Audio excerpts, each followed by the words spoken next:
it's Michelle. How are you guys today? And I have a story for you. As you may know, I've told cute, small stories. I tend to get a lot I get big messages out of simple stories, and I'd like to share one with you.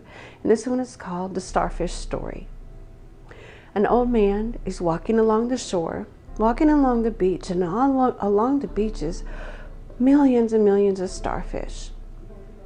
And as he continues to walk and pick his way through the starfish, he notices a young boy picking up the starfish one at a time, throwing them back into the water.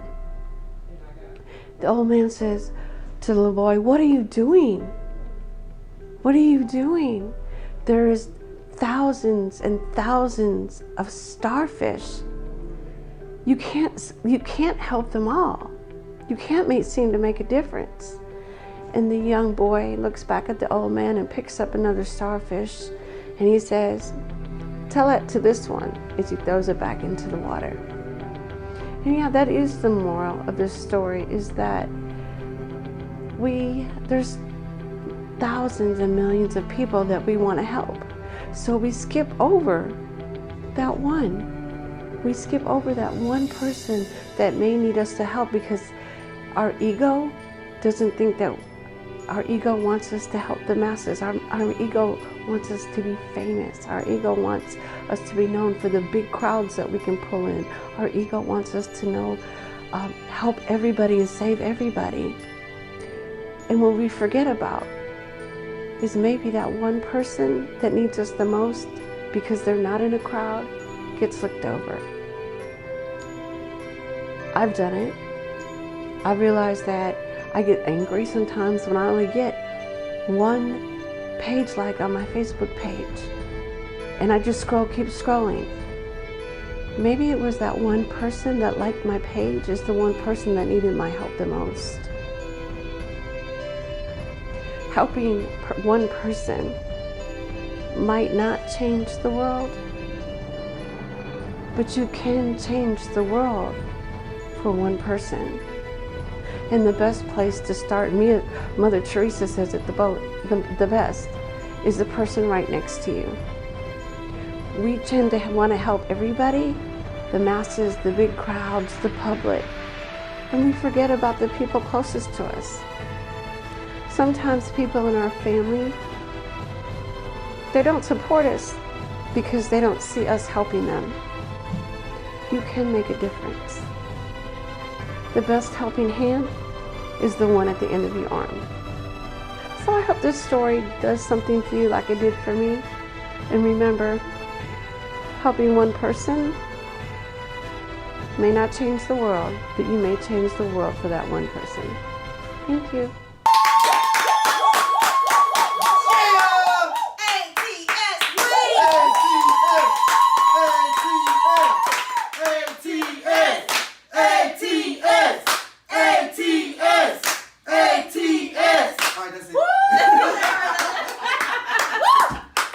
Hey guys, this is Dine, and I want to come to you today and talk to you about minding your emotions.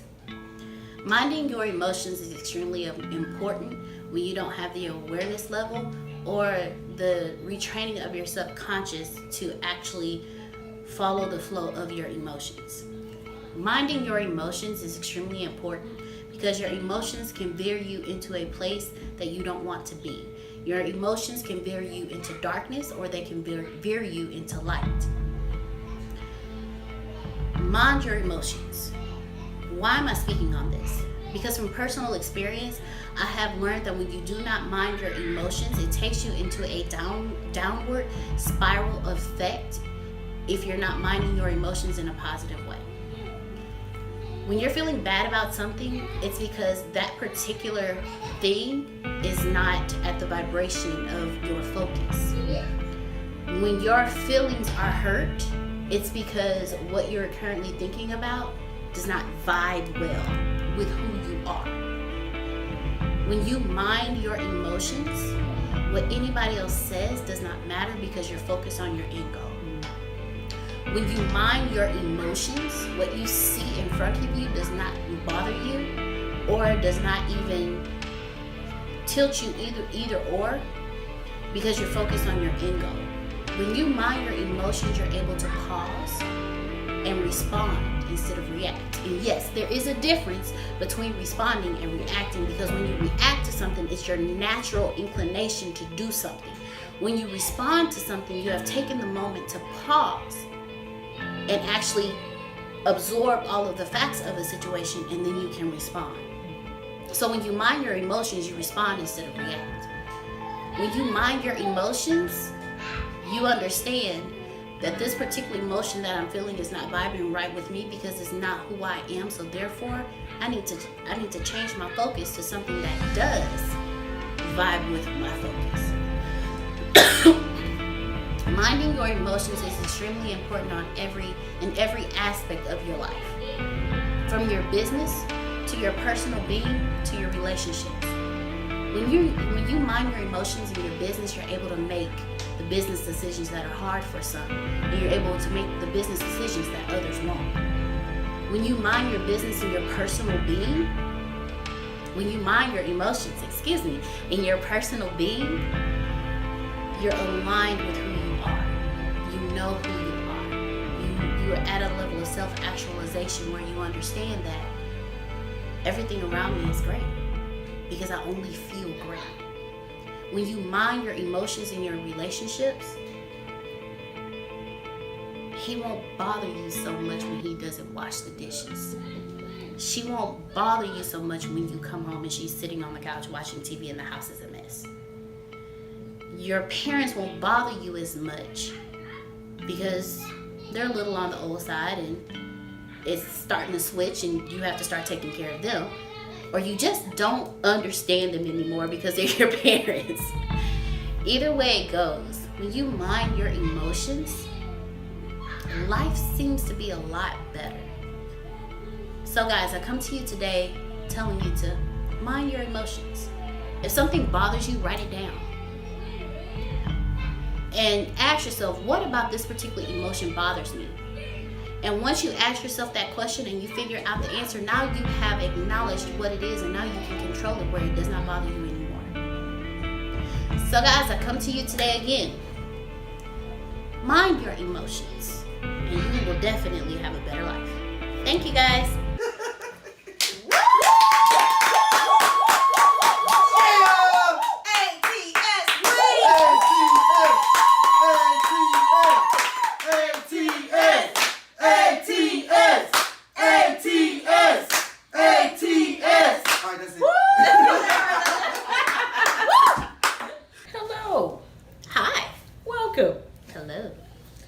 Today we are going to talk to you about watching your mouth.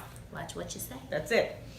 Listen, have you ever said to yourself, you know, I really want a new car, but that car note, it's just,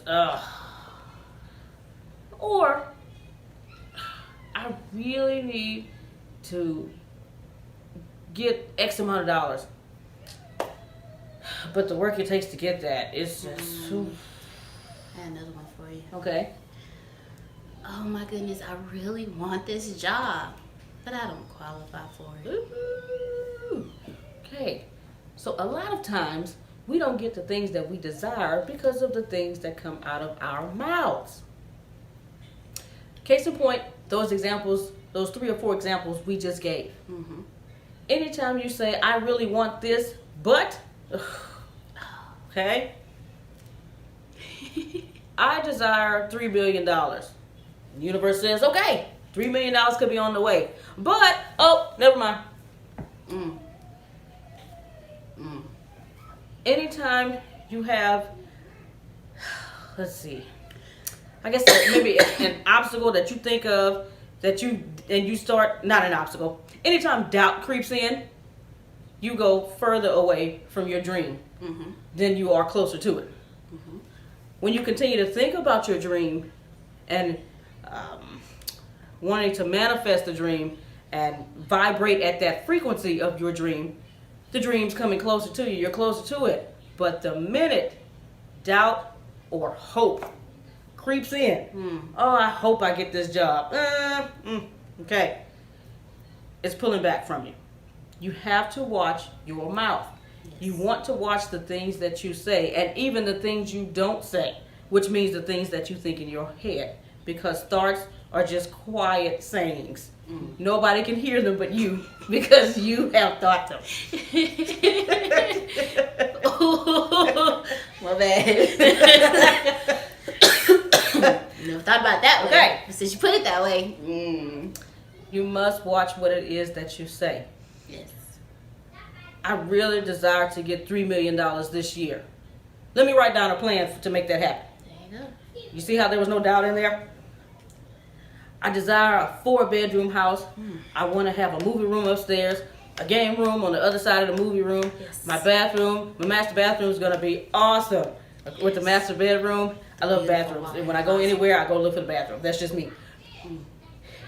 When you talk like that, the universe says, okay, this is what you want. Great. Got that.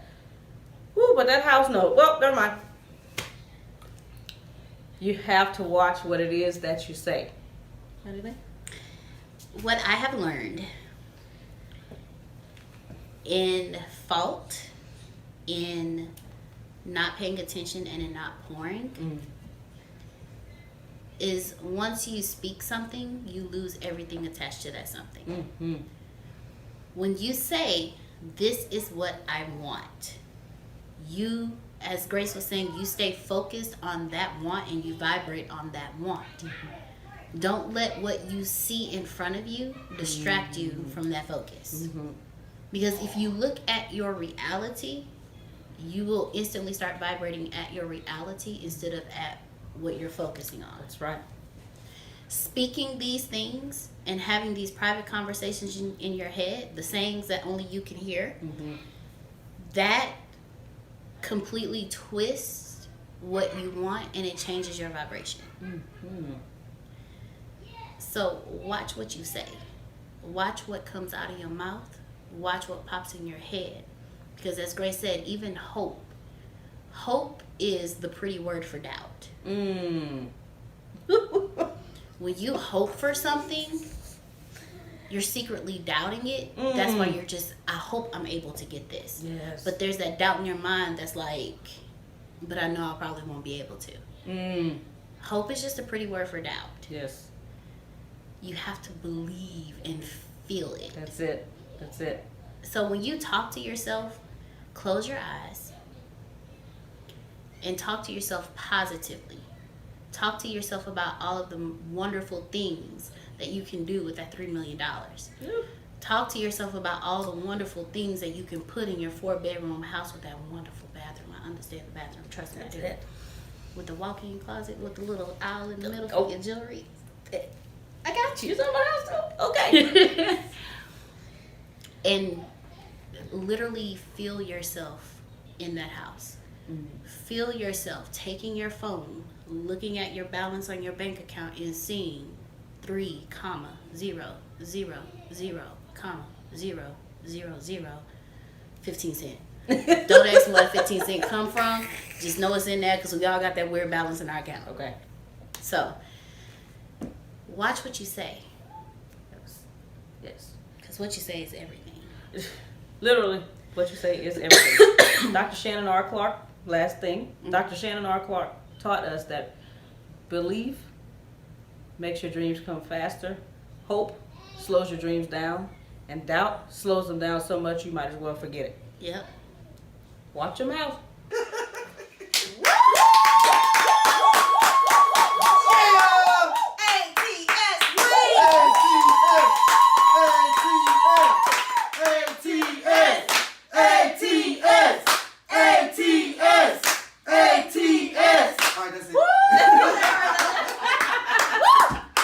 Good morning. What's up, guys? As you can see, guys, listen, we are behind the scenes at the ATSJR companies.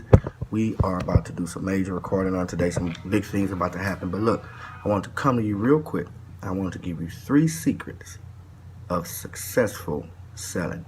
Listen, there are 3 secrets that every successful seller knows, and 3 things that every successful seller receives because they understand in order to be successful, you have to know all the tricks in the trade. And I'm going to give you some good information so you can be just as successful seller as you are in everything else that you do. Here's the first secret is understanding that everybody is not your customer. I know you're excited about your product. I know you're excited about what you're doing. I know you just want to change the world. You just want to impact everybody's life. But understand, everybody is not your customer. Everybody's personality type is not going to fit with you. Everybody's aura is not going to sync with yours. Everybody's energy is not going to be on the same wavelength as your energy. So you have to receive that everybody is not your customer. When you understand that everybody is not your customer, you also can fall into point 2 and have a full grasp of that, and that's learning to take a no. When you understand that everybody's not your customer, if that person tells you no, that's not the end of your world. I get it. When you got your first sale, you was super excited, your blimp went up, you was floating on cloud 9, and you never want to come down. And you came across somebody, and with that same excitement, with that same energy, they told you no. They put a pin in your balloon, and it deflated your energy to make you feel like that you wasn't a good enough salesman. You are good. You are great at what you do. You are great at everything that you do. But you have to take a no. Because a person told you no doesn't mean they rejected your product. There are multiple things as to why that person may have told you no. They probably don't have time. They probably not serious about what it is that they say they really want to do. So it's not that they're rejecting you or they're rejecting their product or your product. What they're doing, all in all, they're rejecting themselves. So just because they tell you no, don't allow that to deflate your hot air balloon and allow you to come down and feel that you are inadequate at what you do. You are very capable.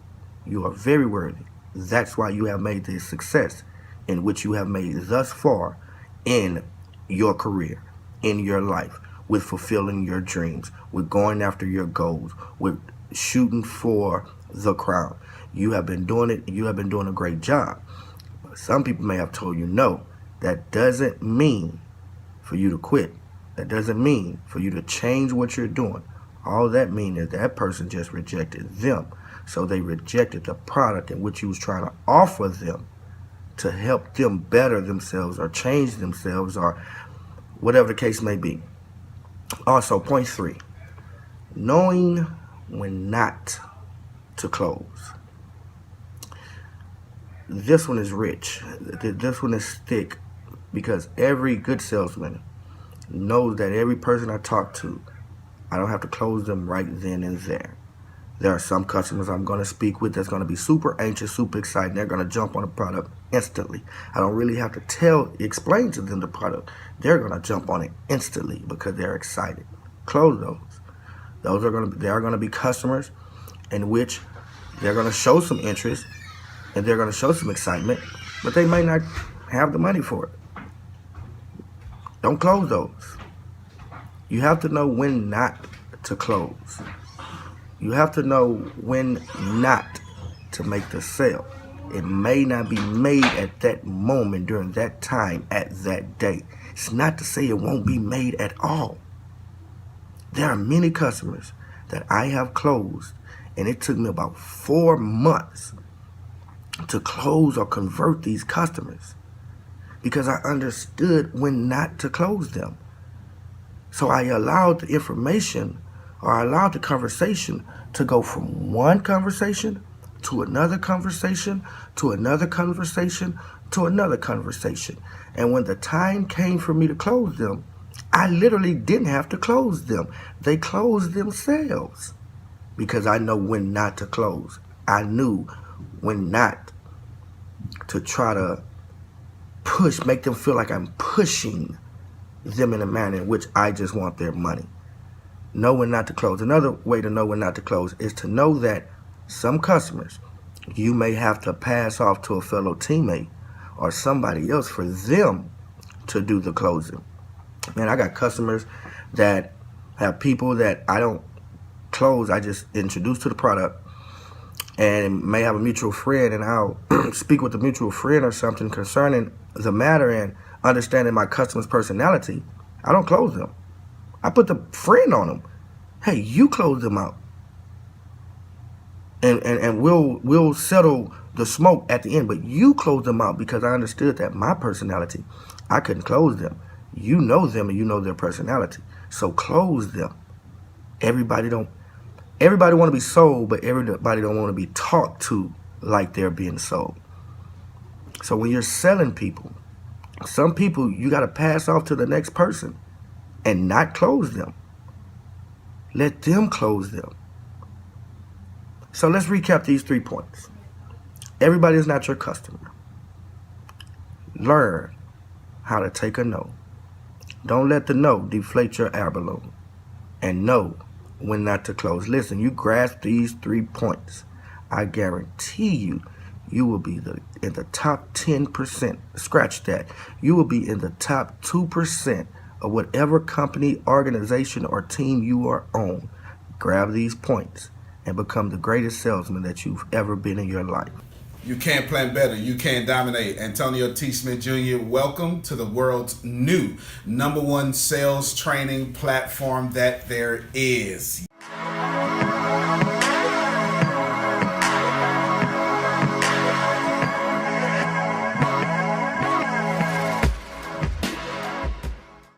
Yes, yes, yes. My job is to make sure that you are filthy rich. Now, I want to make that on the individual level, and I also want to make that on a corporate level. This sales training university will bolster both you personally and you as a business. If you are a CEO, congratulations. If you have anything that you want to do, congratulations. You are in the right place to get all the right help. We will cover cold calling from warm calling. I'll have special guests, which will be only people who are on my sales team that would teach you the ins and out of what they do. One of the greatest things I've ever done in my company, one of the greatest decisions I've ever made, is I took people who were in different fields, who were leading in those fields, and I forced them all to become salespersons. See, you have to understand that I don't care if you're a publicist or a book writer. At the end of the day, you can't sell a single package or a single page if you can't sell. It's not well enough for you to be a great writer. You have to also be a great salesperson. And here at the ATS Sales Training University, you're going to get thousands of sales training courses for not only you, but your employees. And you're going to be able to make a lot of freaking money. Yes, that's okay. They want to clap. You can clap. I know you can clap. About 5 times they wanted to clap because every time I say money, something excites them. Woo! These are the greatest people on planet Earth. I am one of the people to bring out your greatness, and we will do that, and we will do that greatly. Things you're going to be covering in this sales training university. You're going to cover sales, obviously, cold market and warm market. You're going to cover creating click funnels. You're going to cover being a human click funnel. That's a different story there. You're going to cover internet marketing. You're going to cover Facebook ads, Google ads, and many other different things. This training course obviously comes with a handout that you can have. Do not forget to be great. Do not forget to be dominant. You can plan better. You can dominate. Hi, my name is Tempest S. Smith. I am one of the CEOs of this amazing ATSJR companies. We are the top personal development training company in the world. We make profitable clients more profitable. If you or your business needs help, if you and your life needs help, this is the only place you need to be. ATSJR companies, check us out online, theatsjr.com or atsbu.org. Because we are unstoppable. Listen, man, your life will always never be the same once you become part of the ATSJR companies. Listen, ATS Week, it's going to bless your life. It's going to transform. It's going to change your life. But here's what you got to do. You got to drop that old mindset. Let go of that old poverty stinker. Let go of that old person. Let go of that loser. Release him. Let go of the procrastinator. Kill all that. Become the new you by transforming into who you are trying to become. Join us ATS Week, ATSJR.com. We are excited. We are ready to have you guys. If you guys don't know by now, I am the double certified People's Pastor, Reverend Brian A. Johnson, and I am the spiritual transformational coach right here at the ATSJR Companies. We will change your life and we will change your bank account. Let us add value to your life. Let us give you everything that you need to go to the next level in your life. ATSJR Companies and the ATS Business University, that's what we're all about. We're all about growth. We're all about adding value to you, and we're all about helping you grow. Trust me, you don't want to miss ATS Week. This is the place to be. This is the place to grow. This is the place to learn. My business partner, Antonio T. Smith Jr., is the best at everything that he does. You need help, you need to holler at my boy. Your business is broke, you need to holler at my boy. Your mindset is in poverty, you need to holler at my boy. Why? Not because he's arrogant, not because he's whatever y'all talk about, because he backs up what he teaches. He lives this lifestyle. He's not out here just talking to collect coins. He's living and walking it every single day. So you need help, your business needs help, your life needs help, come holler at my boy. Man, many people say what they're trying to do. Many people say what they want to do. Many people say what they have a desire to do. But few people actually go do it. If you want to learn how to do it, listen to Antonio T. Smith Jr. Follow ATS Week. Follow the ATS Business University. Go join the Plant Better group. Get on a Plant Better cause, because your life will never be the same planting the old bad sucky seeds that you've been planting since you were born. So you have to plant better in order to get better. And if you want to be better, you have to begin right here at the ATS Business University. In the words of Tempest, you want to be better? Go holler at my boy. Get rid of the old model of living that you used to have and follow the new model of living. Let me explain to you why. Because your old model was based on what people told you to do. The new model is based on what your desire is. Stop letting your dreams collect dust. Stop letting your life be lifeless. Come see the ATS Business University. Come join us at the ATSJR Companies. Come join us at the Plant Better University and create a better model for your life so you can start living instead of living a life of mediocrity. Come join us. She said it best. Holla at my boy. There is no company better than this company. Not because I'm one of the CEOs, not because I've been here since day one, but because we put in work every single day. Antonio is in this office 17, 18, 19, 20 hours a day. Not for him, but because he wants to help you change your life. That's it. Yes. That's it. He deserves it. Listen, man, listen. I want to tell y'all something real quick, a real quick story. Man, that was this kid that grew up. This kid grew up in a poverty area. He grew up in the hood. And he was raised up in the hood. And he had hood mentality. And all his life, they used to tell a kid, you wouldn't amount to nothing. You wouldn't be nobody. You'll never accomplish anything you want to be. You'll never get to the level of success in which you are dreaming about. So get rid of your dreams and just continue to live in that hood life. Continue to live that poverty lifestyle. Well, baby, guess what? I'm a millionaire now. You know why? ATS Business University. Listen, join us today. Walk out of your poverty, walk into your prosperity, and you can make all the haters pissed off. That's it. Because you are filthy freaking rich. Yes. ATS, baby. Yes. Get you one.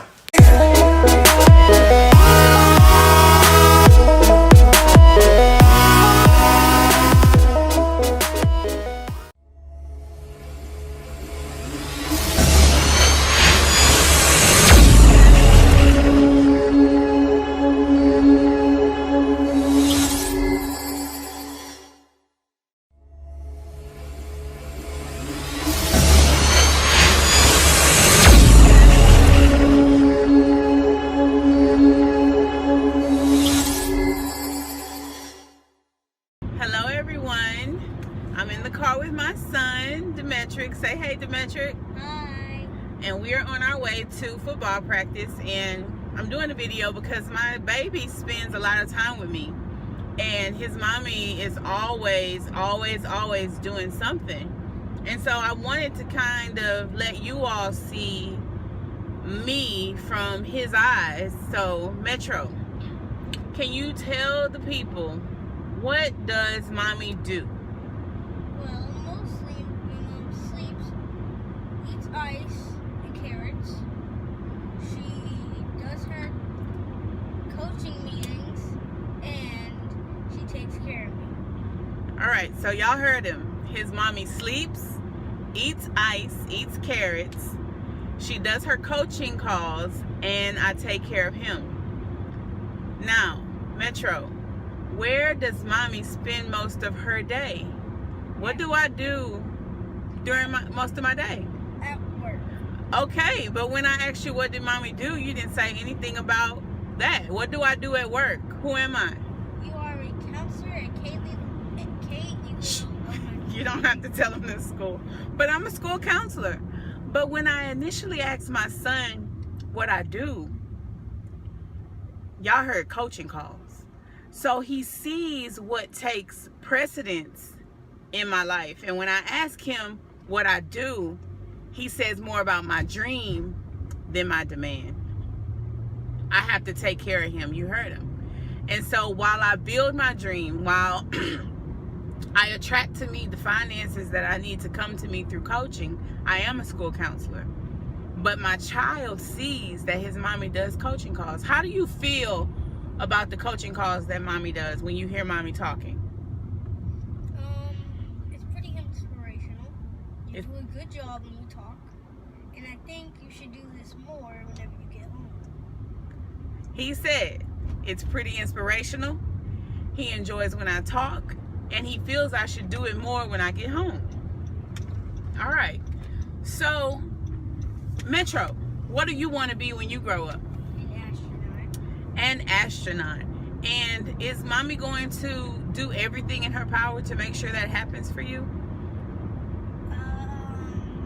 Well, it's not my choice, it's your choice, but if you want to, you can. If I want to, I can. Do you think that I will? If it's something that you want?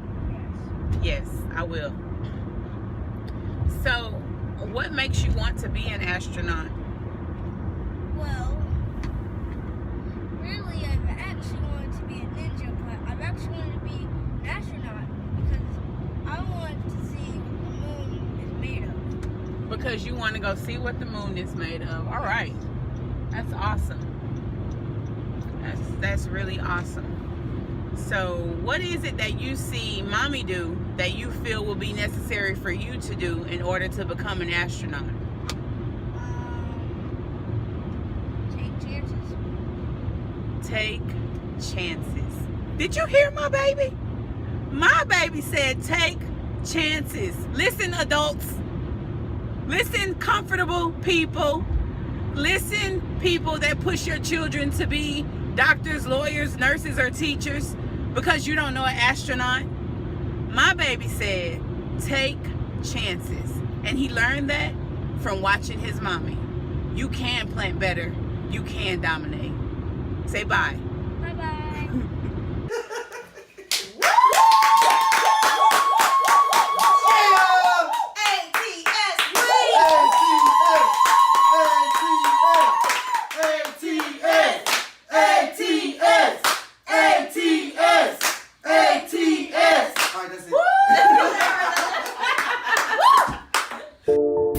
Hello everyone and welcome to Plant Better University. If this is your first time joining us, welcome and thank you for choosing us to pour into you. If you are a returning customer, recurring customer, thank you for allowing us to continually pour into you, continually enhance your life, and thank you for being a part of our community. We are here, we are thriving, we're growing, all because of you. My name is Tempest. I am one of the owners of ATSJR Companies, and again, welcome and thank you for being here. I want to talk to you about 3 things I wish I knew when I was 20 or in my 20s.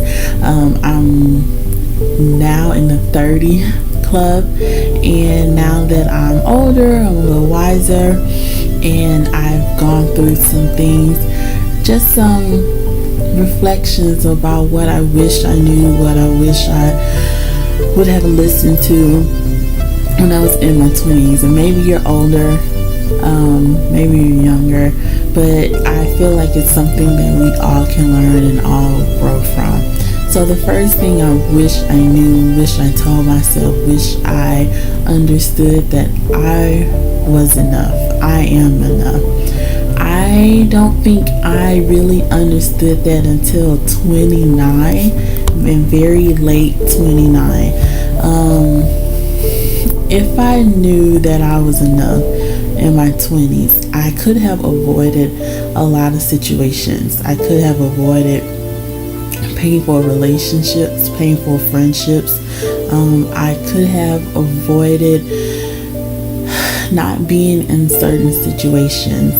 So I am enough. What does that mean? That means I alone am enough. I don't have to depend on someone to make me whole. I don't have to wait until I'm earning a certain amount of money in order to feel worthy.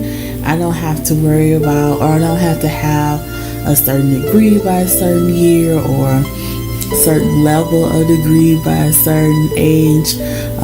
I don't have to keep up with the Joneses. I don't have to have a economic status of whatever in order to feel worthy, in order to feel valued, in order to feel like I deserve or I should be here. I alone am enough. And I say I finally grasped that at 29, but it was being poured into me like 23, 24. I just didn't feel like that made sense to me. I felt like other people were enough, but I never felt that I was enough, you know. I don't have a college degree, so I felt less than my peers. I don't have the amount of money in my bank accounts that I wanted to have by a certain age, so I felt unworthy with that. So that was another chunk of the pie, so to speak, missing. I didn't have the kind of job I wanted because I didn't have the degrees I wanted, so I felt like I was behind. I wasn't married, I didn't have kids, I wasn't driving the car that I wanted, or the type of car that I wanted. I didn't know the type of people that I wanted to know, and it caused me to feel less than. It caused me to, unfortunately, seek out a relationship that wasn't worthy of me. And that relationship really taught me just how low my self-esteem was. Looking back on it now, I was a scared little girl trying to be in a adult relationship and change somebody. And maybe I should add that to my list of things, but you can't change people. And when you don't feel like you're enough, you kind of take on projects, so to speak. You take on projects and disguise that and get so caught up and wrapped up in that you don't focus on yourself. So I took my emptiness and pulled someone else to fill that void, and that someone else ended up hurting me. That someone else ended up really hurting me very badly, and I still didn't feel like I was enough. So it took leaving that relationship, and it took reading tons and tons of books and going to conferences and watching videos and listening to TED Talks and motivational speakers and listening to mentors and coaches and friends who said, you know what, you're enough alone. And I rejected it, obviously, because I was empty. Pieces of me I felt were empty, and I wanted things to fill that void. I wanted, a closet full of clothes and all the latest shoes and all these designer purses. And I felt like if I had the gadgets and the car and the house and the clothes and the shoes and the accessories and all this kind of stuff, then I would finally be happy. But guess what? Here I am today. I still don't have a closet full of clothes like that. I still don't have tons of shoes like that. I still don't have the designer clothes. I don't have the designer purses or accessories. And I'm driving a car that some people may not like, but me and my Toyota are enough. And even if I don't have a Toyota, even when I was on the bus, I was enough. But I didn't beat that into my head enough. So I wish first and foremost that I would have understood my value, understood my worth, understood my power, and really knew that I was enough. The next thing I wish I knew, or wish I taught myself, that it's okay to love me first. You know, oftentimes we watch people, we watch movies, we watch TV, and we always see people putting everything and everyone above them. And then at the end of the day, they have nothing for them. They just have exhaustion and depression and nothing for them. And I believe if you don't know how to love yourself, if you don't love yourself first, then you are not properly loving other people.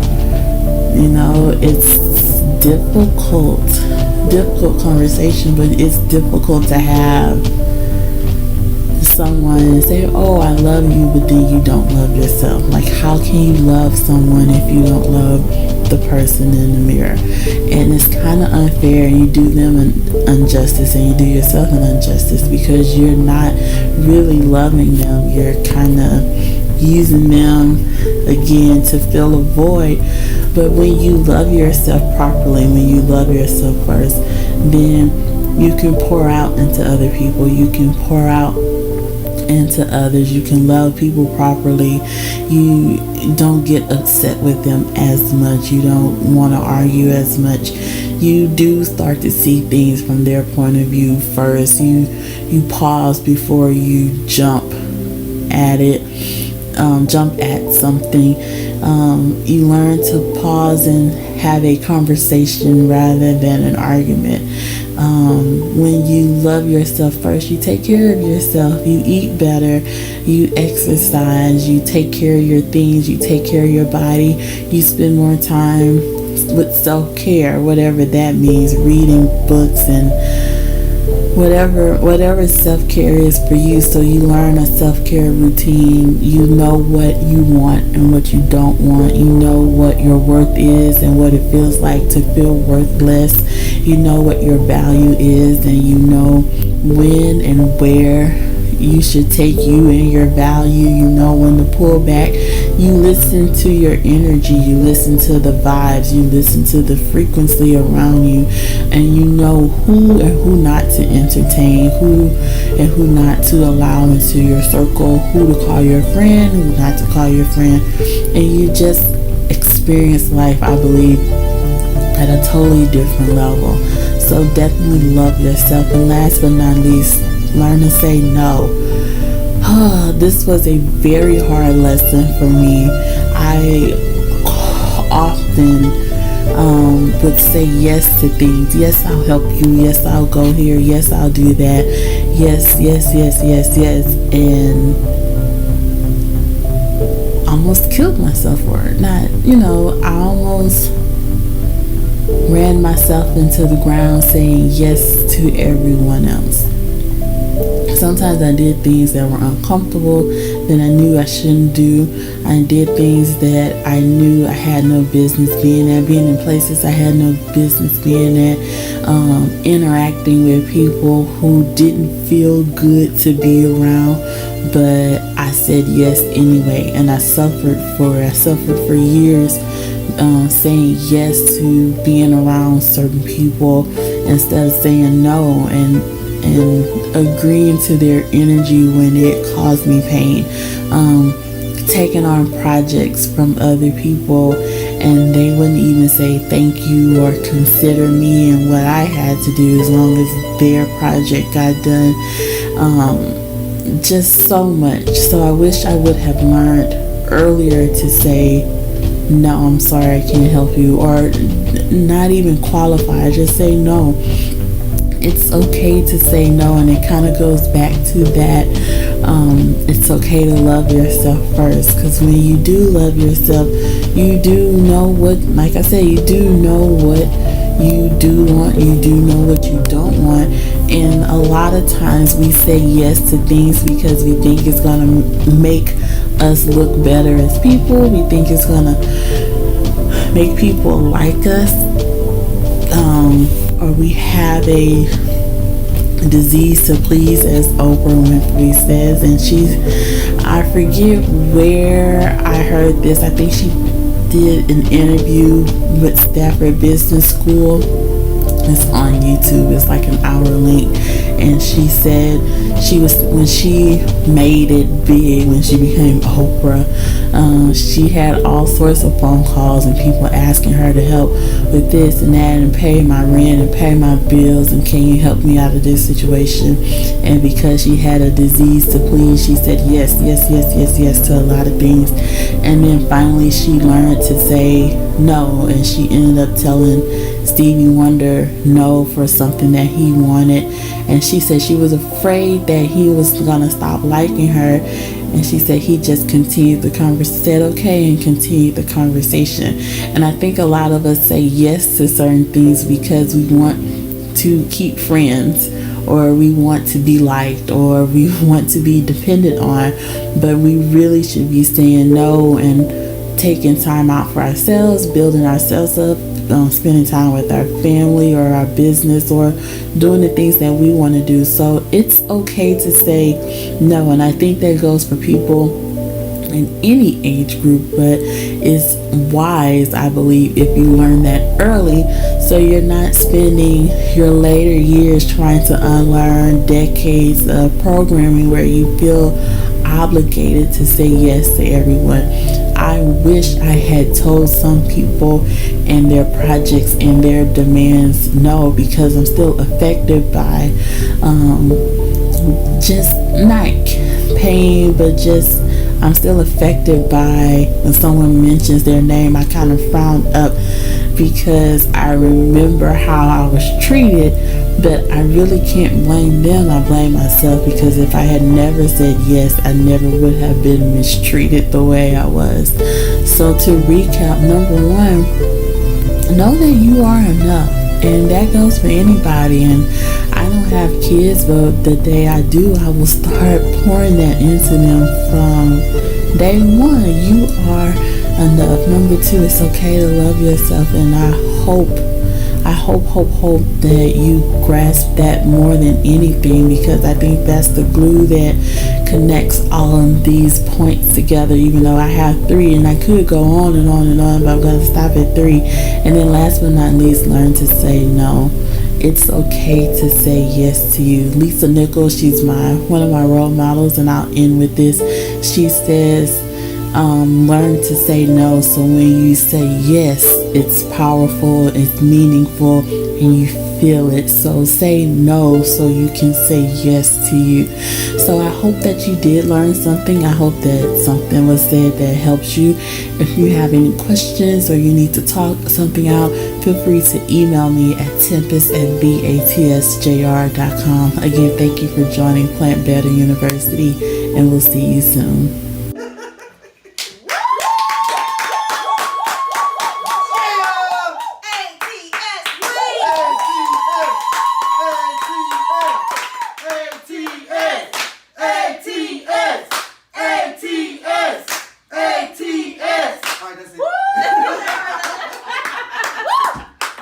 Hello everybody, it's me again, and I want to share something with you that I struggle with getting a handle on it, but it's something that I know we all experience, and that is frustration.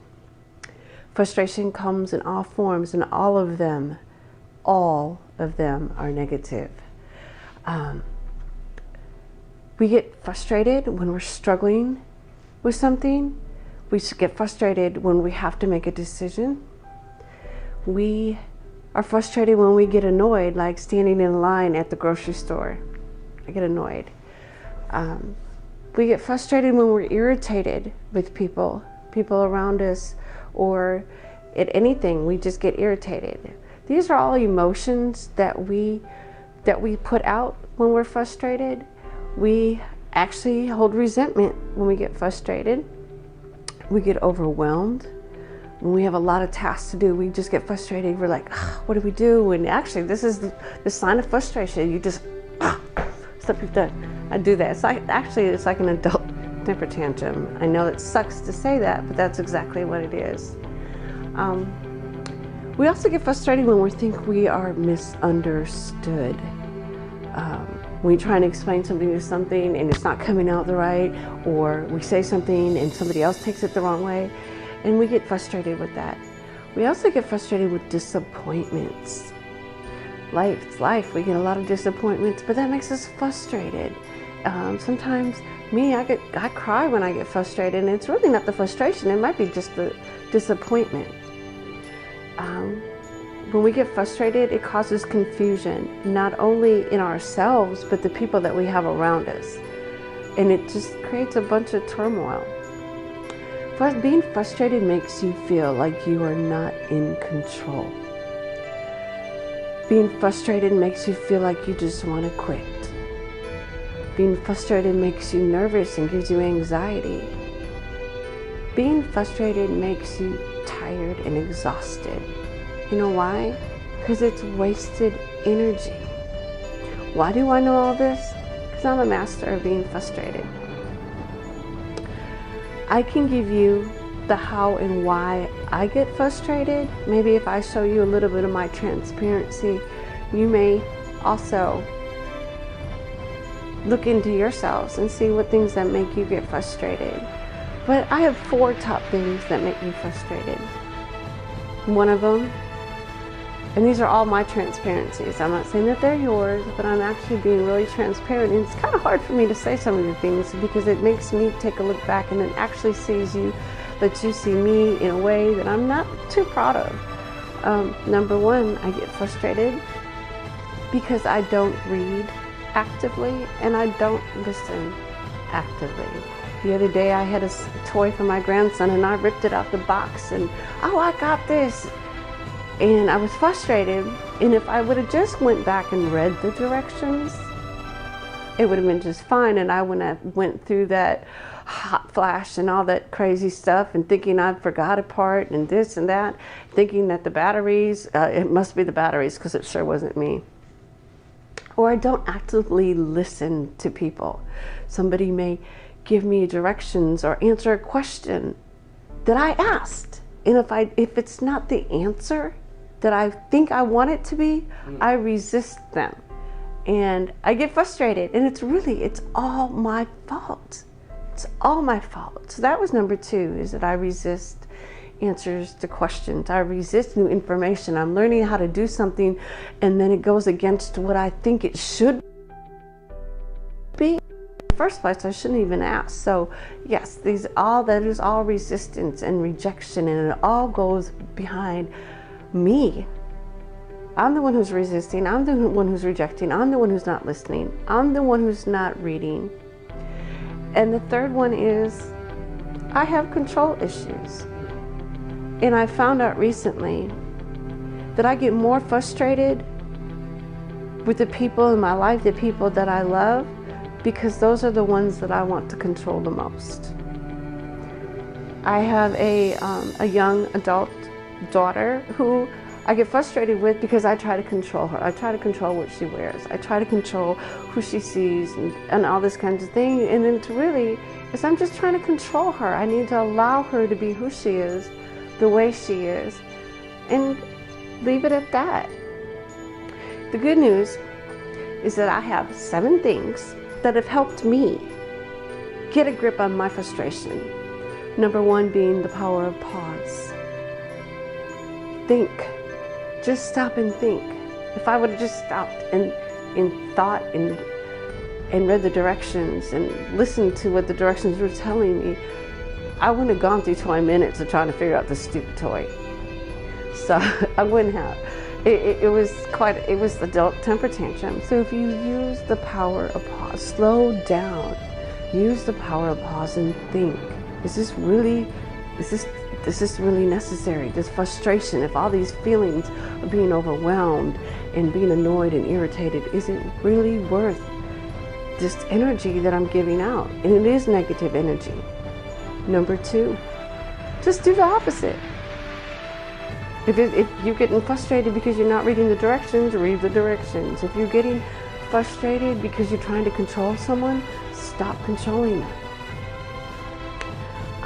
If you're, do the opposite of being overwhelmed. If you have this to-do list that I'm sure we all do the opposite. Do one thing. Don't try to do all of them. Just do one. Number 3 is just talk it out. Don't vent. Just talk it out. Talk it out. If you're having a conversation with somebody and you're frustrated because they're not getting your viewpoint, listen to their viewpoint. It goes back to actually on the actively listening part. Give somebody the respect that they deserve and listen to them. Talk it out. Another thing, number 4, just step back, step away, regroup, settle down. My favorite thing to do is just have a beer and go back to it later. It seems to all work out after that. Number 5, center yourself. It also kind of goes along with the power of pause, but if you center yourself, deep breath in, deep breath out, close your eyes, just center yourself, regroup, get rid of that bad energy, because that's what this is, very bad energy. Number 6, just be grateful. Just be grateful. If you are frustrated and irritated because you're in the grocery line, be grateful for that moment. Be grateful that you're not driving in traffic. You're just in a grocery store. Be grateful for the person in front of you. Be grateful for the cashier. I know it's tough.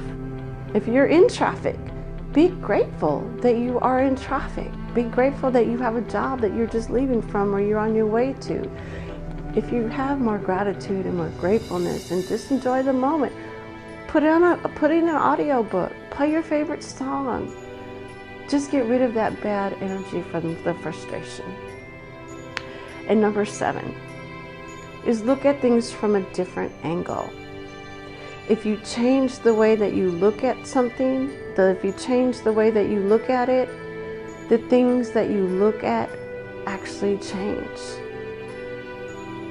I may not have all the answers to frustration and why I do it and how to overcome it, but I do know that I'm one step further with these 7 steps. I'm a little less arrogant.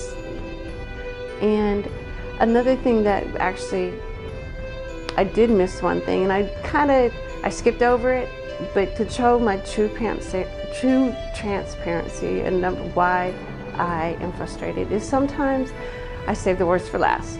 Is that I think I'm better than other people. I think I can do it better than somebody else. Step back. Let the person do their job. Let them do it their way. Be grateful for them. That was a tough one for me to do, because I'm not better than anybody, and I know people out there have specified knowledge and they can do things much better.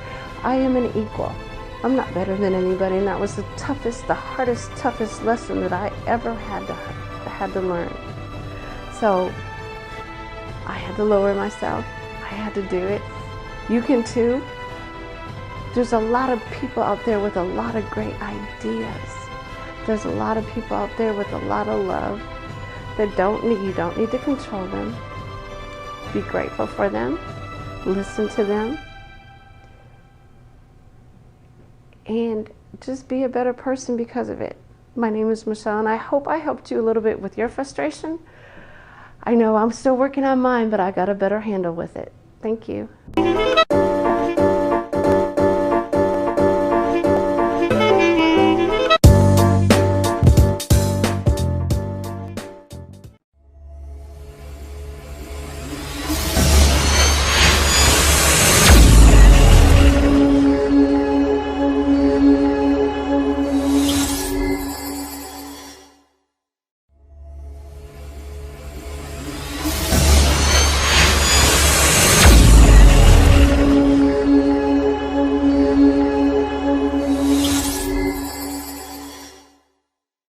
Hello, my name is Deanna Mitchell. Thank you for joining me today. I want to speak with everyone today about stopping in your storm. I've probably mentioned this before, but I felt the need to mention it again. Don't stop in your storm.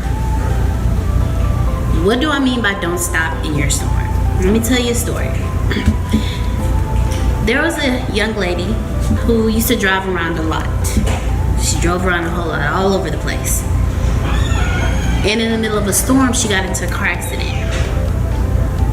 Well, because she was in the middle of the storm during her accident, anytime she drove now, she was very nervous. She was very scary. I mean, you understand how this can be when you drive during a storm and, you know, you have a car accident, you get a little nervous behind the wheel. Well, she was driving with her father one day, and they were driving into a storm. And as they were driving along, the storm got worse. The rain got heavier. And the young lady, she got nervous. She was like, well, Dad, I'm going to pull over. He's like, no, keep driving. And she's like, but Dad, the storm's getting kind of bad. You know, I'm going to pull over. He's like, no, keep driving. So she does what her dad says. Being a daddy's girl, she does what her dad says. And she keeps driving. Well, as she's driving, it gets worse. The sky starts getting darker and the rain starts getting heavier, and even the cars in front of her are starting to shift over and park. And she's like, Dad, I'm really gonna pull over now. The storm's getting really bad. He's like, no, keep driving. And she's really starting to get frustrated. She's like, no, Dad, you don't understand. The storm is getting really bad. You see that the cars parked on the side of, like, we're passing up cars on the side of the road. He's like, just do what I say and keep driving. So she keeps driving, and she keeps driving. The storm gets worse as she's going. But listening to her father, she keeps driving. And as she keeps driving, she notices that a little further ahead of her, the sky seems to start to clear. The storm seems to let up. And eventually she drives out of the storm. And at this point, her father tells her, okay, pull over. So after pulling over, she looked over at her dad and she was like, Daddy, I was nervous. You knew I had the car accident. Why did you make me drive through the storm? And he was like, look behind you. And when she turned to look behind her, she saw the car still stuck in their storm. And he said, now look ahead of you. Clear skies and sunshine. He said, if you would have stayed, if you would have parked, you would have been in the storm longer than you had to be. Ladies and gentlemen, I come to you today and I'm begging you to don't stop in your storm.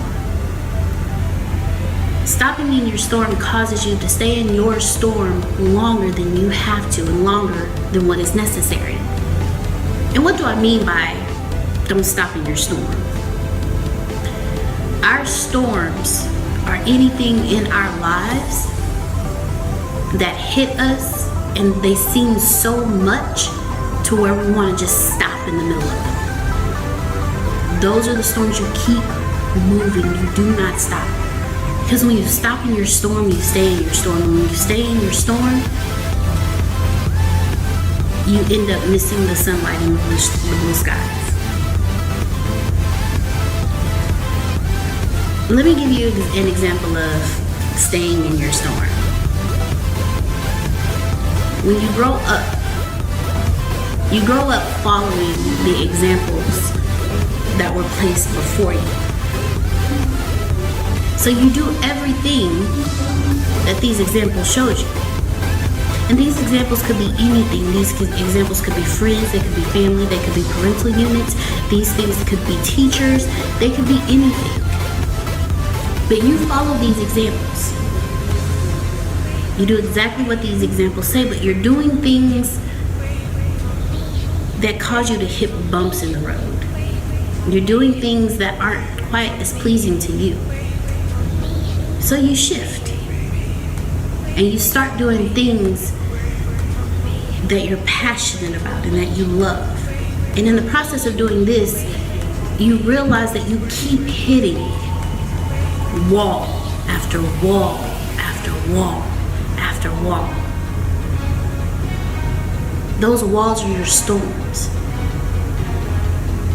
Antonio tells us that when you move, you know you're moving, because the opposite happens to you when you're moving. So when you're moving forward towards what you need, you're going to get the opposite of that. When you're moving towards what you want, you're going to get the opposite of that. That opposite, that's your storm. Fear is your storm. Worry is your storm. Stress is your storm.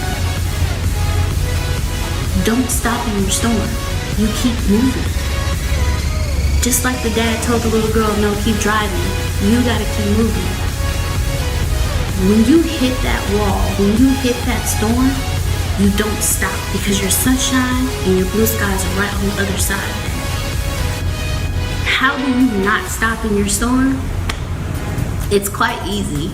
You just keep moving. And I know that's easier said than done. Trust me, I know. I understand. It's easier said than done. It's completely easier said than done. But it is easy to do. How do you not stop in your storm? By putting one foot in front of the other and you keep moving. How do you not stop in the storm? You reach out and you ask for help. How do you not stop in the storm? You find someone who's doing the same thing that you want to do and you follow their path. Because I'm sure they've hit storms and they've gotten through. How do you not stop in your storm?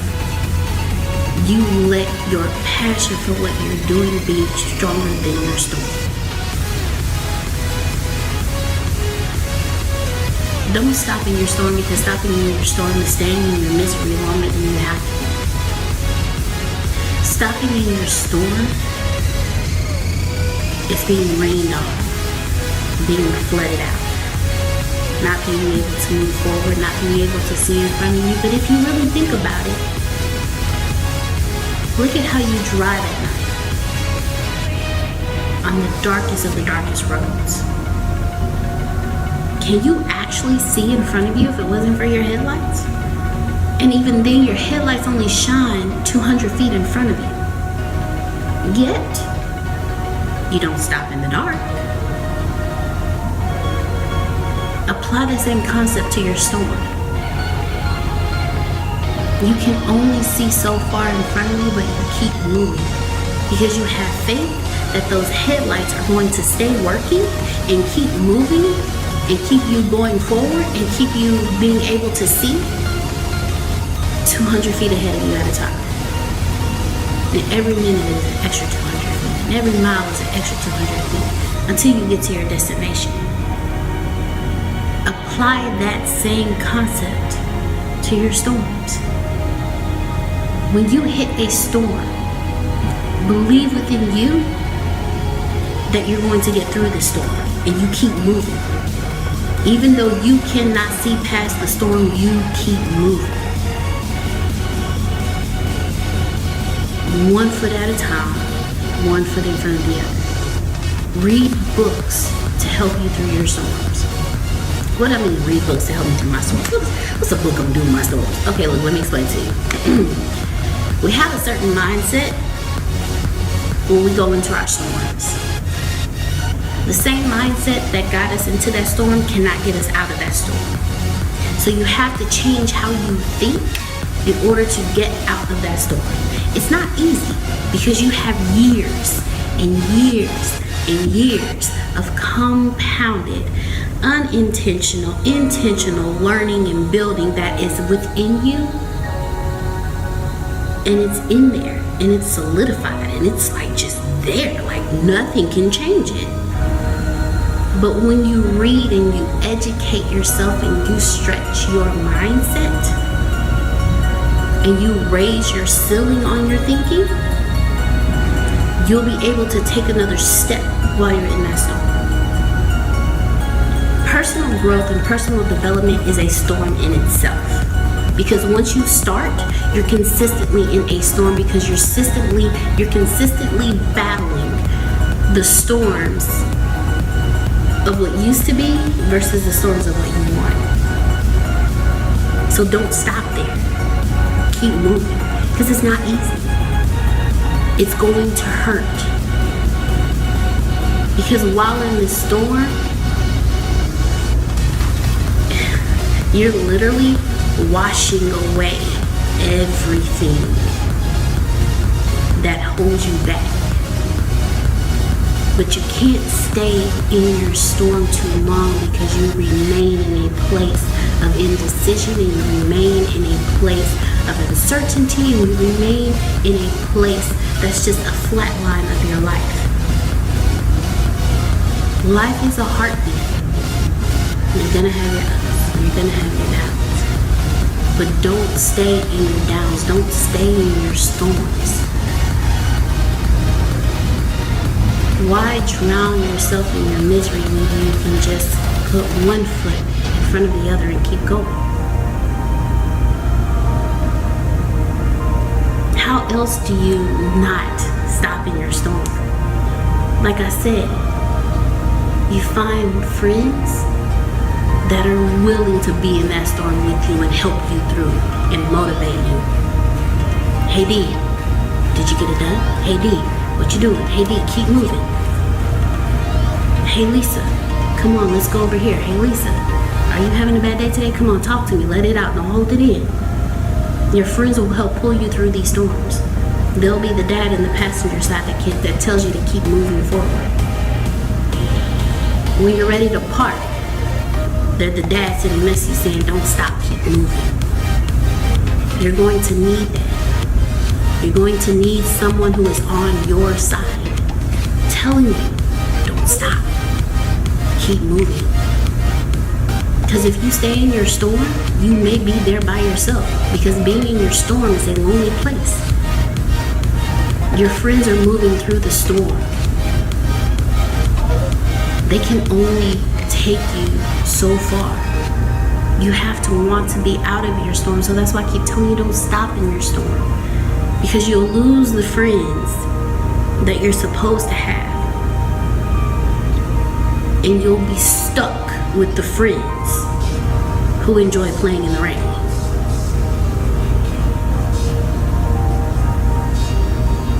Keep moving. Don't stop in your storm. How else did you not stop in your storm? You find someone who's been through your storm. You find someone who's been through your storm and did not stop and made it through. You find someone who's been through your storm, maybe stopped a couple of times so they can tell you, no, you don't want to stop, because if you stop, this is what will happen because you'll be in there too long. Yeah. Find someone who's been there, done that, got out of their storm, and is parked on the side looking at the ones behind them like, man, I wish they would just keep moving. Find someone who's going to guide you through the storm.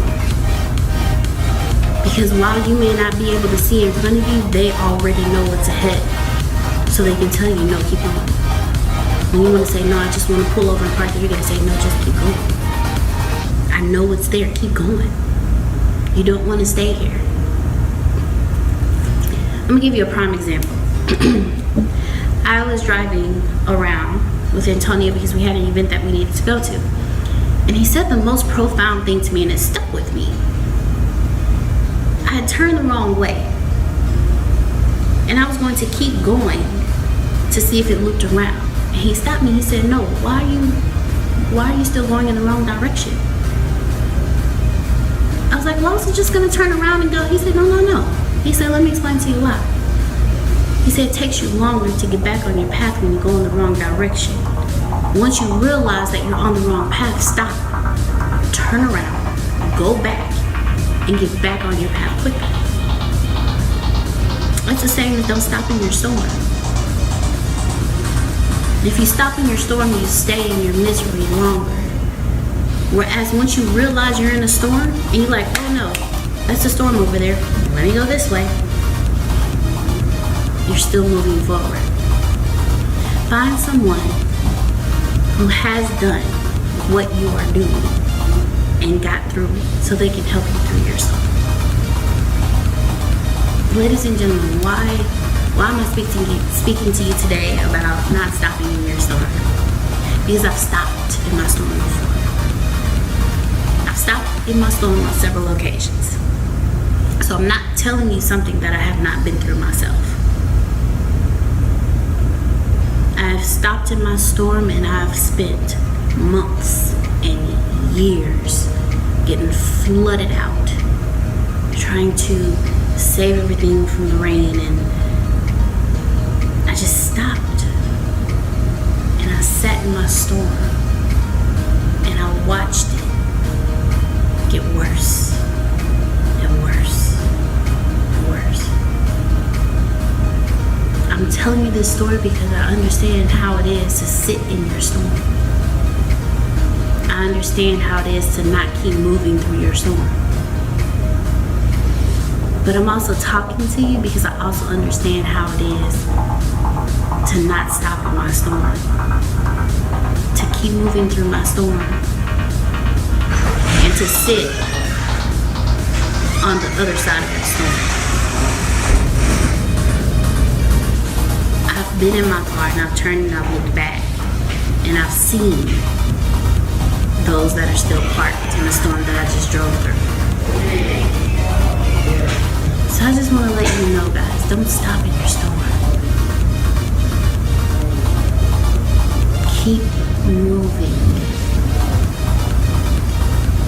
If you have to slow down so you can see better because the rain is hitting so hard, okay, slow down just a little, not a lot. Antonio always tells us sometimes you have to slow down to speed up. So slow down just a little so you can see, but don't stop. My name is Deanna Marie Mitchell, and I come to you humbly today asking you, don't stop in your storm. Thank you.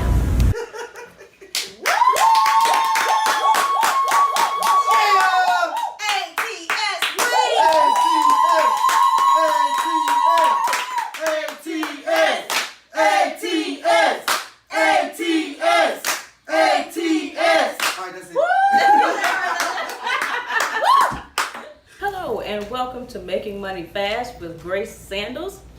I'm going to show you different ways how you can make money fast. I know a lot of times we get in a tight, and by tight I mean money is tight, and you're kind of running out, you're a little low, and you say, you know what, I need to make some fast, quick money.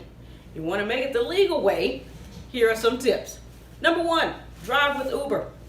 As a driving partner with Uber, you are an independent contractor. And what that means is you create your own schedule and you work as little or as much as you want.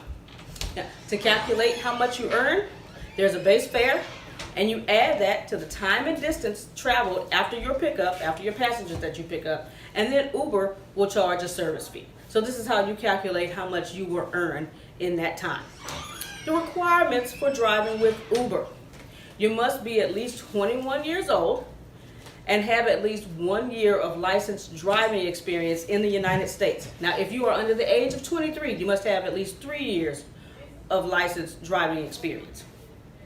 You must have a valid U.S. driver's license and pass a background check. Yes, pass the background check. That's awesome. You must do that. Also, your car must be a 4-door car and must seat at least 4 passengers, not including the driver.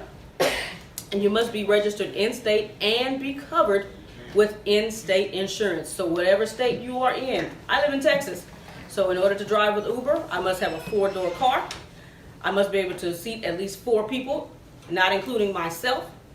And I must have a Texas driver's license along with insurance. This is how the requirements you must have to drive with Uber. Uber is one of the quickest ways to make money, one of the fastest ways to make money, one of the easiest ways to make money. If you are an extrovert and you like driving, go drive for Uber. Even if you're an introvert but you like driving, go drive for Uber to make some money fast. You don't necessarily have to talk to the passengers. Why? Because once you go and pick up the passenger, you already know where they're going because the phone told you where you're going to pick the passenger up and where you're taking the passenger. If you do love talking to the passenger, it makes the time go by quicker. You can ask them what they like, where they're going, why they're going there. Are they here for business? Are they here for pleasure? Anything that you can think of, driving with Uber, will help you out to make money fast. Again, you are a licensed contractor. You can work as little or as much as you would like. As the more you work, the more money you earn. The less you work, the less money you earn. So it all depends on how much money you intend to earn. With that, this is Making Money Fast with Grace Sandals. See you at the top and not from the top.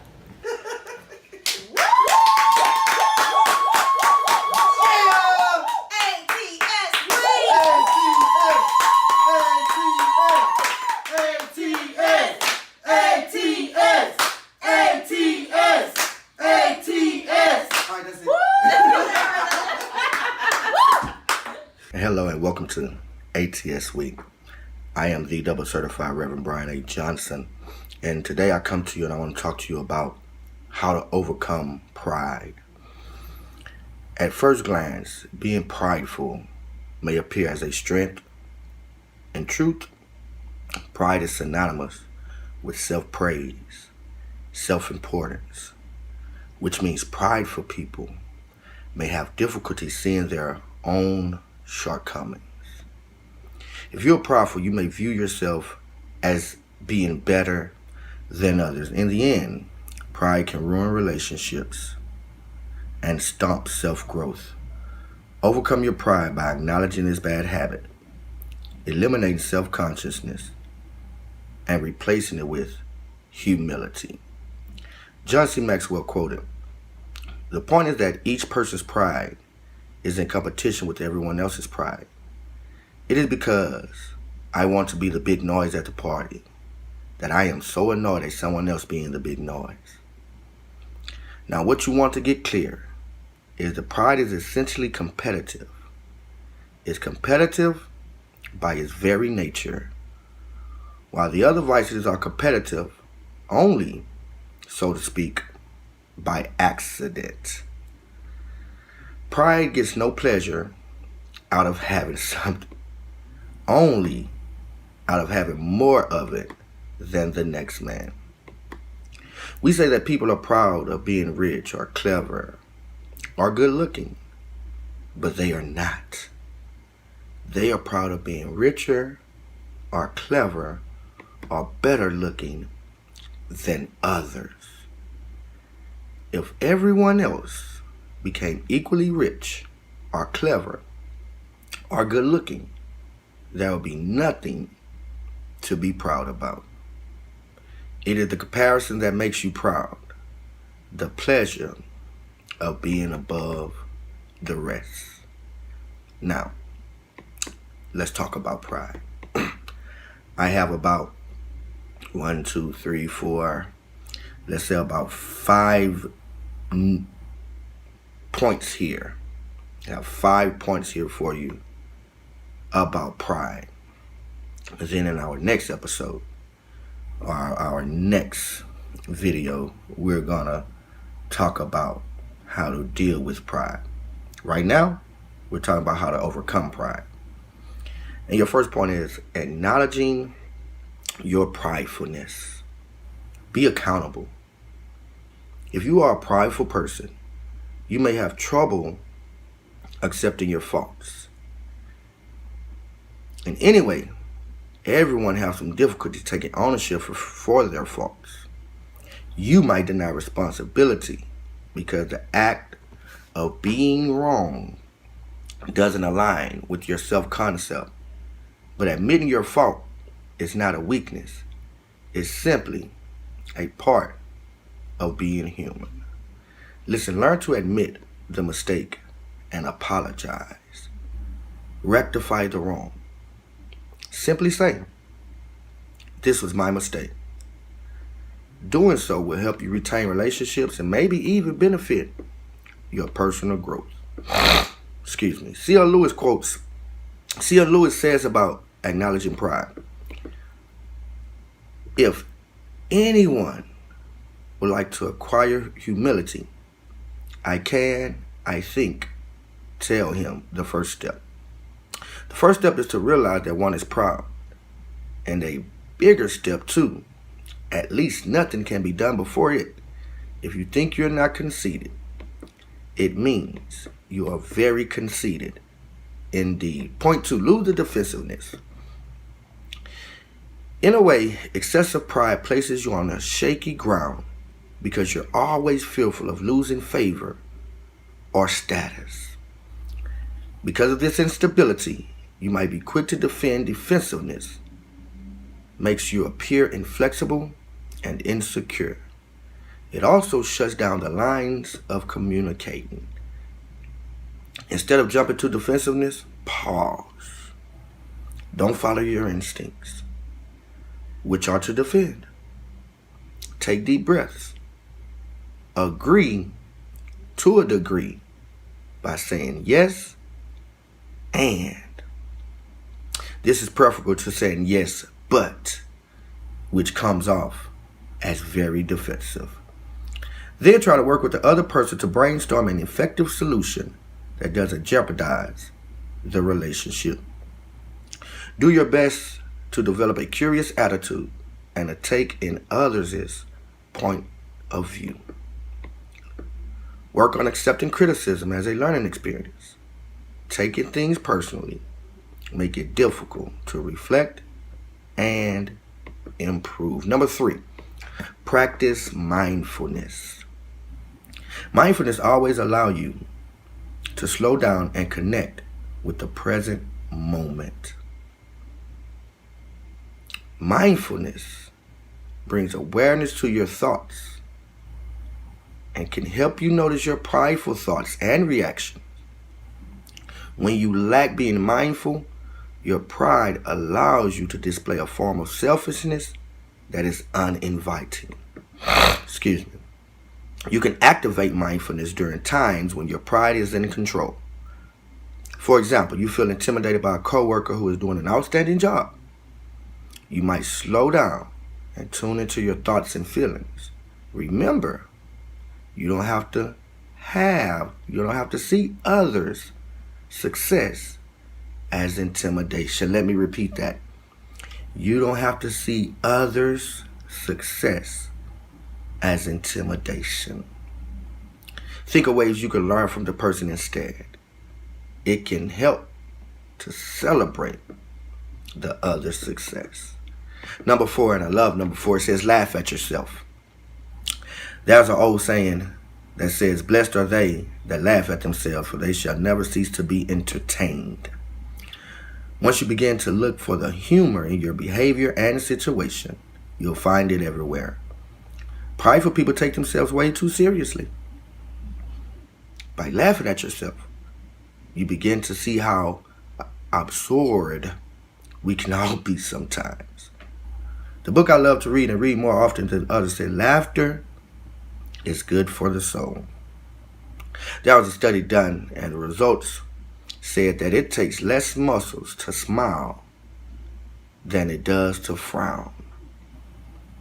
The great philosopher Kirk Franklin says, you look so much better when you smile.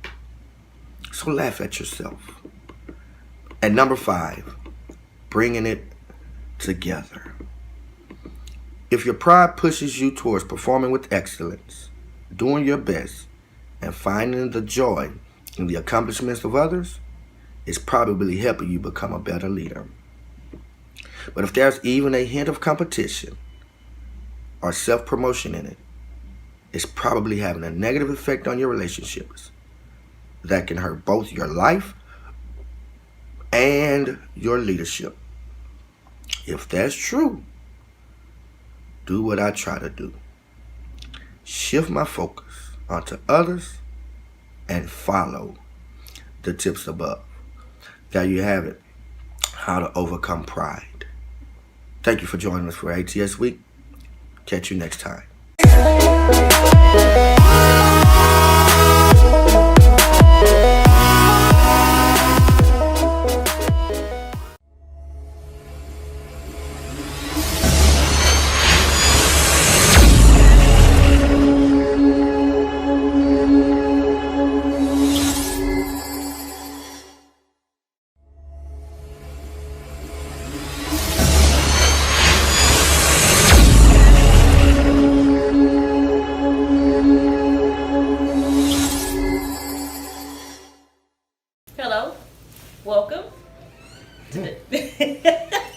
Welcome. Yes, I have a business partner here, the Reverend Brian A. Johnson. I am Grace Sandals. And today we are talking about the power of focus. I'm going to talk to you a little bit today about the power of focus, how to train your mind to focus on the things that it is that you want most out of life. So let's jump right in. Whatever we experience in our bodies comes from what we pay attention to. I'll say that again. Whatever we experience in our bodies comes from what we pay attention to. And this determines how we feel, and how we feel determines how we're going to behave. So I'll give an example. To me, I'm speaking for myself, I feel I am a little overweight. And because of that, the reason I feel that way is because I experience overeating at times. Yes. Okay, so when I overeat, because this is what I pay attention to a lot, I'm a lover of food. I'm a lover of food. She's a foodie. I'm a foodie. She's a foodie. So because I eat and I overeat, I have gained weight. And because I have gained weight, when I look at myself and pay attention to the weight that I've gained, I don't feel as good about myself as I should. And so because of that, I behave. How do foodies behave when they don't like the way they look? They eat more. Yes. So whatever we experience in our bodies comes from what we pay attention to. And she gave you the lamest terms of it. And I'm going to give you the other. Whatever you overindulge in, that overindulgence becomes you. That's it. If you overindulge in procrastinating, you, my friend, are a procrastinator. Why can I say that? Because, as we all know, who had the PhD of procrastination? I did. Yes, I did. I had a PhD in procrastination. I had like 3 PhDs on a wall. They was all doctrines in areas of procrastination. So whatever you overindulge in, that becomes you. That's it. Because like the great Les Brown says, you don't get who you want. You get who you are. That's right. That's right. Now, Okay. let's keep going. Okay. Yeah, awesome. This is nice. I'm glad you invited me on this one No today. problem. This is Thank you. nice. I appreciate that. Thank you. Now, in terms of focus, there are 2 things that we can control. The first one is what we're focusing on. And what that means are the things that you're picturing in your mind and the things that you're saying to yourself. Okay? I'm going to get to the second one in a moment. But what you picture in your mind. Remember when I said, when I look at myself in the mirror, I don't like what I see sometimes because I've overeaten. But that's the picture I have in my mind. Somebody else may come and tell me, you look just fine. What are you talking about? You're okay. And this gentleman being one of them, and my other friends and business partners being other people that have told me that. So again, you can control that. Antonio always tells us, anything you can account for, you can control. So you can control the pictures that you have in your mind. The next one is what we're saying to ourselves. There's a book out there that's called What You Say When You Talk to Yourself. Now, I can talk to you all day long and give you great affirmations about yourself and great advice and say, you're great, you're amazing, you can do this. But it doesn't matter what I tell you. It matters what you tell yourself. Because you are the person that you're with all day long. And you're the person who talks to you the most. Whether it's outwardly or inwardly. Whether it's thoughts or you talking it out about yourself. If you keep telling yourself, I can never get this problem solved, guess what? Your brain said, okay, we can't solve the problem. Whatever you say to yourself is the truth. Even if it's a lie. And I would add a third one and say, whatever you watch, that becomes you. That's right. You only gravitate to what's attracted to you. The universe only gives you what you want. If you're a person that likes drama and things of that nature, you like arguing, you like complaining, you like fussing and fighting, guess what shows you're going to be interested in? Wow. Scandal, Empire, Star. Know why? They have everything that piques who you are. If you're an intellectual person and you like things that make you think, what are you going to be interested in? Maybe CSI little NCIS maybe. Yes. Are you gonna ensure that you watch a lot of documentaries about science, about the earth, about the universe? So what you watch that actually is who you are. If you're a person if you're a sports person, whether you play or not, that's just you. Your TV will be on ESPN 30. TV will be on ESPN 80% of the day. The other 20% you're gonna find are sports to watch, whether it's tennis, basketball, hockey, soccer, boxing, MMA. You're gonna watch who you are, and that's who you're gonna attract.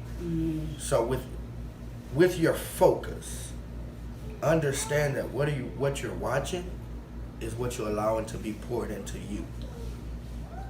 Right. What you picture in your mind is what you receive from what your eyes saw, that you allowed to be poured into you.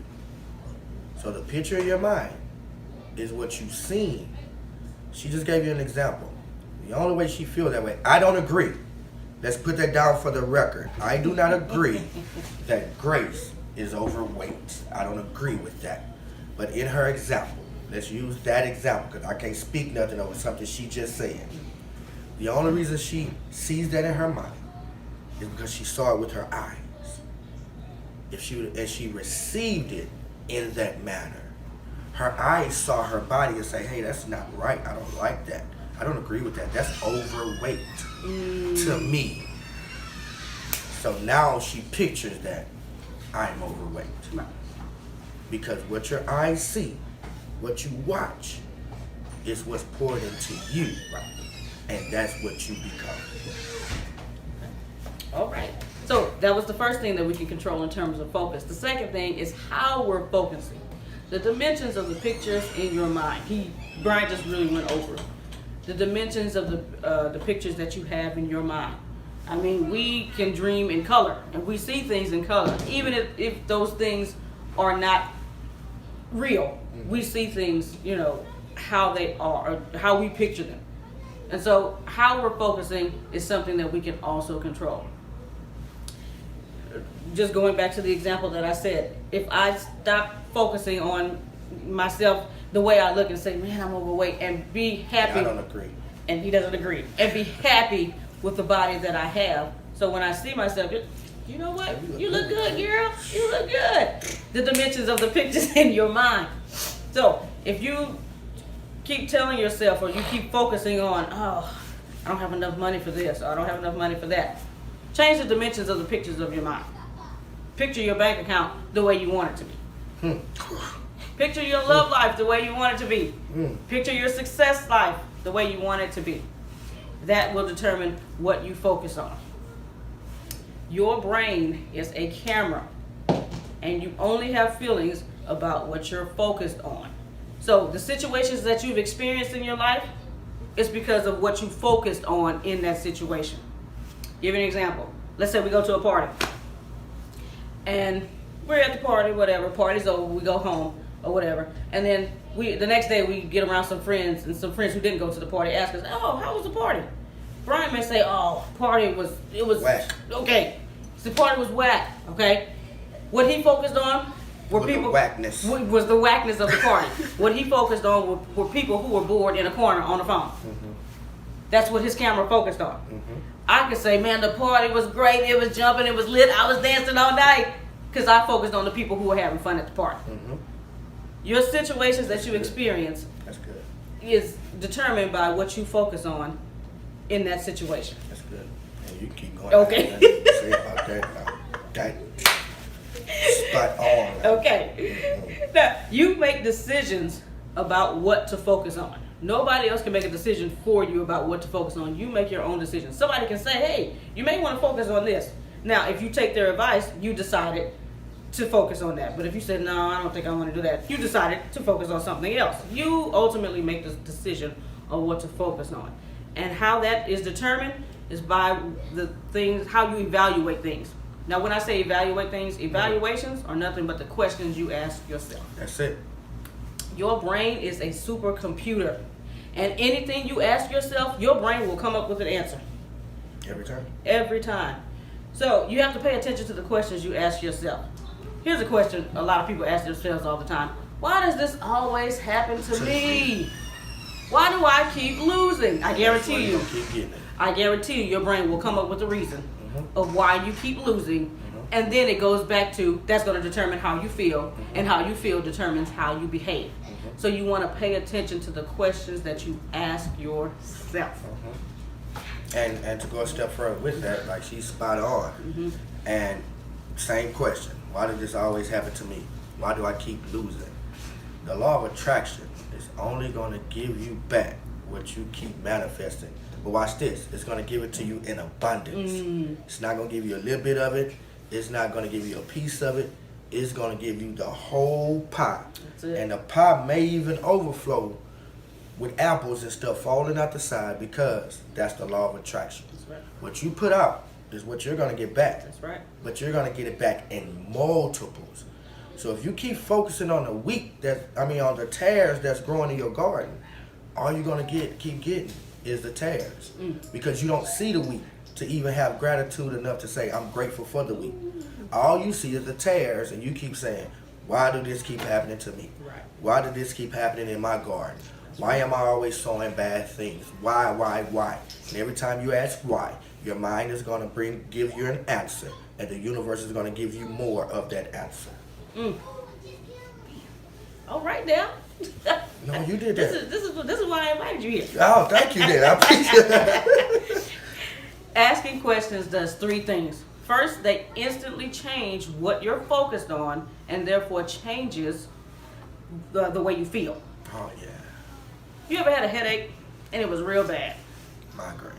But one of your kids said, Mom, Dad, I really need some help with this.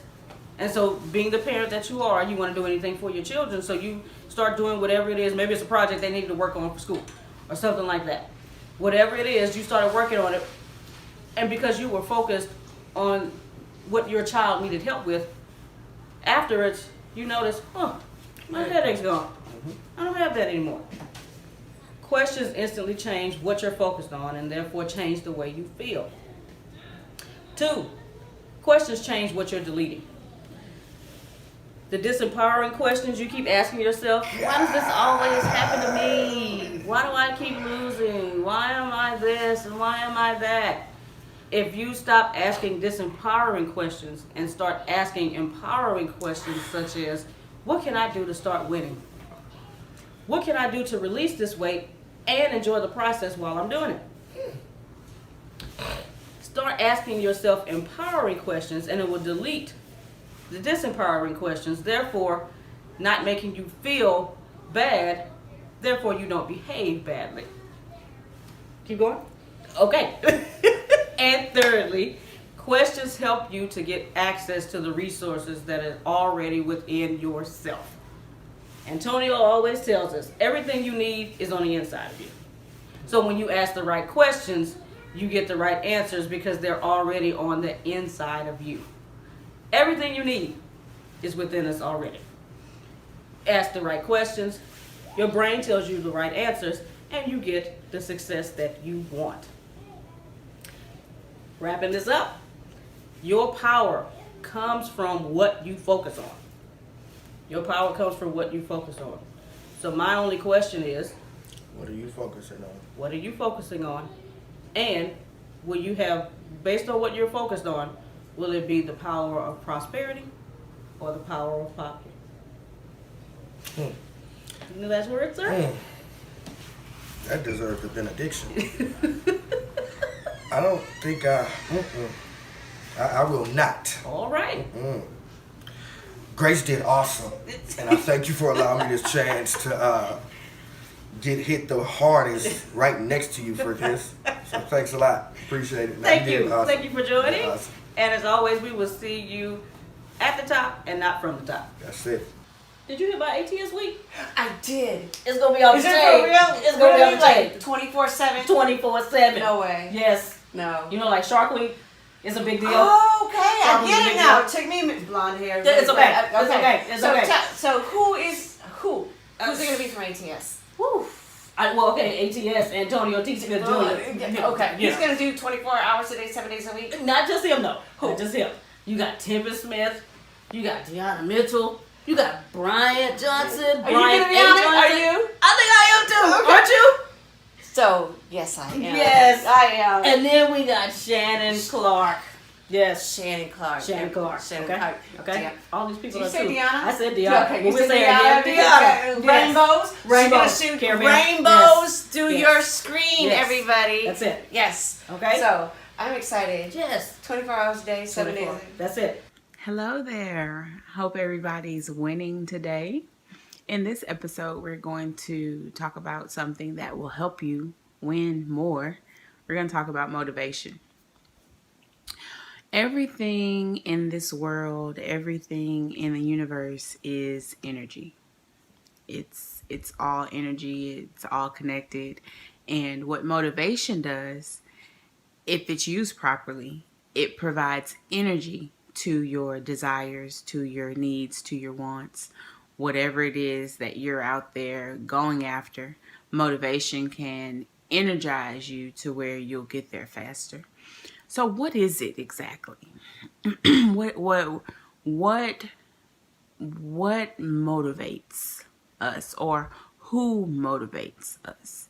It's not who you would think that it is. I am a coach, life coach, transformational coach, strategic coach.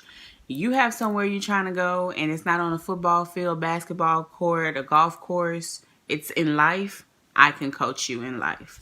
Can't coach you on any kind of turf or floor or any kind of sport. But when it comes to life, I can coach. What I cannot be for you is motivation. I can't be that for you. But what you do have to do is find what is. Some people call it your why. Why is it that why are you, when I'm looking straight ahead now and I see my vision board. And so I see my whys. Ding, ding, ding, ding, ding. I see a beautiful home. I see workout shoes. I see a microphone with a bunch of dollar signs by it. I see a big word that says open. I see, looking straight ahead, I see my whys. When I look at that, I am motivated. I'm motivated. So you have to have whys. And it can't be because I want to make my coach happy. Because the thing about it is, you had these dreams before you met any kind of coach, and you'll have them long after we're no longer coaching you. And so I'm not your motivator. I'm not your motivation. I'm not here to motivate you. What I am here to do is help you manage your motivation. If you show me your behavior, I can tell you something about your motivators. I can tell you something about your why. I can help you when it occurs to you, when you hit the wall, when you realize that all your life you say your kids are your why, but your behaviors don't say that your kids are your why. That hurts. That hurts. And so I coach you and I help you to manage your motivation. And we help you to have the behaviors that match what you say. If you tell me that your children motivate you, then you're going to come out of poverty and start doing some things to get toward prosperity. You're going to stop failing your children. And the only way you do that is by helping yourself. And the first way you're going to do that is by making sure you have the proper motivation and that you have the behavior that matches that. We give lip service to a lot of things. We give if I were to poll a room right now and say, what's your motivation? Oh, my kids. Oh, my husband. Oh, my business. Oh, my team. And then if I watch your behavior for 7 days after that, we would have to come back to have a come to Jesus meeting because your behaviors would not match what you told me motivated you. And it just wouldn't. And that's the hardest thing. That's where the funk meets the fan in coaching. When you realize every day that you tell people your why, but your behavior doesn't match it. Your behavior doesn't match it. And so what you have to realize in managing your motivation is that character counts. Your character counts. And it tells me a lot more about what motivates you than your mouth does. Character shows behavior, not vocabulary. Character counts. And it's not a bad thing, but it's a truth thing. And we have to be able to get in it and handle that truth. And you can do that through managed motivation. You can do that by telling me, what is it? What are your whys? And then we together work to develop the behaviors that go along with producing for that why. Your number one why has to be you. Your number one why cannot be your kids. Because if you don't work on you, if you don't fix you, if you don't make sure that they see you being successful, then you're not doing anything for them. The number one person that I perform for, the number one person that I produce for, the number one person that I worked on character development for was me. And everybody that I love and everyone that I cared for watched that. And that's how they energized me. That's how they fueled me. That's how they motivated me to continue, because I saw them either emulating my character or talking to me about it so that they could help themselves. Ladies and gentlemen, you don't get what you're going after with poor character unless you're going after poverty. You have to develop your character. It's part of your integrity. Some would even say it is integrity. And through managed motivation, you can do that. You can work on your character. There are target areas. You never, ever, nobody graduates from character development. There'll always be some little target area where you will realize that you have work to do. Today, I still work on personal character development. It's why I'm recording a video for you right now. Personal character development.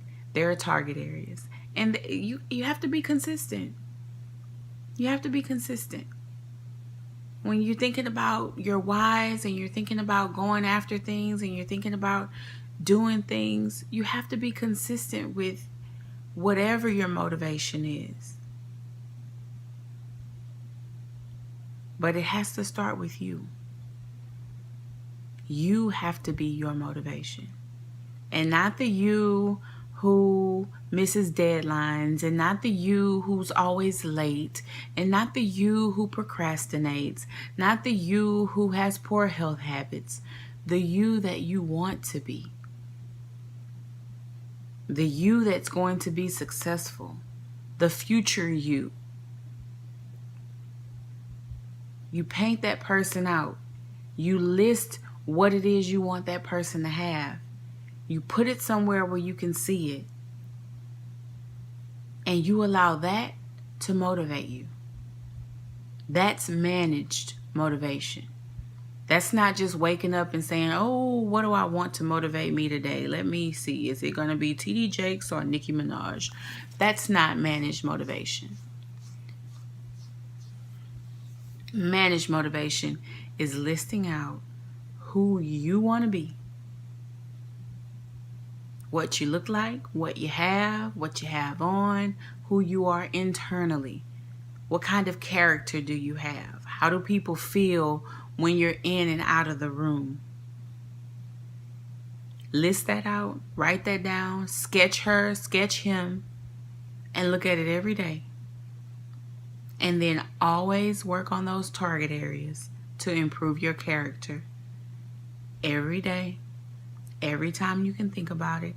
If somebody asks me, somebody I trusted, ask me right now, Shannon, what are you working on? What's going on with your character development? I could tell them, okay, this is what I'm experiencing right now. This is what I'm working on. This is where I'm training. This is what I'm improving. This is what I'm improving. You never ever graduate from character development, and you have to have managed motivation in order to develop it in the quickest, fastest, most harmonious way. Always remember, anything you don't practice, you will never do well. So you have to practice character development. You have to practice improving your character. Otherwise, you're going to work for all of this stuff. You can even achieve some of it, but either you won't keep it or you will die trying to protect it. If you develop your character, your dreams will protect themselves. Managed motivation will help you develop your character in the quickest, fastest, most harmonious way.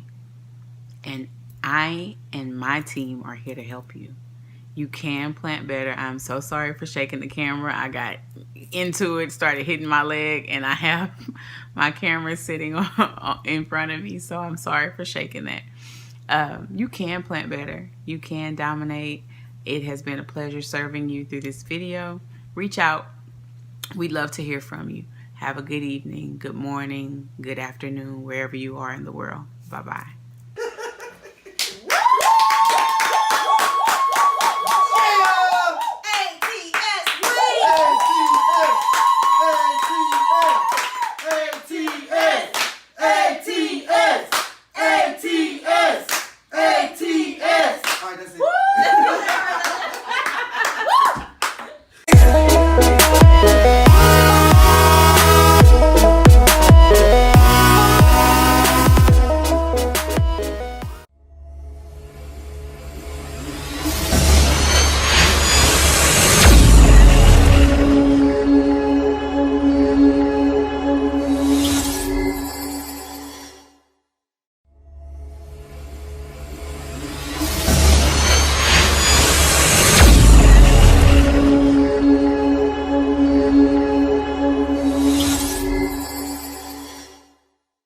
And we are back. Once again, I welcome you.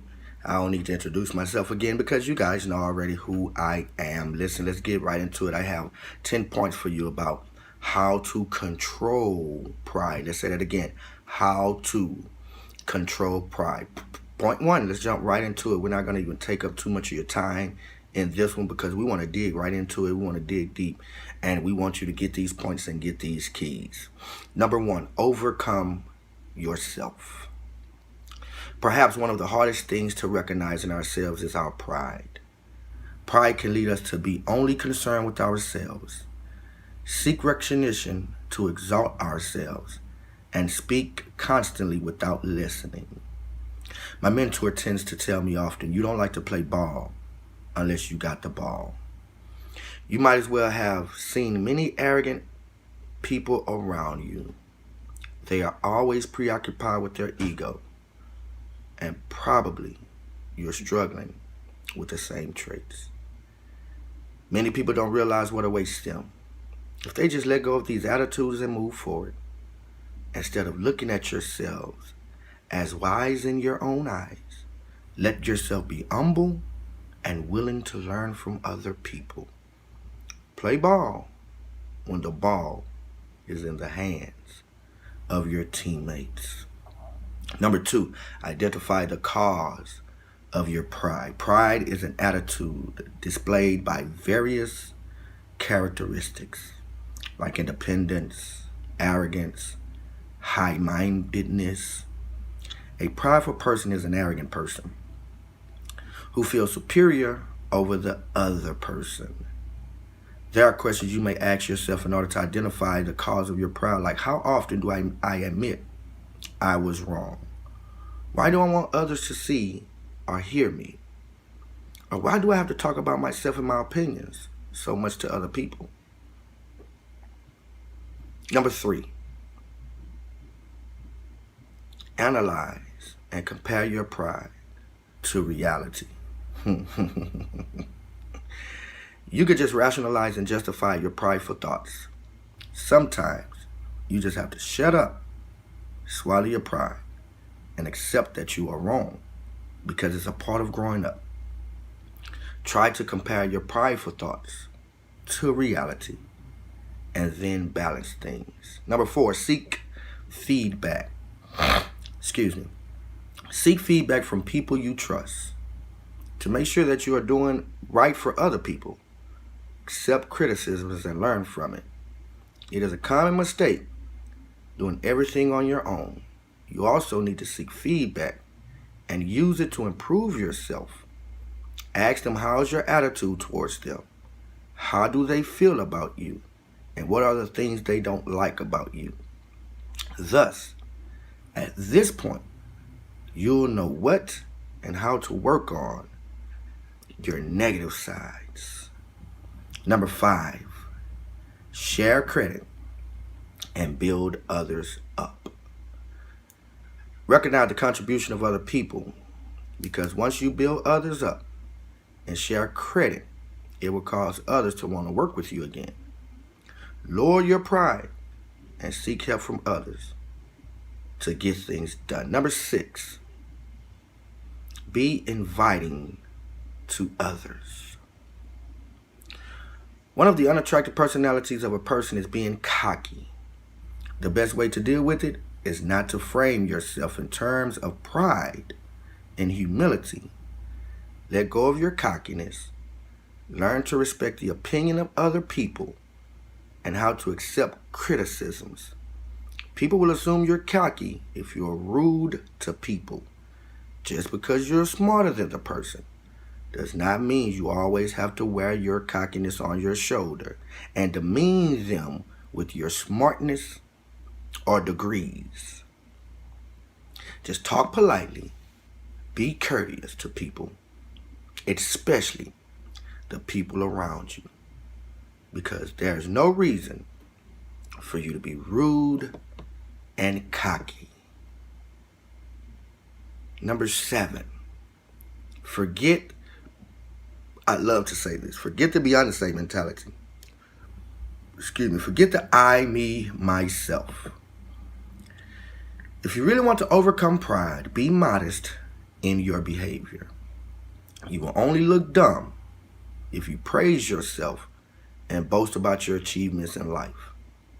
Set aside the attitude of focusing to yourself.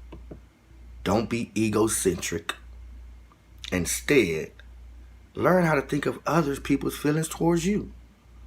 Learn to dump and let go of that attitude. Number 8, be optimistic. Your prideful thoughts will lead you to prideful behavior. But if you turn all those negative thoughts into a positive one, it will eventually lead you to a positive approach that will also help you overcome arrogance and overflowing pride. Optimistic people tend to anticipate the best possible outcome in any situation. Number 9, and my mentor loved to tell us this one, be an active listener. Instead of just thinking about yourself, try to listen to people as well. Listening is one of the most important skills you can ever have. You have to listen in order to understand and learn. Your ears were made for a purpose, so use them. Moreover, listening is a skill we can all benefit from improving.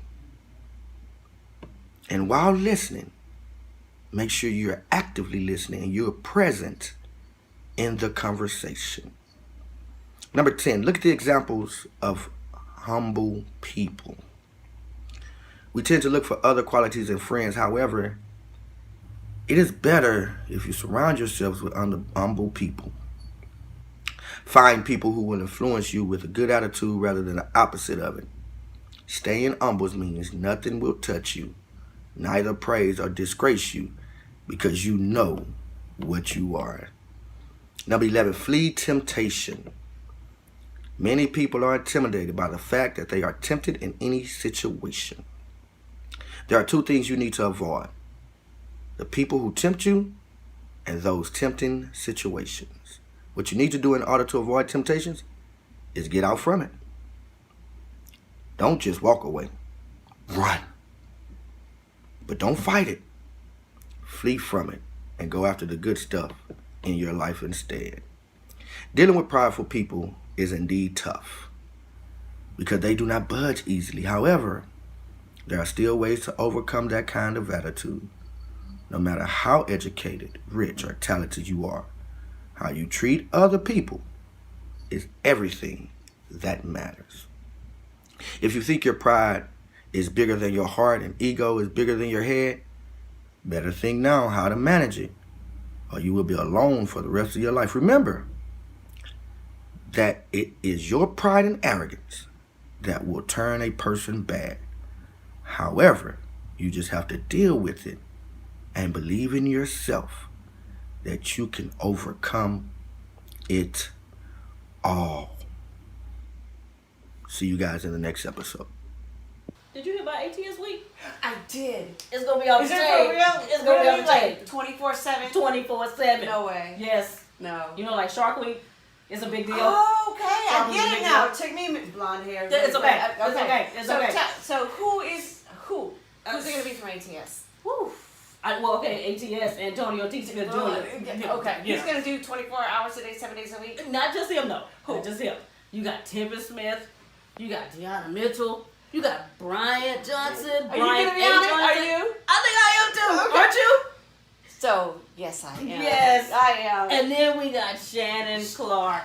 Yes. Shannon Clark. Shannon Clark. Shannon Okay. Clark. Okay. Yeah. All these people. Did you are say too. Deanna? I said Deanna. Okay, We're you said saying Deanna. Deanna. Yes. Rainbows. Rainbows. She's gonna shoot Caravan. rainbows Yes. through Yes. your screen, Yes. everybody. That's it. Yes. Okay. So I'm excited. Yes. 24 hours a day, 7 days. 24. That's it. You know July what? 16th I bet to the you 23rd. we were.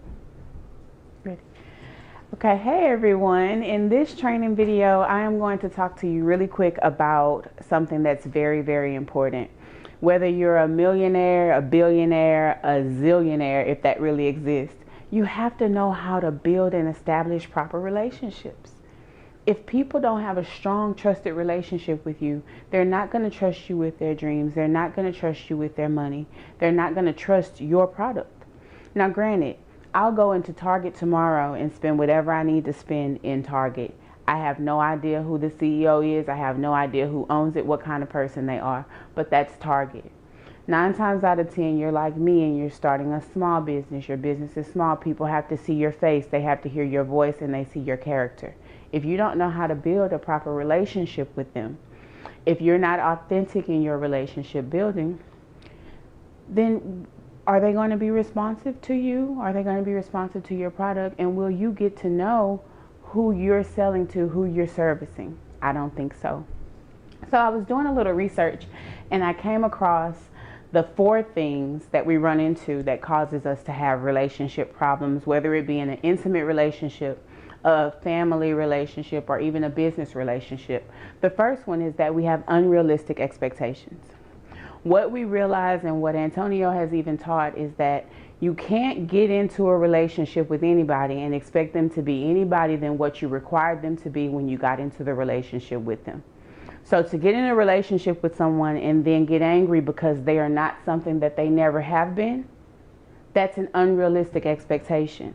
And you can't do that when building relationships. You can't do that when building relationships in business, and you can't do it when you're building personal relationships. You have to have realistic expectations, and the only realistic expectation is that person needs to be accepted for the person they were when you met them and accepted the relationship that came with them. Number 2, we sometimes get caught up in searching outside of us for what's inside of us. I want to be in a relationship because I want happiness. I want to be in this relationship because I need financial security. I want to be in this relationship because I need my ego to be rubbed. All of that, you need to settle on the inside of you and not search for it on the outside of you. Happiness, we hear it all the time, is an inside job.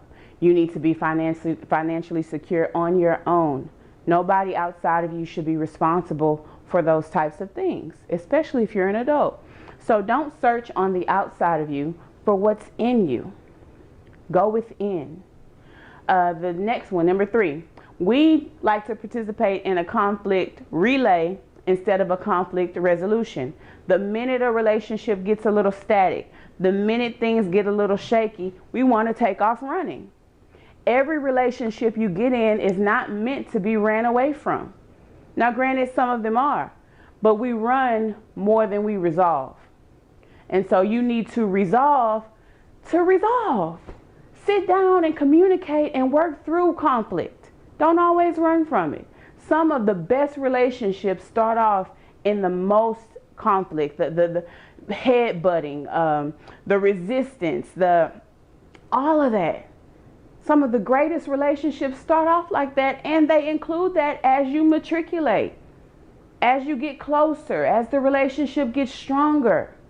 Conflict is going to happen. You don't always have to run from it. Sometimes it's okay to resolve it.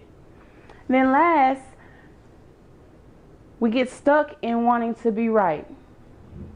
This is something that struck me really hard because Antonio, with grooming me and mentoring me, I have to always be right.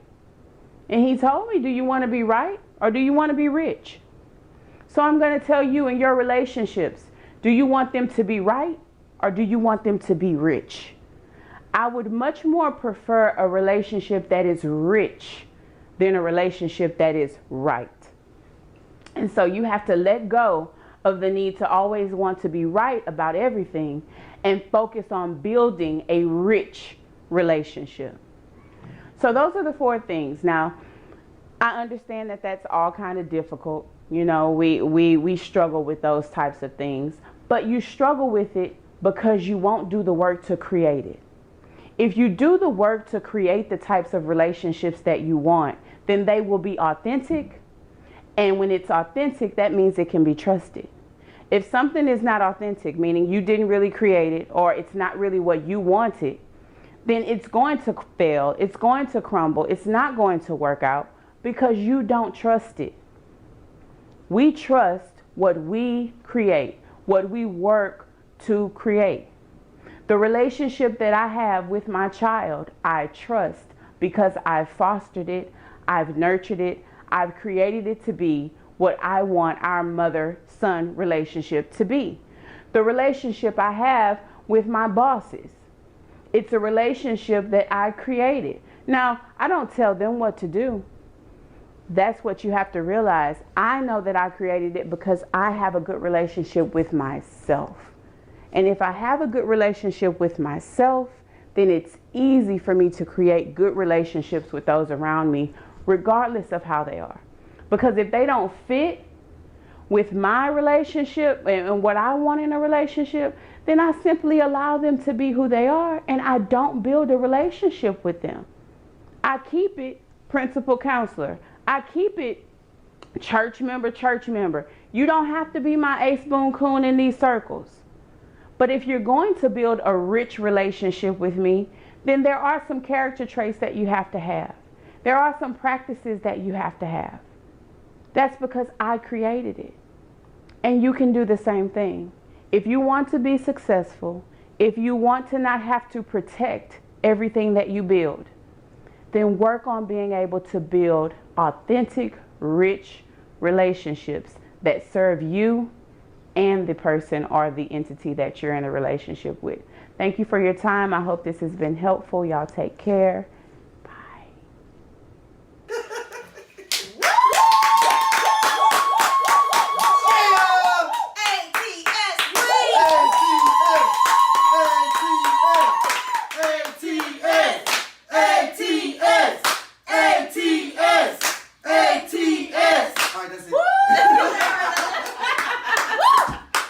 I want to talk to you now about cold calling. This is your introduction into cold calling. This is your introduction into cold calling, and there is nothing more important than cold calling. I understand that you've went to the internet and they have told you you don't need to call no more. The phone call is a dinosaur. Do this click funnel. And if you do this click funnel, you won't need to do anything else no more. And just create you a landing page and a lead capture. I get all that, and all of that is true, and we will cover that in this university. However, one fact will always remain true as the sky is blue, as the sun is a big ball of fire, and as true as taxes will plague you for the rest of your life. Conversations create clients. You cannot have a proper conversation over a keyboard. I get it. I know you dated her all through text message. I understand that you dated him on text message, but you were not selling him a $15,000 product. The people who are great at this have sales teams like mine, which you will hear from in this episode. The people who are great at this, they understand, first and foremost, fundamentally, and most importantly, that conversations create clients. You got to get on the phone. Whether it be cold or warm, you get on the phone. At this point, we're so good, I can just randomly go to a phone book. I know, they still exist though. They do. They really do. They really do exist. I can randomly go to a phone book, pick a number, pick a name of any culture, and keep that person on the phone for 20 to 30 minutes and sell them something. See, when we go through a cold selling process, your options are yes, yes, yes, yes, yes, yes, and my lowest yes possible. Even if you have to hang up, you don't hang up on me. Oh, great, I'm so glad you have to hang up. Listen, when is a good time for me to call you back? That's a yes for me. I'm simply scheduling an appointment. Cold calling is hard to do. So I'm going to give you 5 things. If you're struggling with cold calling, if you're struggling, if you don't know what to do, I want to tell you right now, read a book on cold calling. There's plenty of them.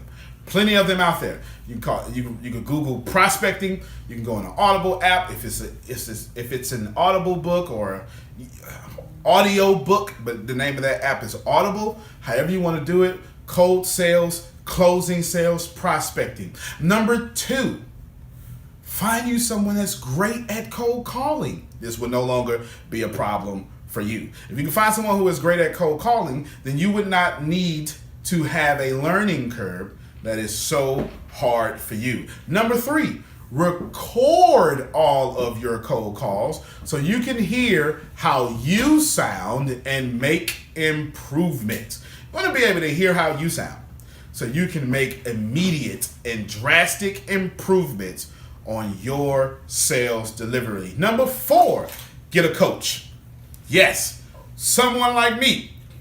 You need to get a coach that will help you in the cold market thing. And buy a cold calling program CD or sales calling CD. Zig Ziglar has them.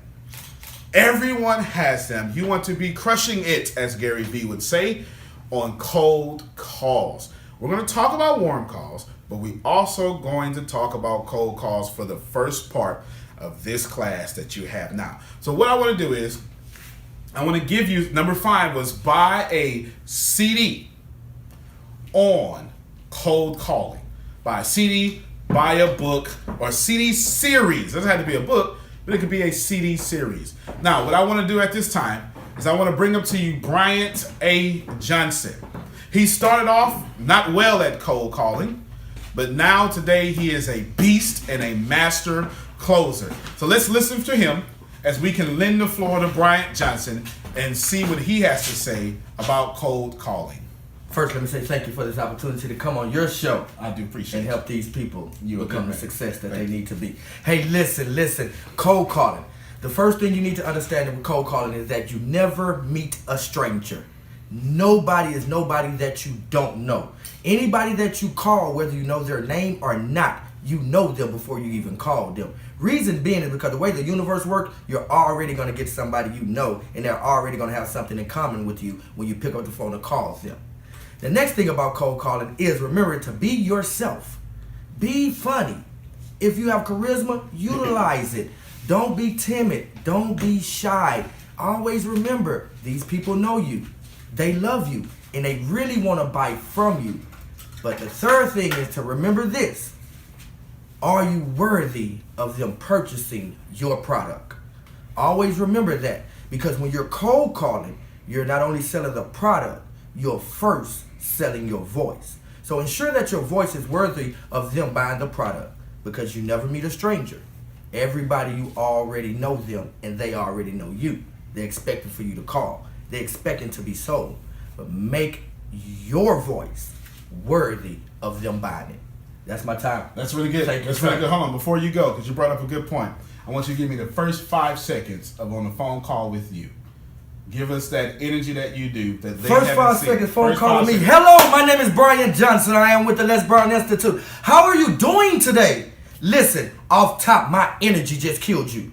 I don't care what mood you're in. I don't care how you're feeling. Because I called you with super 1,000 energy, I just literally blew your mind. If you were sad, I just shocked the H out of you. And that just got your attention. The first 5 seconds of any phone call is an attention grabber.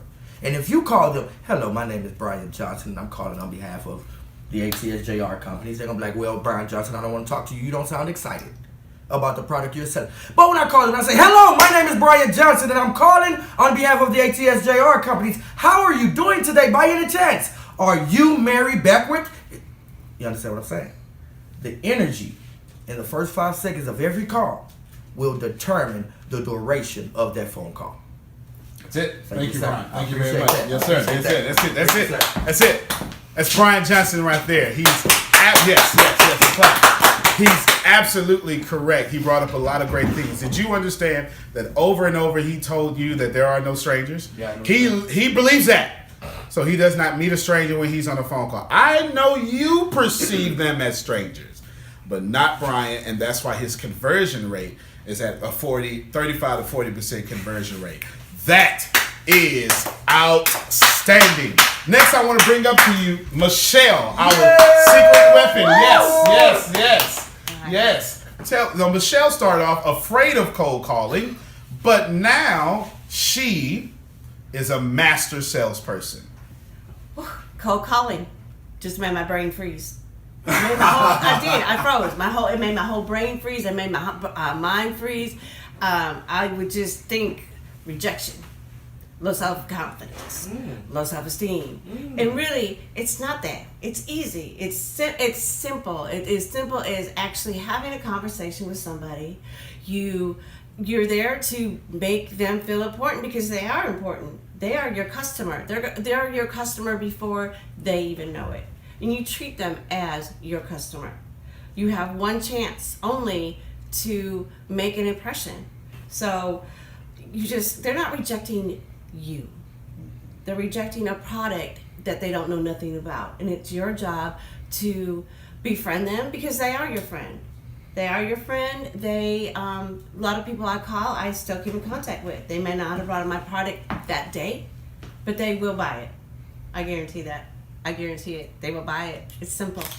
That's it. Good job there. Yes. Thank you very much, Michelle. She brought up a great point.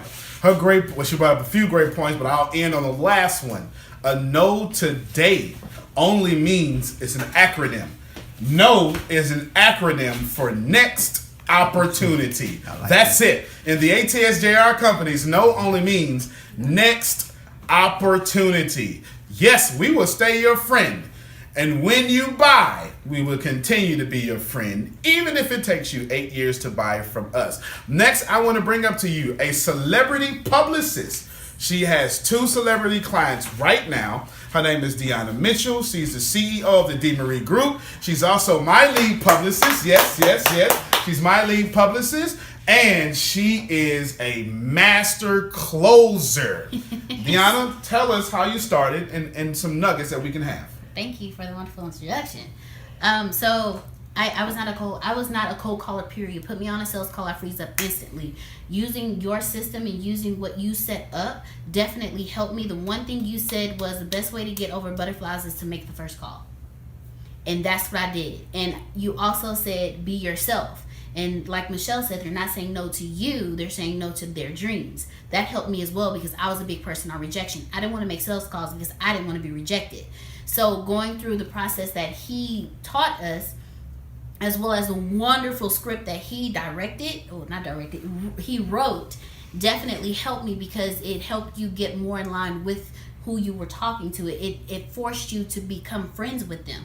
And like I said, like Michelle said, there's still some that I talk to today, and because of that, you build a rapport. Conversations create clients. Sometimes they don't buy from you off top if they don't feel comfortable with you, but if you talk to them and you make them the most important person that you talk to that day, they will get that from you. And you definitely have to do it with high energy, and that's another thing that I learned from you.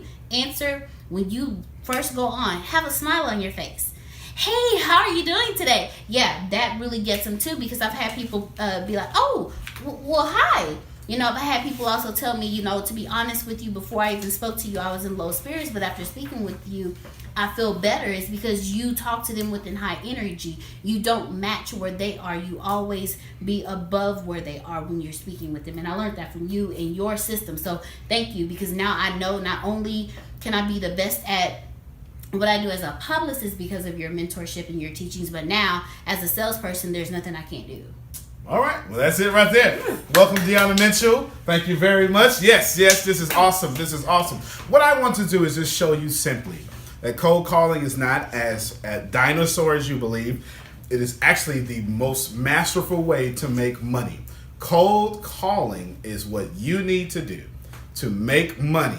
Warm calling is what you can also do that keep money and then make your life a lot easier. Yes. These were 3 of my sales team. They're not all, but just 3. All of them have conversion rates over 20 to 30% and even more. That is a dynamic thing that you can do, and it's what you can have. You can plant better. You can dominate.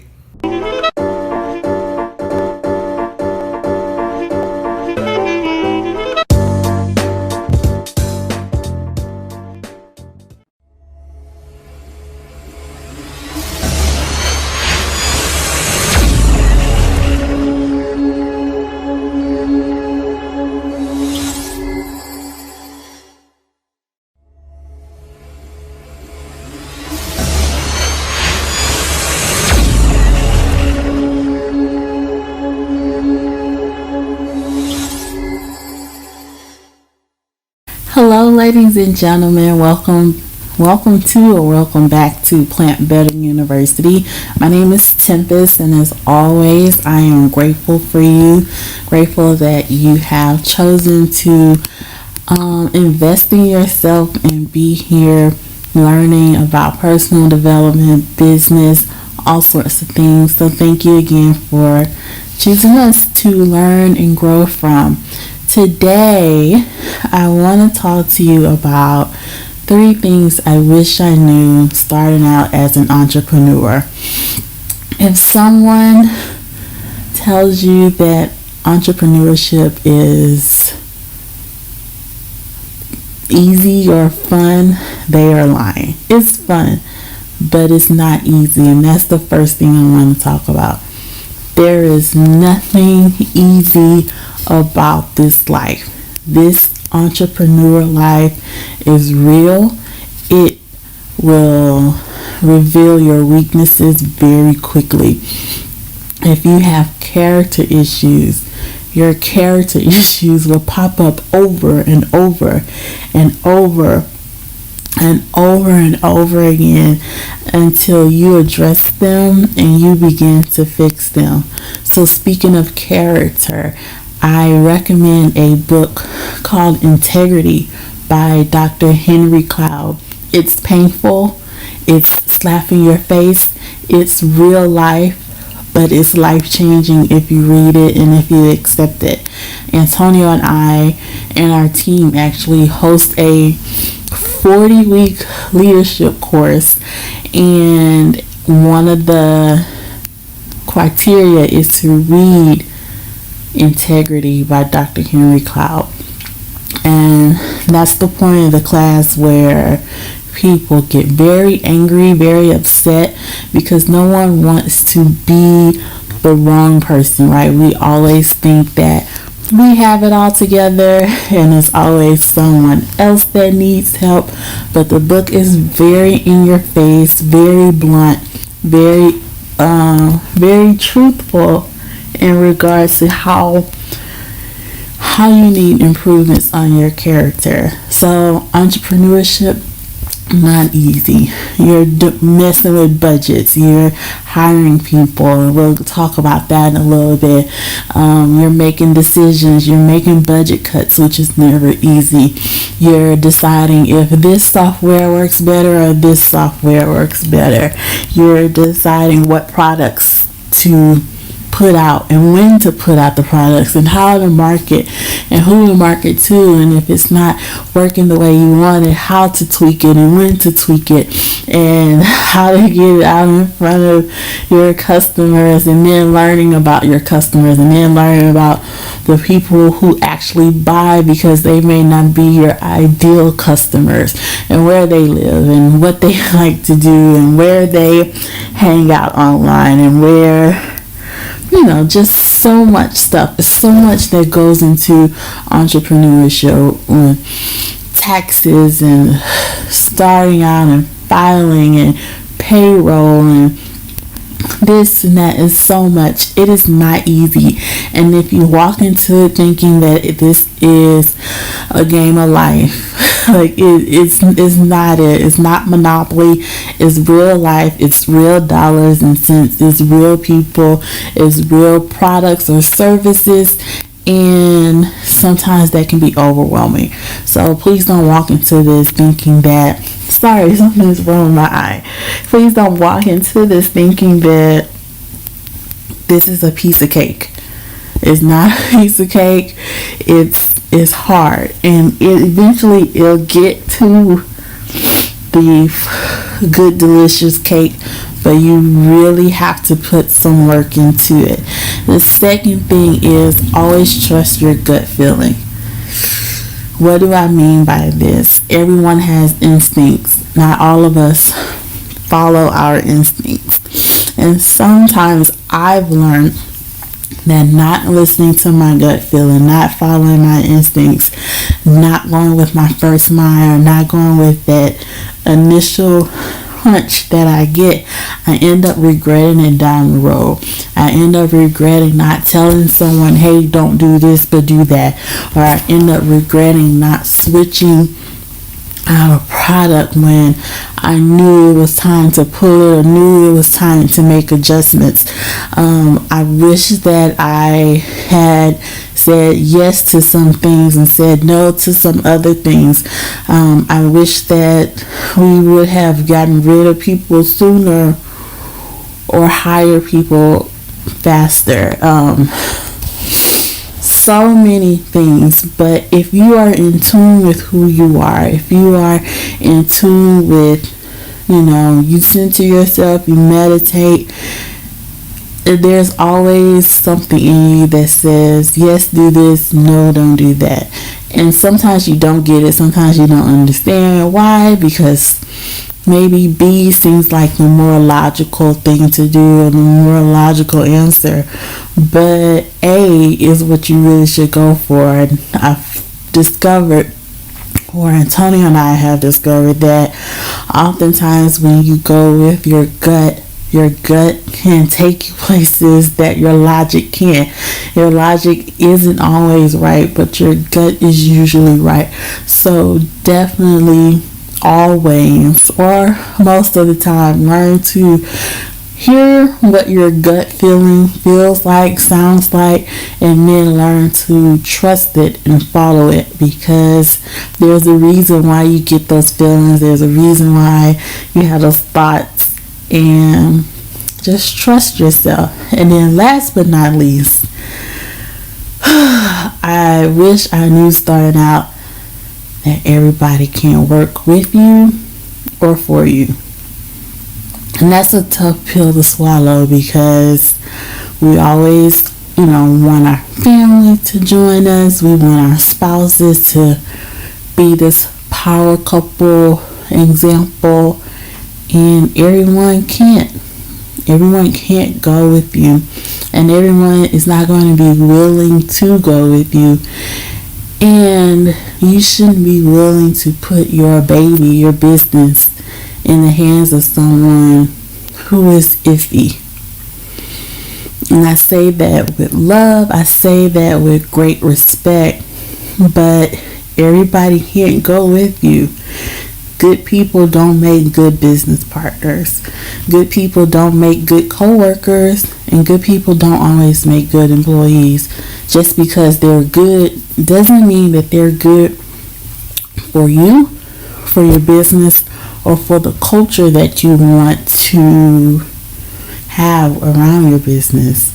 I remember years ago, Antonio and I hired someone who was a great person and had all the skills and all the talents, but she didn't fit within our culture, and it caused a rift, and we had to learn to let her go. Great person, on paper great for the job, but when she got there, it didn't work out. And learned the hard way, everybody can't fit here. And it was difficult letting them go because they were a great person, like I said, but it just didn't work out. And sometimes you're going to come across that. You're going to come across the perfect person for the job. But if they don't fit your culture or they don't always follow you, that's a problem. If your spouse doubts you, sorry to do this, if your spouse or your significant other doubts you at home or doubts your decision making skills at home, chances are they're going to do it a lot more with your business. And you don't have to necessarily work with your spouse, but understand that. So to recap, first thing is nothing's easy about this life. Nothing is easy about this life. And I could really do a whole entire course about that, and maybe I will. But this entrepreneurship life is not easy.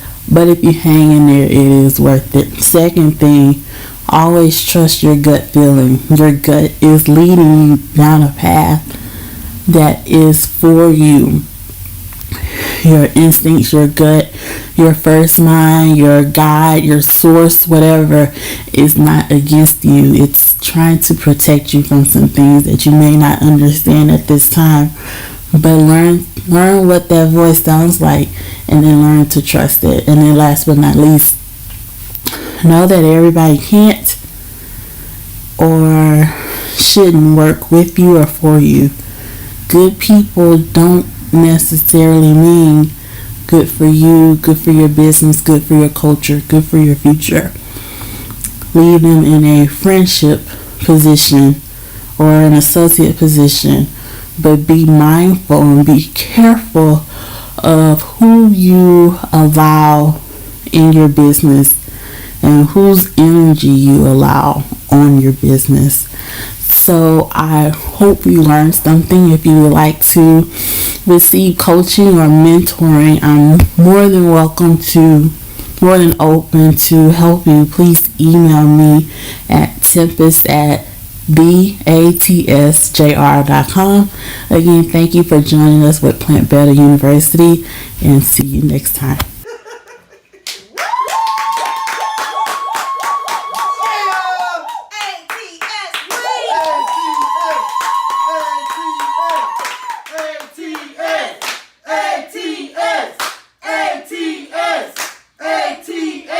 All right, that's it.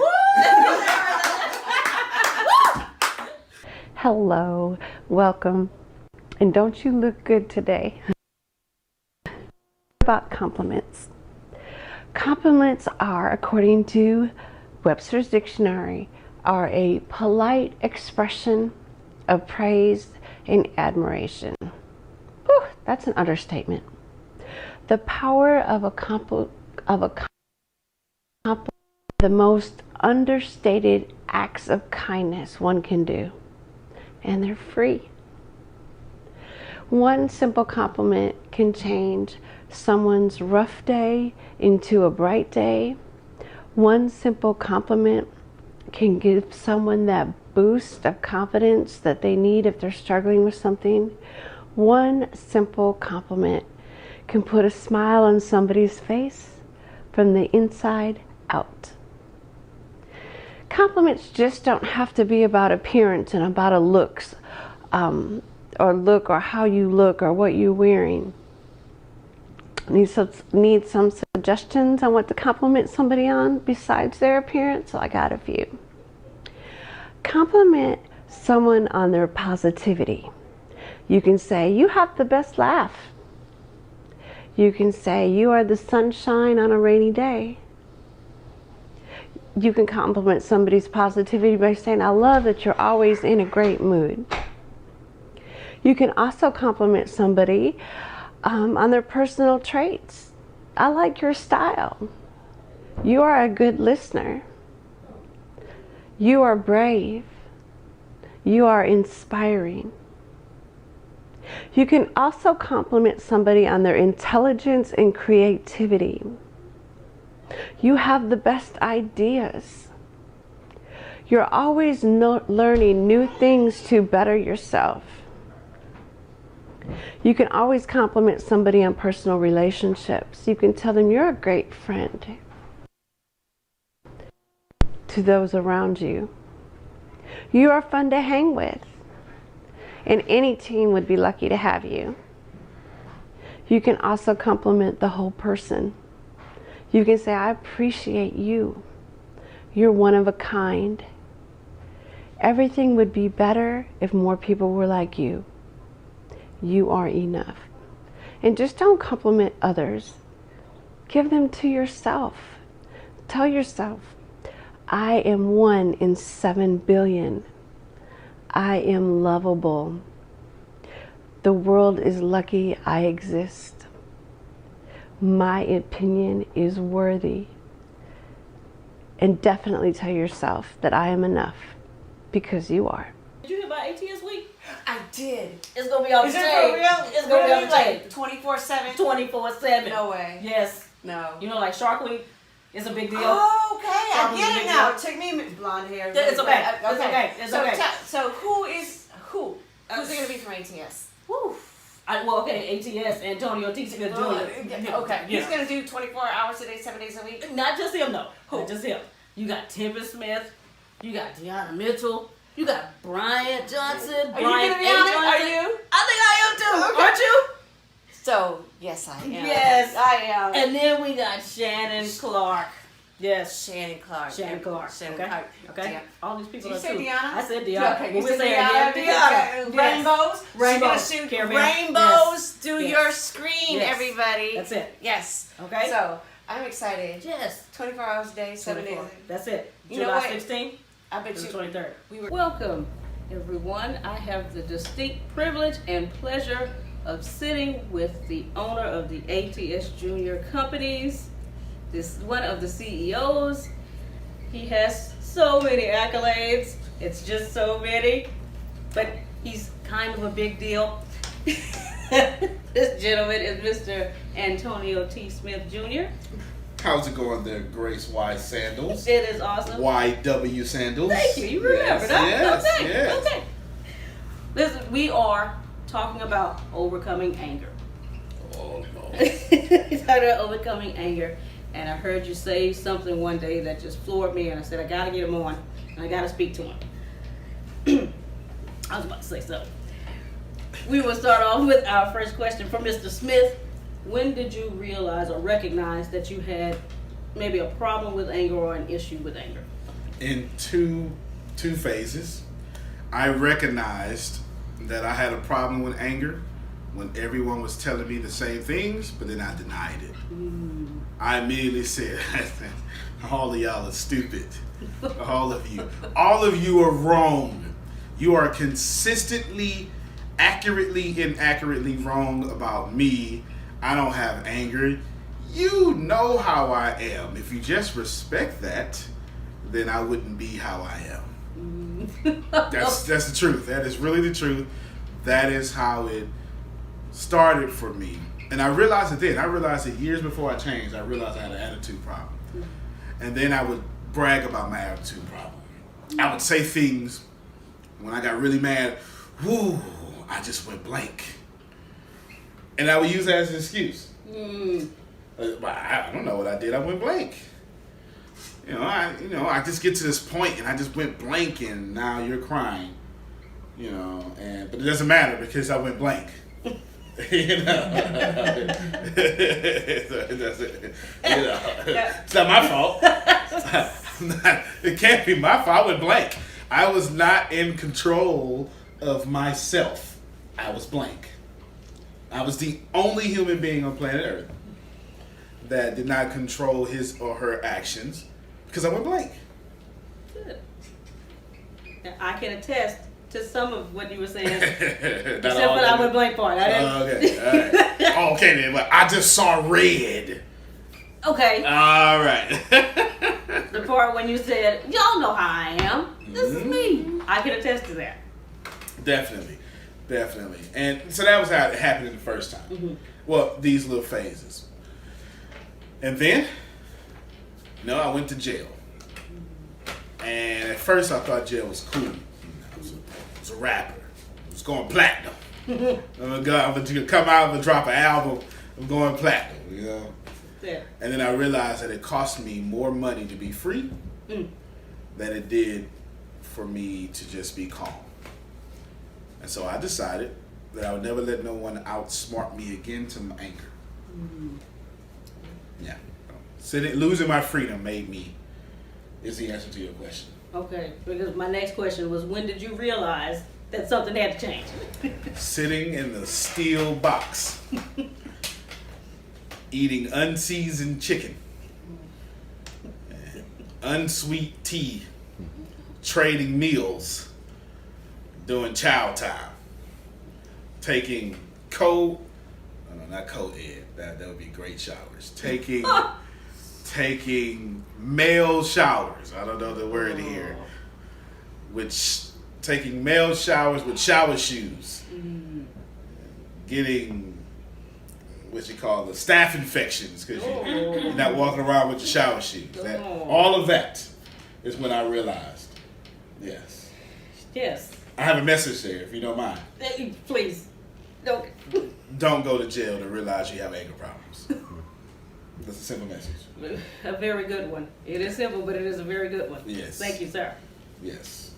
You once said in a leadership class, and it's just been sticking with me, in order to be free, I had to stop being mad. Oh, yeah. That you want You could expound on that. when you're mad, and I say this with respect to all of you out there, when you're mad, someone has power over you. And I couldn't be free with all these people knowing exactly what to do to take my power away. I mean, it was so awful. And then I would date people who knew how to push my buttons and would push them whenever they felt like being superior. And I could never be free until I start letting my anger go. And here's the crazy part. It's not that I let my anger go. That's one of those we say, and it is true. It's not that I stopped being mad at those people. I released what was wrong with me, and those people could no longer affect me. I had to go in me and let go of that problem. For example, you cuss me out. Now I'm mad. I'm gonna cuss you out because you're not gonna disrespect me like that. It's the principle. What does that mean? It's the principle. When I figured out that when you cursed me out, that I hated, that you were challenging me. Now I was able to ask myself, well, why don't I like being challenged? And then when I was able to honestly answer myself and say, it's because you don't feel like you're worthy of a challenge. I was able to let that go and then make some moves to make myself be worthy of any challenge. I would literally be mad at people who challenged me because I was secretly mad at myself for not being man enough to accept challenges. Wow. These your questions. I know. You are handling this interview well, sir. What were the results of you just making the decision that I'm going to change and release this anger? Winning. That's true to my personality. Winning. The side effects of that result were change circle. The side effects of that result were change circles, changed income, changed happiness, leaving environments that no longer serve me, not being afraid to be single, not hitting walls because I was angry. Okay. You're gonna love this one. Keeping my personal property and not having to replace it every 3 months because I got mad and threw it up against the wall to show you how angry I was. Okay. Angry people break all their stuff. We never break other people's stuff. We break ours. Okay. He's like, yeah, we break other people's stuff too. But then we got to replace it. Right. I saved so much money by being happy because I didn't have to replace stuff. Yeah. The last one, yes. It's saving money, yes. Because you're breaking up your things. Man, once I had some Gucci glasses one time. Wait. And it was $475. And I got mad and I went, No. and I said a word that went with it, but Yeah. you don't want to hit on this interview. Right. And it smashed against the wall and the frame broke. But the frame didn't break where it could be fixed. Oh. It broke into plastic. Oh. You can't walk around with no super glued. No. You know, so you can't walk around with super glued Gucci glasses. No, you cannot, sir. And I was like, man, why am I so stupid? And I was like, oh, because you're so angry. Yeah. That's my truth. Thank you for that. Yeah. Couple more questions. Sure. What do you think your life would have been like had you made another decision? As in the opposite of not being angry? As in the opposite. I would still be controlled by people. Please, and all that you hear, all that you do, please know that to be angry all the time is to be the slave of other people. There's no, you think being angry makes you powerful. It actually makes you extremely weak because you're at the power or at the mercy of those who made you angry. And that's what I would be. I would be someone's slave. I would be working in someone else's dream instead of owning my own. I would be in a relationship that most certainly did not serve me. I'd still be there. I would have wasted my 20s and my 30s. I can assure you that. Because the people I was angry with, this is the truth. The people I was angry with during that decade, they're still in the same place. Wow. And I need you to think about where you were when you were 23. I know you were having fun, but think about your income, your credit, how immature you were, how carefree you were. Think about that. They're still there. And they're almost 40. One of the people that I was dating at the time has wasted. She almost said too much. Has wasted. You'd have been able to identify who the person was if you know me. They wasted a good 2 years on me. then left me and got with someone just like me and wasted 10 years on them, and then with somebody else and has wasted 5 years on them. Wow. A decade and a half of being in one relationship 3 different times. Wow. Wow. Not 3 different relationships. The same relationship with 3 different people. That's why I would be. Right. You segued into my last question. Sweet. What would you tell someone or people out there who are battling anger issues and they really want to overcome them, but they were in a state like you were, like I was? Well, there's only one real answer. I am enough.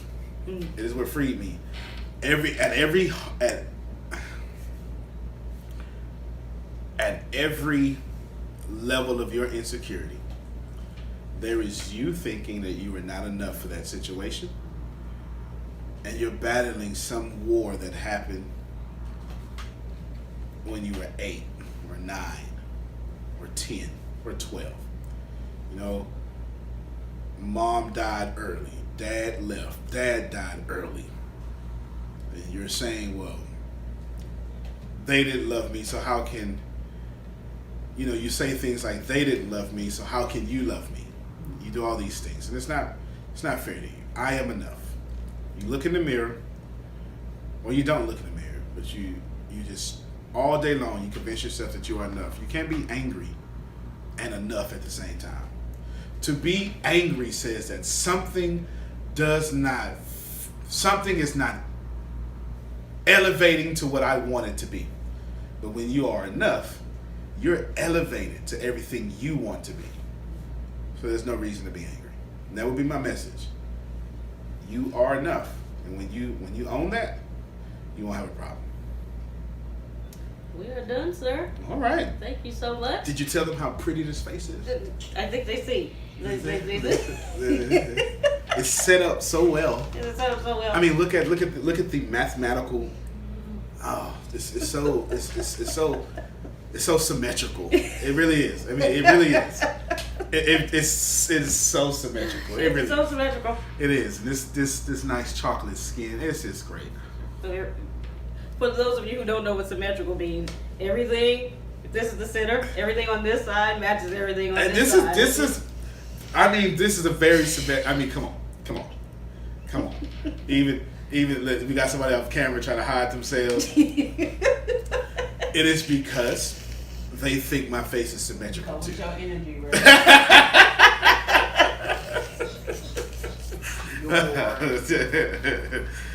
I'm just not kidding. No, I'm just not kidding. Because it really is a symmetrical face. I'm a handsome brother. I am. I'm a handsome brother. I am. I appreciate all of you out there. Call me 555. No, I'm just joking. You can have your interview back. I'm done. I'm done being silly. Thank you again, Mr. Antonio T. Smith Jr. He always has a saying that I love. Would you say it for the people? You can plant better. You can dominate. And we will see you at the top, not from the top. All right.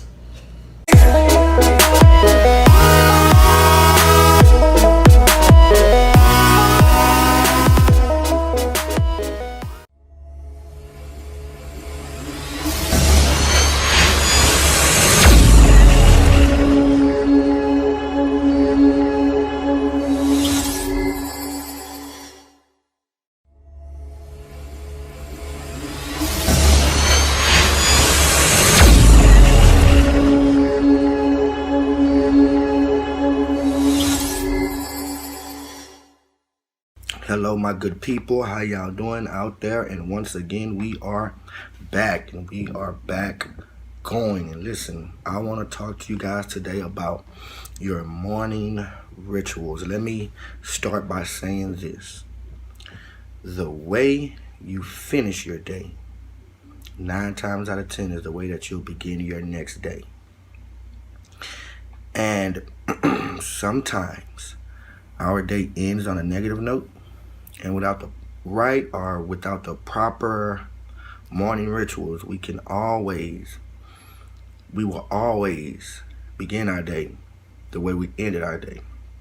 But with morning rituals and with your right morning routine, not only do you set yourself up to control the reality of each and every day of yours, but you also set yourself up to be operating in positive energy and allowing the universe to give you what's worthy and deserving of you.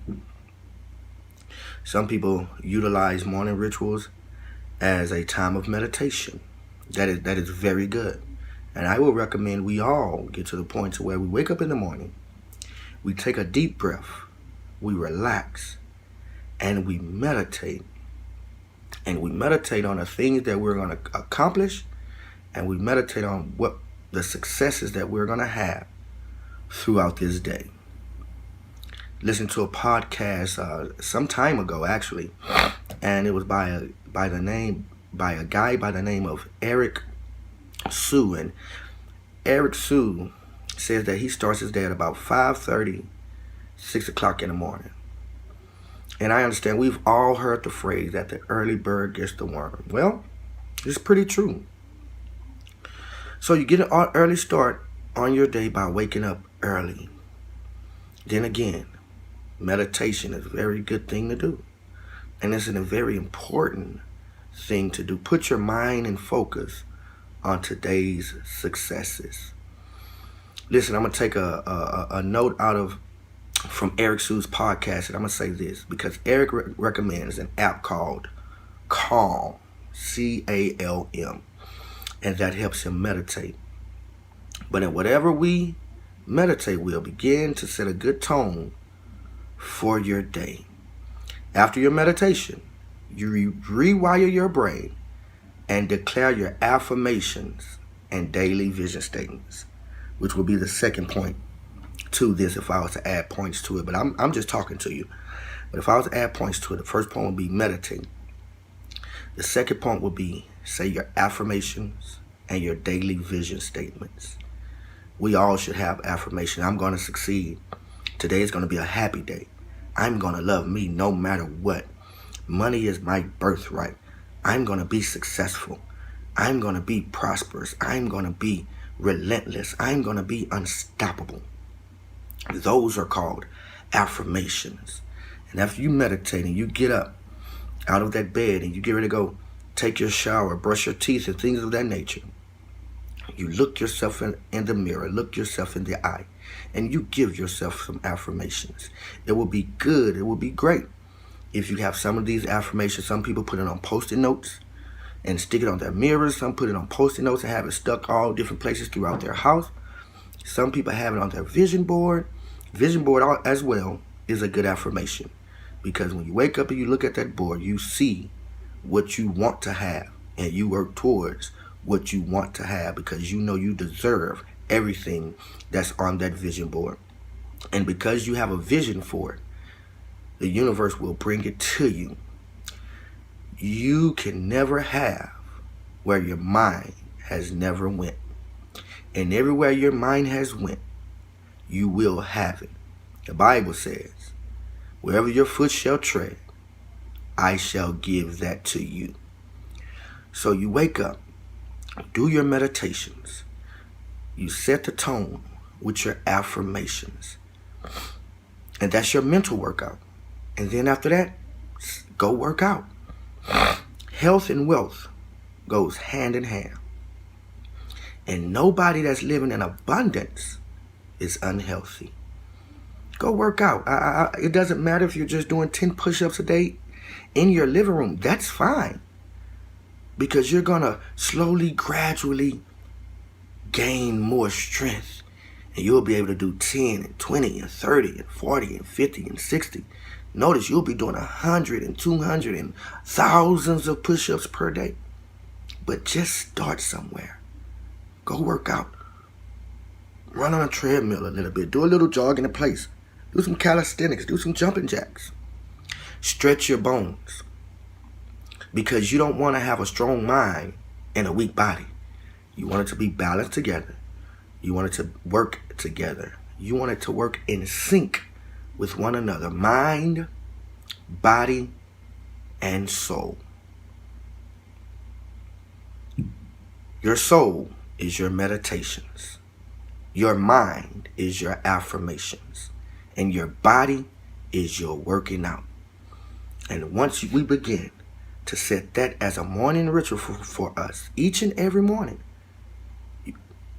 your mind, your body, and your soul, I guarantee you that you will definitely be able to create your own reality every day.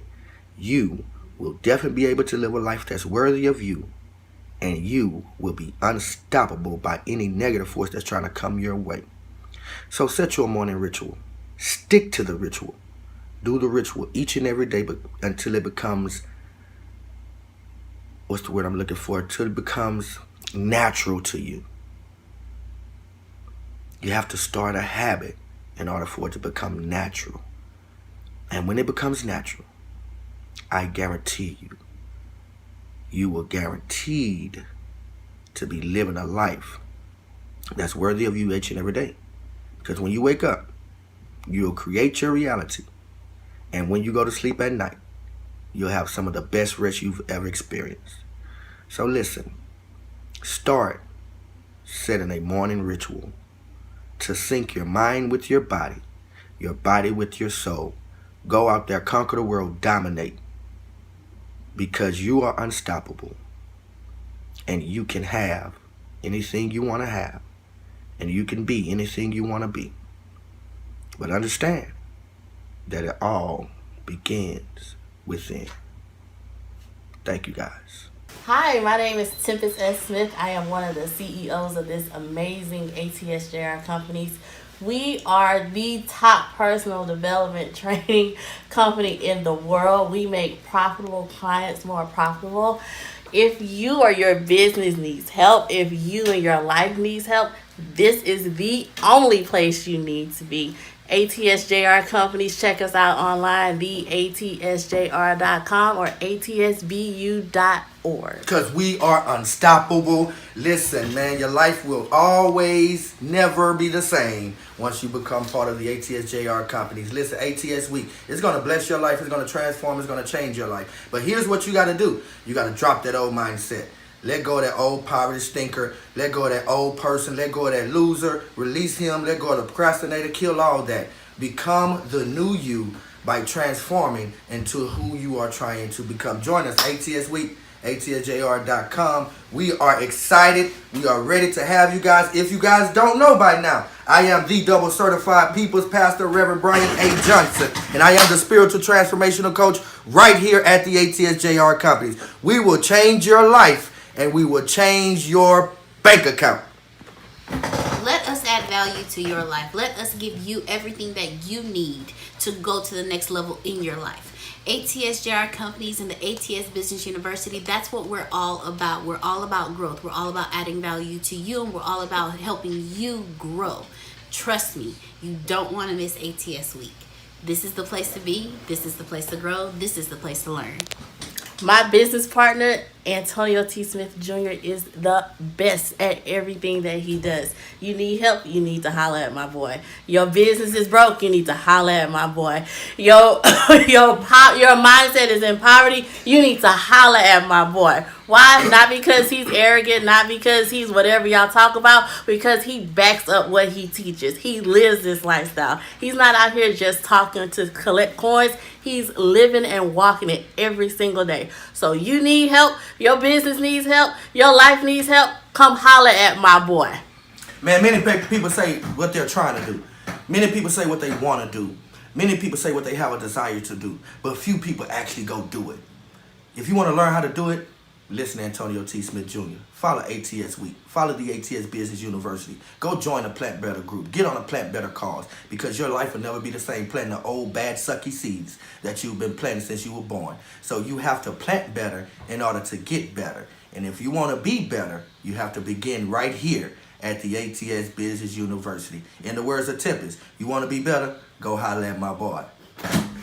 Get rid of the old model of living that you used to have and follow the new model of living. Let me explain to you why. Because your old model was based on what people told you to do. The new model is based on what your desire is. Stop letting your dreams collect dust. Stop letting your life be lifeless. Come see the ATS Business University. Come join us at the ATS JR Companies. Come join us at the Plant Better University and create a better model for your life so you can start living instead of living a life of mediocrity. Come join us. She said it best. Holla at my boy.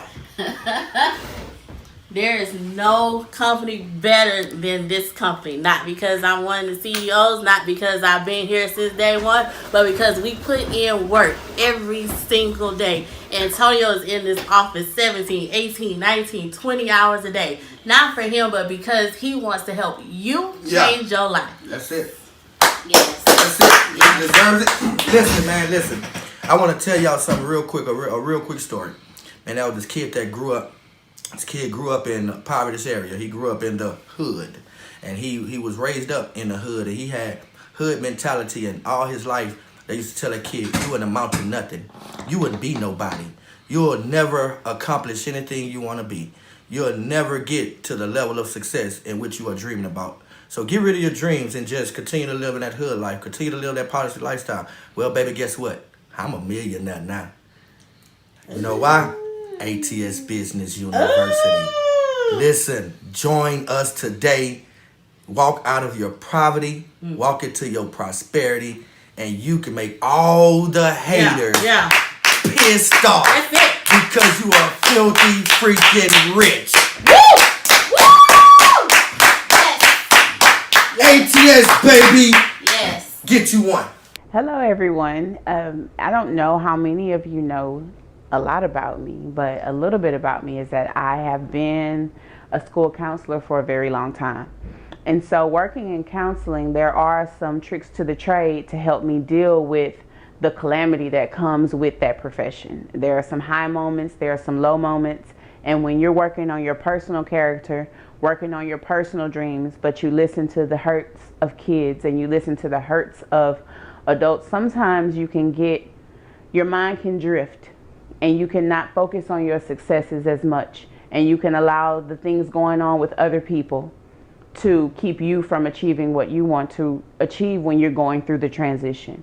And there may be some of you that are transitioning from your 9-to-5 into your own business or into your actual dreams and what you want to do.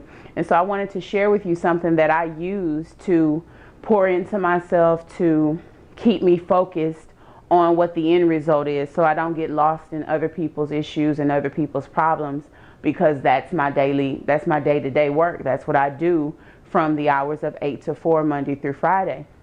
And so I have these little cards that I keep on my desk. They're called desk cards, and you can find them there at www.desk-cards.com.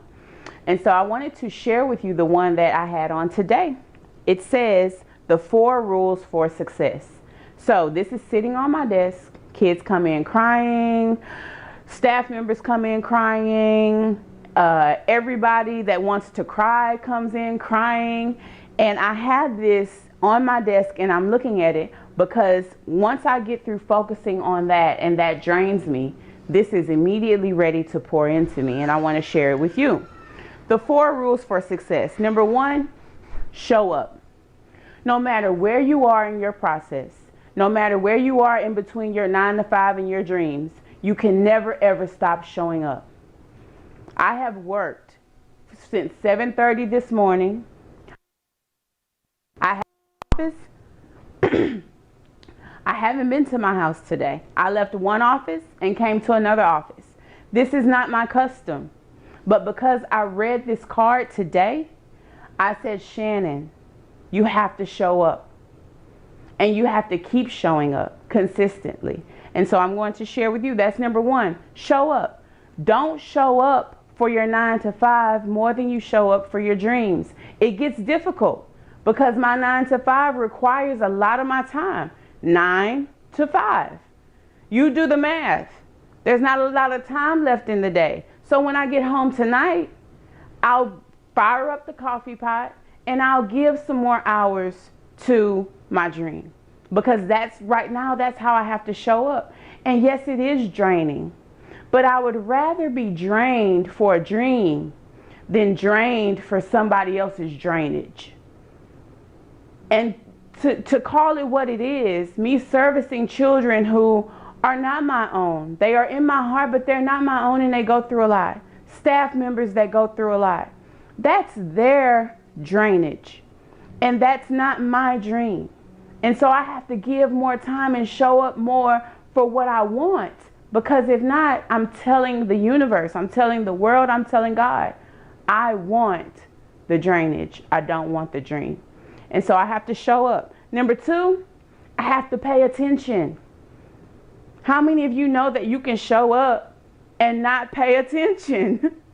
I would call myself the queen. If I had a tiara, it would be for the woman that could sit in a room and totally be absolutely absent from everything you have going on. But I also don't have my dream. So not only do I have to show up, but I have got to pay attention.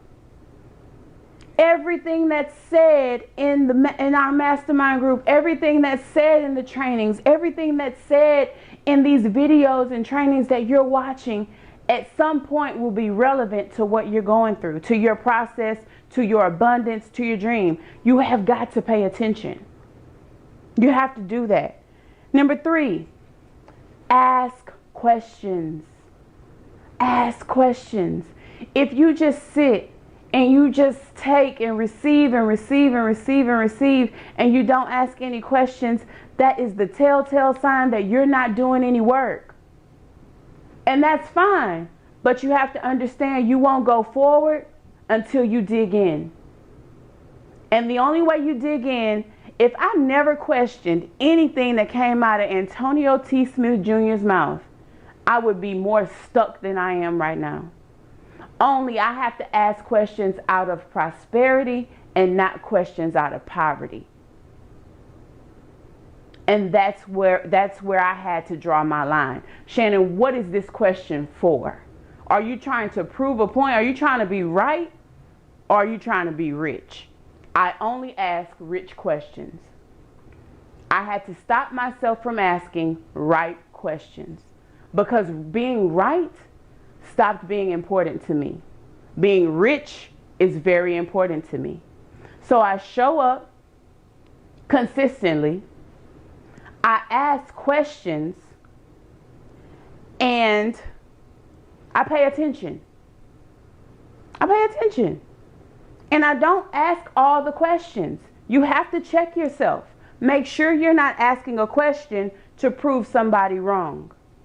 Make sure you're asking a question to prove yourself rich, to put yourself in the position to obtain everything you say that you're wanting.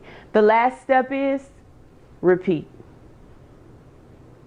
Repeat. Do it. Show up, pay attention, ask questions. Repeat. Show up, pay attention, ask questions. Repeat. And before long, you're going to look behind you and you're going to see through this repetitious action, you're propelling yourself forward in the direction that you want to go. But it's only if you remember, ask rich questions and not right questions. Thank you for your time. I hope this has been helpful. Talk to y'all later. Did you hear about ATS Week? I did. It's going to be on the Is it stage. for real? It's going to be on the stage. Like 24/7? 24/7. No way. Yes. No. You know, like Shark Week is a big deal. Oh, okay. Shark I Week is a get big it now. deal. It took me blonde hair. It's okay. It's okay. It's so, okay. So who is who? Who's it going to be from ATS? Woo. ATS, Antonio T. Smith Jr. Okay. Yeah. He's going to do 24 hours a day, 7 days a week? Not just him, though. Who? Not just him. You got Tempest Smith. You got Deanna Mitchell. You got Brian Johnson. Are you going to be on it? Are you? I think I am too. Okay. Aren't you? So, yes, I am. Yes. I am. And then we got Shannon Clark. Yes. Shannon Clark. Shannon Clark. Shannon Okay. Clark. Okay. Yeah. All these people Did you are say too. Deanna? I said Deanna. Okay, We're you said saying Deanna. Deanna. Yes. Rainbows. Rainbows. She's going to shoot Caravan. rainbows Yes. through Yes. your screen, Yes. everybody. That's it. Yes. Okay. So, I'm excited. Yes. 24 hours a day, 7 days. 24. That's it. You know July what? 16th I bet to the you 23rd. Hello, ladies and gentlemen. Welcome back again to ATS Week. Thank you all for being here. Thank you for watching. Thank you for your comments, your emails, your questions, and thank you for the outpouring love that we have been receiving so far. I hope that you have been receiving great value from all of us. And I just want to say thank you for taking time out to watch us, taking time out to grow with us, taking time out to learn with us. It's amazing. You don't have to do it. I recognize that people can do anything with their time. I understand how valuable time is, but I want to take a few seconds just to say thank you because you don't have to choose us. There are a lot of personal development companies out there. There's a lot of content, but I'm grateful that you have somehow, some way found us, and I hope you have fallen in love with us, and I hope to see you interact with us more here on Facebook or on our website, or I hope you come out to our conferences, our seminars, our webinars, get into our courses, and just plant better. Let us help you plant better. Today, or for this video, I'm talking about accepting who I am. And I know that a lot of us don't really know who we are, so it's hard for us to accept who we are. We put on a lot of hats that other people have told us to put on, and I think somewhere in between putting on hats, taking off hats, picking up this hat, taking off that hat, we lost our identity. We lost who we are and where we are. And if we can somehow find our way back to who we really are at our core, I think our lives will be a lot better. So if you know anything about me, I'm not really into movies, but when I find a movie that I love, I really love it hard. And one of my absolute favorite movies of all time is The Lion King. And if you're familiar with this story, Simba, who is the cub that we meet in the opening credits, he is in line to be king. And if you haven't watched The Lion King, shame on you, but you should probably stop watching because spoiler alert, although it's been out for years, I don't think it's a spoiler alert. But spoiler alert, Simba's dad, Mufasa, dies. And Mufasa's brother, Simba's uncle, Scar, convinces Simba that it's his fault that Mufasa has died in the stampede. And Simba runs away. And he goes off and he meets people along his journey. He discovers who he is. He accepts that he is the rightful king, and he comes back to Pride Rock and takes over the land.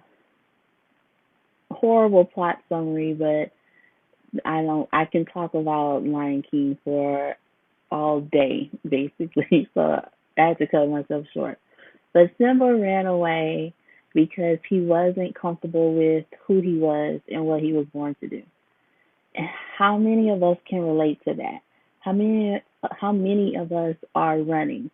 You have goals, you have dreams, you know that you know what you are supposed to be doing, but running away from your purpose, running away from who you are, running away from the king or queen that you are meant to be seems a lot easier because Simba, at its core, didn't like who he was. And a lot of us don't like who we are. And if we don't like ourselves, if we don't trust ourselves, Simba didn't trust himself to be king at, such a young age, since he lost his father young. He didn't trust himself. A lot of us don't trust ourselves. If we don't like ourselves and we don't trust ourselves and we aren't comfortable with who we are, why do we think that other people will? Why do we think that getting into relationships will automatically fix the problem of us not liking who we are or not trusting who we are or not being comfortable with who we are?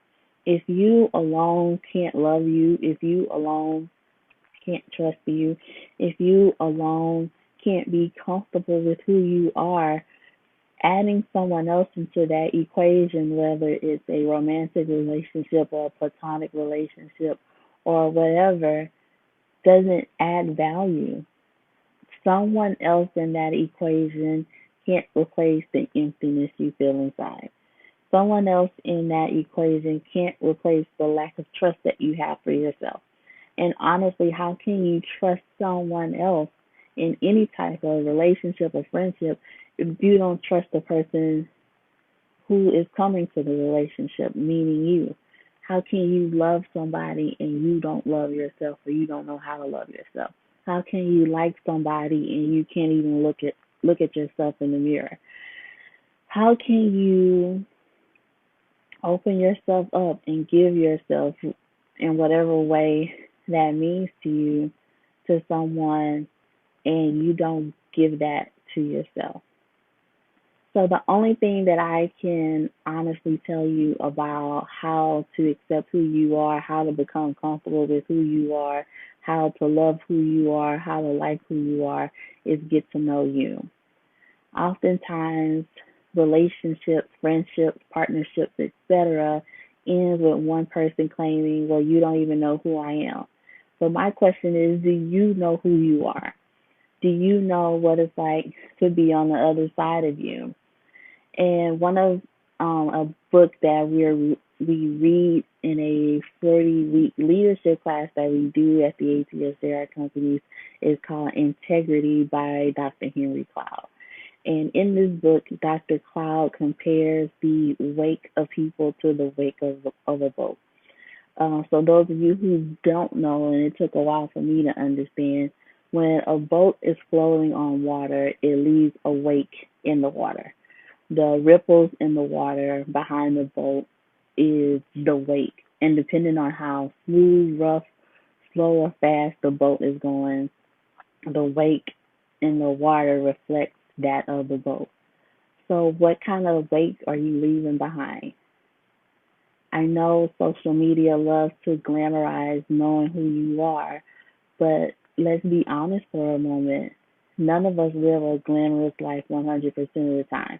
None of us live the life that we post on social media or the life that we dress up as 100% of the time. You can edit social media posts. You can add filters to pictures. You can blot out imperfections. But once you log off, there is no edit button in real life. There are no filters to scroll through that will smooth out a bad attitude or will smooth a violent wake. Do you know who you are? Do you know how it feels to be on the other side of you? Do you know what it looks like when you leave the room? Are people sighing because it's finally over? Are they sad because you left? Are they curious about if they actually got to know the real you? Do you know? In that same leadership class, as we go through that book, we ask people, one of the assignments is go ask 5 people what it's like to be on the other side of you. How does it feel when you leave the room? And people always go into that exercise thinking they're going to get great answers. And a lot of times they get slapped with some hard facts. Sometimes people come back crying saying, I didn't know I made people feel so horrible, or I didn't know people were happy when I left, not because I made them happy, but happy because they can do something different with their life because I brought the mood of the room down. So get to know you. Get to know the real you. Get to know the you that gets angry when someone moves something small and doesn't put it back in its proper place. Get to know you. Get to know the one that lives in a heavily populated city, knowing that there will be traffic, but makes no preparations to leave 5, 10, 15 minutes earlier and sits in traffic upset about traffic instead of addressing our lack of time management skills or our lack of preparation skills. Get to know what makes you happy. I feel this is important because we get hit with a lot of things that alters our mood. We get angry, we get down, we get depressed, we get sad. But if you know what makes you happy, you know what to go to when you start to feel yourself becoming angry, or you know what to go to when you start to feel yourself getting depressed. And jumping back to those relationships that we talked about earlier, How can you be mad at someone for not knowing who you are if you don't know who you are? Or how can you be mad at someone for not knowing who you are if the real you never shows up to that relationship or never shows up to that friendship or never shows up to work? You can't find peace with a fake persona. But if you constantly introduce your fake persona, that is who people fall in love with. That is who people will befriend or divorce. And how can you get mad at people for not knowing who you are if you never really gave them a chance to meet the real you? So I encourage you to make sure you get to know yourself. Pause and get to know what makes you sad, what makes you happy. If I go to this place, does it serve me? If I go with this person, do they make me happy? Another thing is embrace what you bring to the table, including your flaws. And no, we don't like introspection. We don't like looking within ourselves and finding out what's right, what's wrong. We think everything is perfect about us, but we all have flaws. We all have things that we're not proud of. We all have skeletons in the closet that are waiting to be, waiting to fall out the door. But embrace what you bring to the table. Embrace your gifts. Embrace your talents. Embrace your skills. And embrace your flaws. Antonio tells us all the time, if you can account for it, you can control it. If you can account for your flaws, even if that's getting angry all the time or getting depressed all the time or having low self-esteem or driving off too fast or stabbing people in the back or cheating or anything like that, if you can account for it, if you can recognize it, if you know that it's there, then you know how to control it.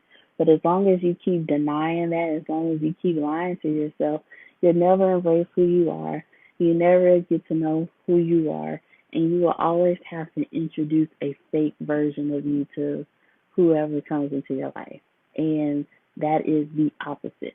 I know a lot of people say fake it till you make it, and I agree with that in certain situations. However, you can't fake who you are for the rest of your life. Eventually, the real you will pop out. Eventually, the real you will show up, get angry, and show people who you really are. Then what? Instead of lying to yourself and lying to others, get to know you so that you introduce who you are and allow people the opportunity to decide whether or not you are someone or something that they desire to have in their life or not. Remember that you were born for a purpose, but your purpose can't find you. Your purpose can't be birthed from you. Your purpose can't be fulfilled if you're not the person that the purpose is for. We pretend all day, every day, then we get mad because our life isn't going the way that we want it. So and so has their purpose, and it looks good, but I don't feel like I have a purpose. Is it because so and so is being who they are? They have accepted who they are. They are comfortable with who they are, and therefore their purpose can come from them with no issues. But could you imagine being a fake version of yourself trying to have a real purpose? It won't work because the fake you will never allow the real purpose to manifest in the way that it's supposed to be. Another thing is make sure you're doing self-care, whatever that means to you. And that goes back to getting to know who you are. For some, self-care is doing yoga or writing or reading or sitting out in nature or going for walks or going to get massages or hanging out with friends or whatever. But if you don't know who you are, then you don't know how to take care of yourself. You follow the crowd doing things that is self-care for them, that is pleasing to them, but is not serving you. So in this age of people telling you be who you are and be real with yourself, we also are in an age where people can edit any and everything that they want, including pictures. There's a meme that floats around Instagram that's saying, if you keep using filters and you go missing, we won't know who you really are. And just like pictures have filters, we filter our lives. We filter who we are in real life. And if you go missing, do we really know who you are? Do we know who we're looking for? Not with your physical attributes, but with your personality, with your mindset, with everything. Get to know who you are, and that requires separation from people, and that's okay. It's okay to be alone. It's okay to figure out what you like and what you don't like. It's okay to have an ongoing list of what you like and what you don't like. So you know to avoid the things that you don't like, or you know how to handle when you're in a situation that you don't like.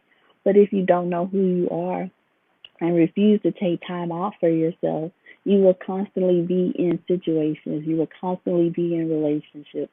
You will constantly be in friendships with people who make you mad, who make you sad, and who brings you down to a level that you don't deserve. So take time out today to figure out who you are.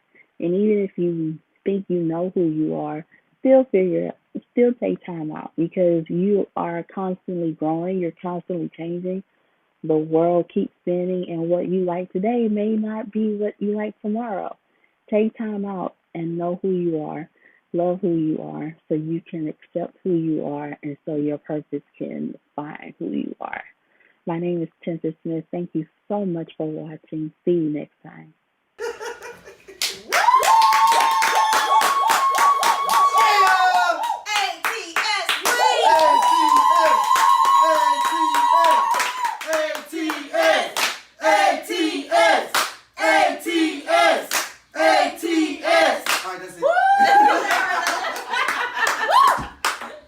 Hello everybody, I am so excited about this video because I get to talk about something that I love. Puppies. I know, aren't they great? We all love puppies, which then turn into dogs, which of course are man's best friend. Everyone loves puppies. I am a dog lover, so this is why this video actually is kind of important. I didn't realize that a lot of people get dogs and they don't realize how much work they are. Yes, they are in addition to a family. They can be great comfort, they can be great friends, they can be the kids can play with them, they can be great companions for an older person.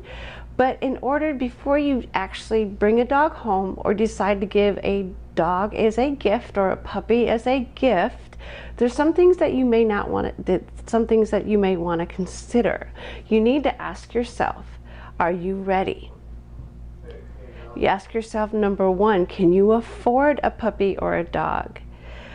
There's actually food, there's vet bills, there is all kinds of stuff that they may, if you get a puppy, they'll outgrow their bed, they'll outgrow their crate, they'll outgrow their leash, their collar. So you need to ask yourself, can you afford a puppy or dog? An annual vet visit where I live is about $300. If you live in an area where I do, where fleas are abundant. I don't live in the cold area. Fleas die when it gets cold. So I live where there's fleas a lot of the time. So I actually have a yearly, extra yearly, it's about $20 a month, per month, to protect them from fleas and ticks and all that. Be careful. If you live in a wooded area and the dog goes outside, you definitely need to consider that. You also need to consider if you can afford a trainer.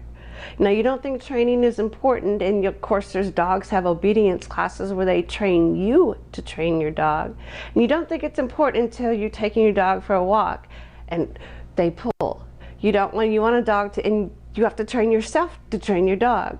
So can you afford the training classes, the food bill, the vet bill? That's a big question. The second question, are you ready to make a lifelong commitment to this new member of your family? Dog's lifespan is about 12 years. So that's a long time to take on this commitment. Are you ready for that? The third thing you need to ask yourself, is my home big enough? Do you rent? Are dogs allowed in your complex or your condominium? Do you have to pay a deposit? You need to check with that, because sometimes if your landlord either says you move, or they hit you with a hefty deposit and fine, or they just may evict you because you did break the lease. So you need to ask yourself, do I have a fenced in yard? Do I have somewhere where the dog can use the restroom? And then you have to be prepared. Like in the city limits, do you have to be prepared to pick up after your dog? They have the little bags and all that, and I do it. I'm a good neighbor. So you have to ask yourself about your home surroundings. Do you have the ideal home for a dog? The fourth thing that you need to ask yourself is, do I want to exercise this dog? Now, grant you, big dogs are going to require more exercise than a small dog, but are you ready to give this dog attention? If you come home from a hard day at work, you have a dog. They're great friends, they're great companions, but they rely on you for most things. The fifth thing that you need to ask yourself, if you're ready, do you leave your dog home alone a lot? Do you work long hours? Are you getting a dog just because you're lonely for those few hours that you're at home? You might want to consider a cat. So that's another thing that you need to ask yourself. Are you ready to share your time, share your me time with another dog? I'm sorry, not with another dog, with a dog.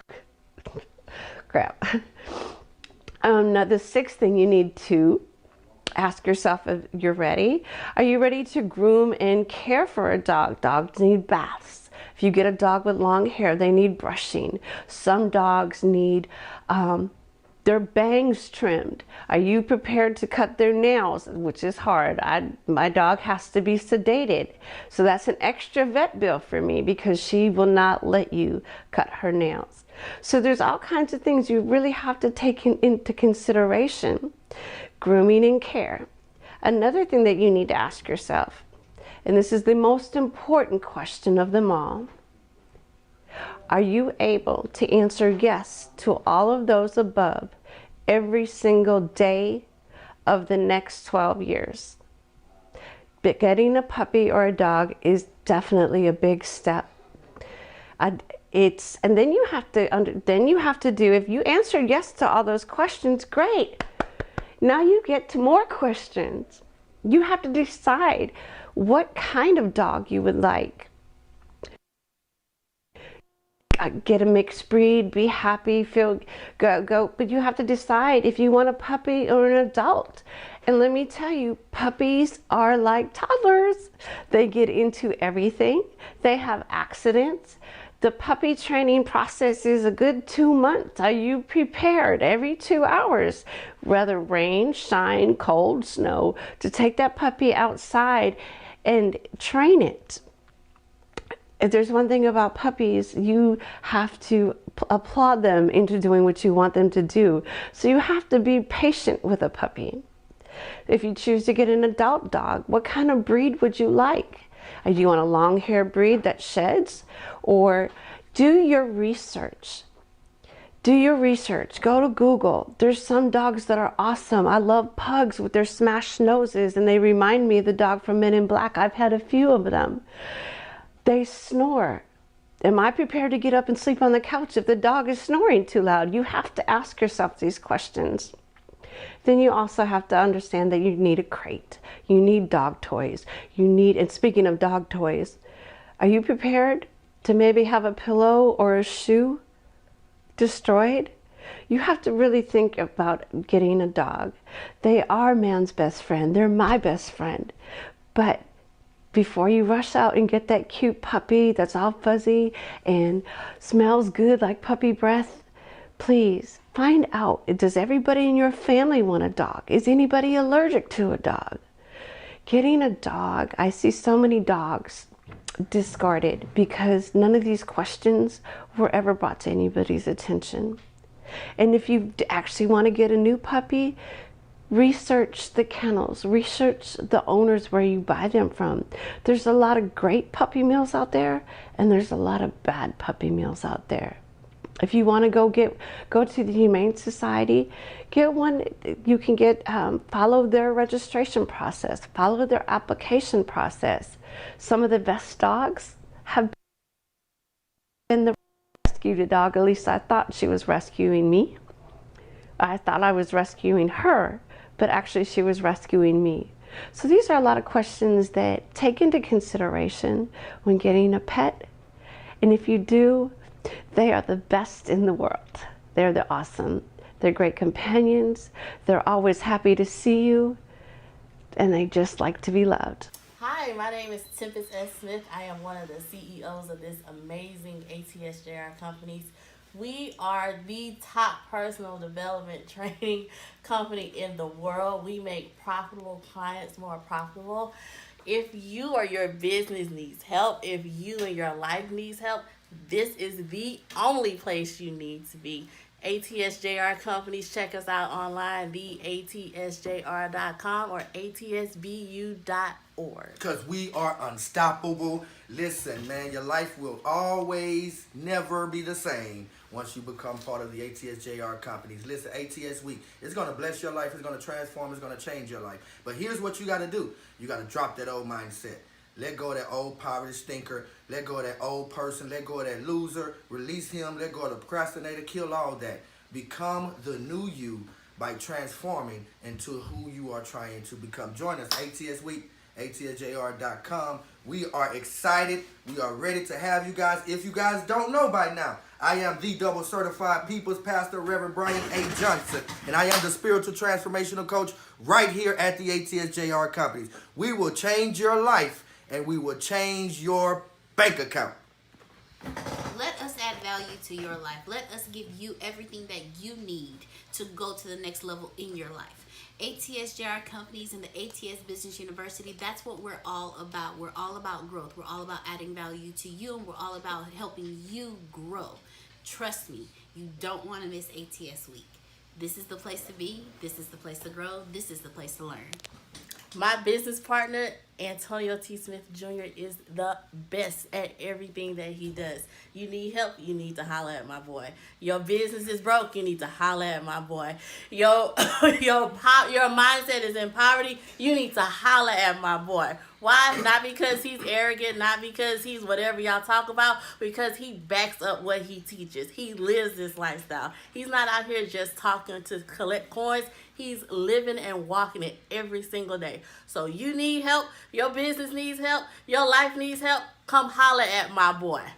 Man, many people say what they're trying to do. Many people say what they want to do. Many people say what they have a desire to do. But few people actually go do it. If you want to learn how to do it, listen to Antonio T. Smith Jr. Follow ATS Week. Follow the ATS Business University. Go join a Plant Better group. Get on a Plant Better cause, because your life will never be the same planting the old bad sucky seeds that you've been planting since you were born. So you have to plant better in order to get better. And if you want to be better, you have to begin right here at the ATS Business University. In the words of Tempest, you want to be better? Go holler at my boy. Get rid of the old model of living that you used to have and follow the new model of living. Let me explain to you why. Because your old model was based on what people told you to do. The new model is based on what your desire is. Stop letting your dreams collect dust. Stop letting your life be lifeless. Come see the ATS Business University. Come join us at the ATSJR companies. Come join us at the Plant Better University and create a better model for your life so you can start living instead of living a life of mediocrity. Come join us. She said it best. Holla at my boy. There is no company better than this company. Not because I'm one of the CEOs, not because I've been here since day one, but because we put in work every single day. Antonio is in this office 17, 18, 19, 20 hours a day. Not for him, but because he wants to help you change your life. That's it. Yes. That's it. He deserves it. Listen, man, listen. I want to tell y'all something real quick, a real quick story. And that was this kid that grew up. This kid grew up in a poverty area. He grew up in the hood. And he was raised up in the hood. And he had hood mentality. And all his life, they used to tell a kid, you wouldn't amount to nothing. You wouldn't be nobody. You'll never accomplish anything you want to be. You'll never get to the level of success in which you are dreaming about. So get rid of your dreams and just continue to live in that hood life. Continue to live that poverty lifestyle. Well, baby, guess what? I'm a millionaire now. You know why? ATS Business University. Listen, join us today. Walk out of your poverty. Walk into your prosperity. and you can make all the haters pissed off. That's it. Because you are filthy freaking rich. Woo! Woo! Yes. ATS, baby. Yes. Get you one. Hello everyone, my name is Dine Mitchell. Thank you for watching this today. I want to speak to you about gratefulness. We always hear, always be grateful. Be grateful for this, be grateful for that. But you're never truly grateful until you understand the true meaning of why and how to be grateful. Why should you be grateful? You should be grateful because everything positive that happens in your life, you should be thankful for it. Because when you're grateful and thankful for everything positive, you get more of that. Why should you be positive and grateful for the negative in your life? Because when you're positive and grateful for the negative in your life, you're not being positive and grateful for the negative.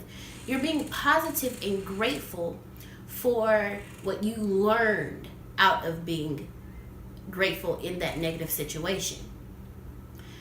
And then you attract more of what you learned instead of attracting more of the negative.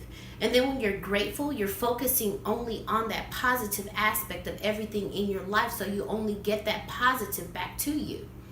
Being grateful is more than just being grateful. Being grateful is bringing to you everything you're grateful for. Being grateful is bringing to you more of that.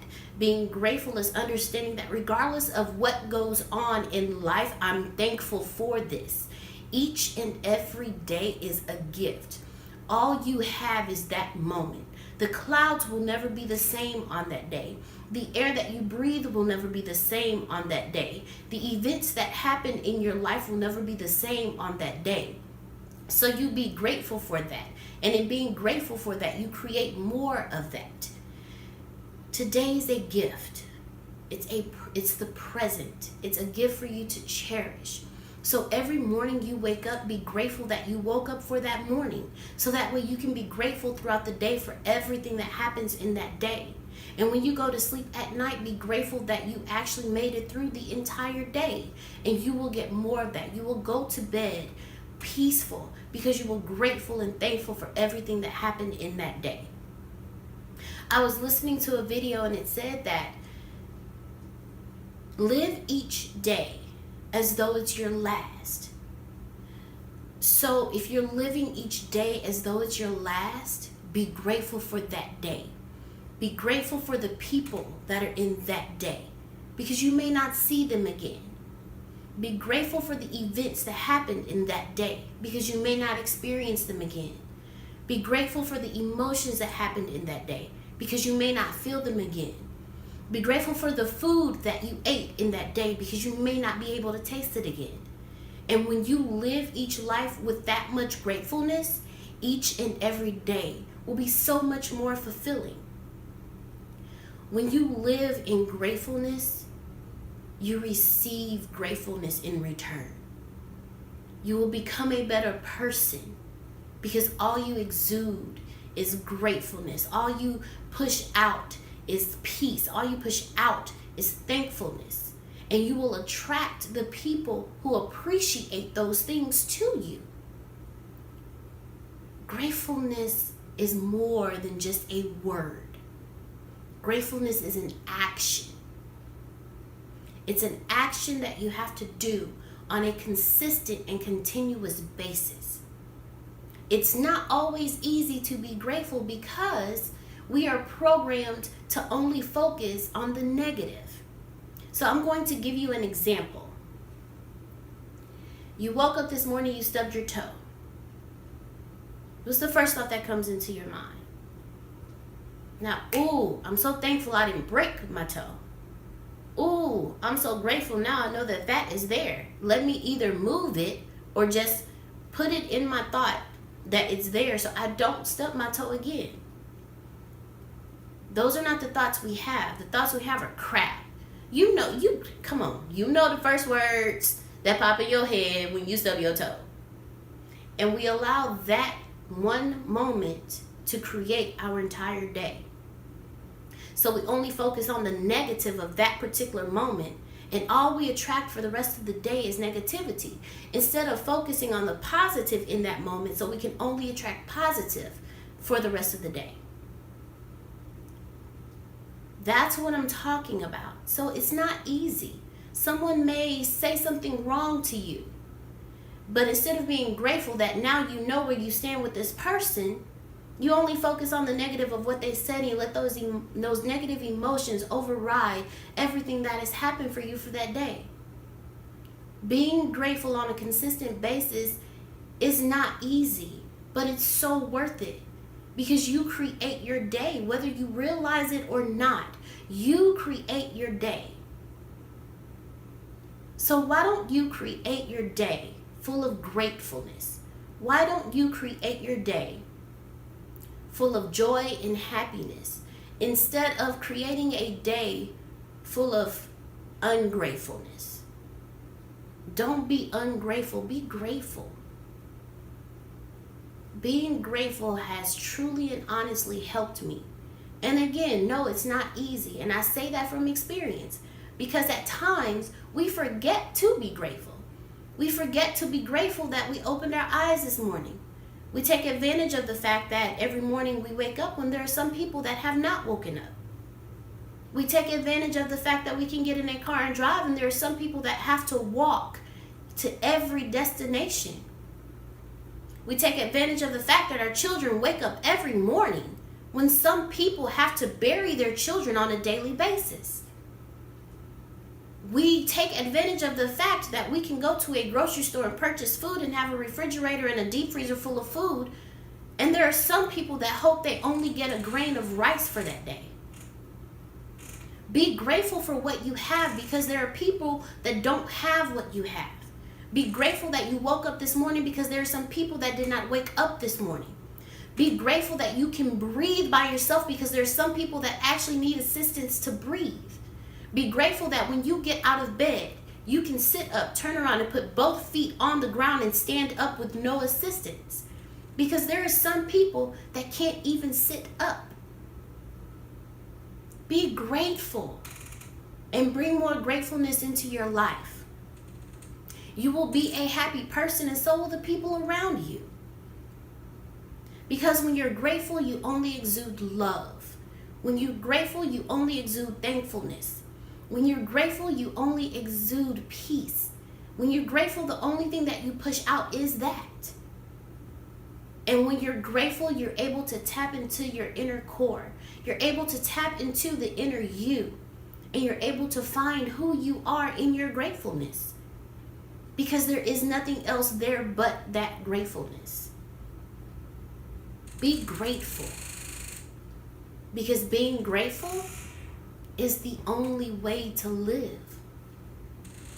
Thank you for joining me today. Again, my name is Deanna Mitchell. And always remember, living isn't easy, but damn it, it sure is worth it. Thank you.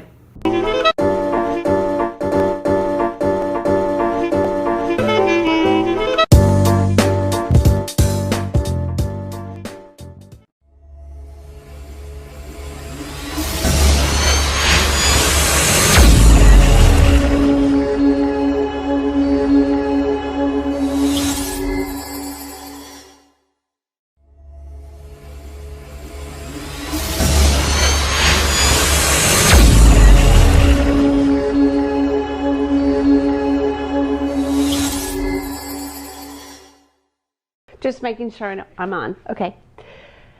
Hello, everybody, and I'm excited about this topic. It's something that I should have researched on before a couple days ago, and I want to talk to you about your first interview. Not a job interview. I'm talking about your first interview on a radio, on a podcast, any type of platform where someone's going to be asking you questions about you, about your business, about your story. And I wish I had done a little bit more research on this. I did some, but not enough. So I'm here to share with you some mishaps and mistakes and some things that I wish I would have known. So it doesn't matter if you get 5 minutes or if you get 55 minutes. This is a privilege that somebody asked to interview you. This is an opportunity for you to get your product, for get your story, and to get your message across. One of the first things that you need to do is research. Research the station, research the website, research the interviewer. Watch past episodes. It's helpful, not as far as knowing what they're going to ask you, because everybody's different, but it gets you an idea on how they kind of run things. It gives you, and it actually makes you a little bit more comfortable, and it makes you feel like you know them just a little bit more. The second thing is to send them your bio and a cover photo. They might not think of advertising it unless you send it. Make it short bio, 250 words or less. Make it a great cover photo, not a vacation. And also, yeah, I think that's about it on that one. Just send them your bio. If they don't use your bio, if they just introduce yourself and say thank you for being here, you can actually say your own bio. You can give your own credibility. Your third thing is to make a plan. Have a message, a sent message set aside. Have some bulletin points in your mind. If it's video, of course, you don't want to show your notes, but have your bullet points, have your message memorized. If you have a new product, bring a product. Offer one to your host, to your interviewer as a gift. If you have a book and it's video, bring your book. You may be able to show the cover of it. And of course, offer it to your interviewer as a gift. One thing that I didn't do, which is number 4, is have a closing prepared. They may ask you for some tips or advice, or they might ask you, is there anything else you'd like to say? Have something prepared. Have a great statement that you would like to say. Make it your boom. This is the last thing that people are going to hear about you, from you. Number 5, practice, but not too much. And I think you mean practice a little bit. That way you don't get those ums and those so's. Know your product if you're bringing a product. And of course, number 6 is be comfortable. Be you. That's why they asked you anyways, right?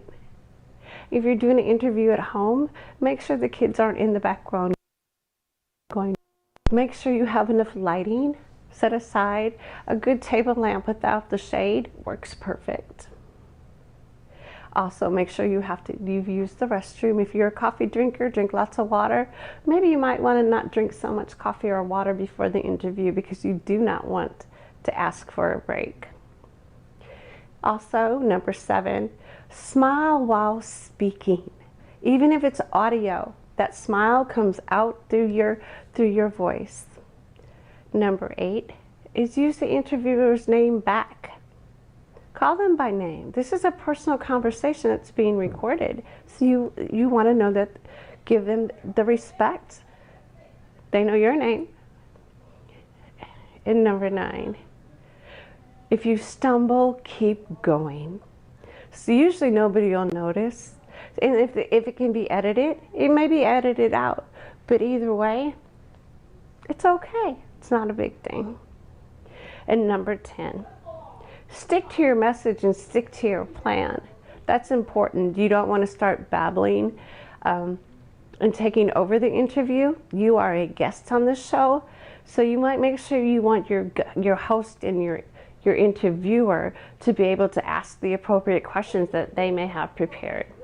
And if you have a product, don't oversell. Of course, unless it's an infomercial.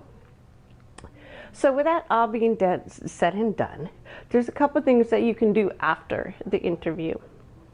You can ask for a copy. You can ask for a testimonial, or you could even offer them a testimonial. Learn from your experience. Watch the video. Did you speak too fast? Or did you speak too slow? Did you say a lot? But don't be too critical. You did a great job. And lastly, stay in touch. with your host. Stay in touch with the interviewer. Stay in touch with the person who may have recommended you. Send an email thanking them. Who knows? You just might be invited back.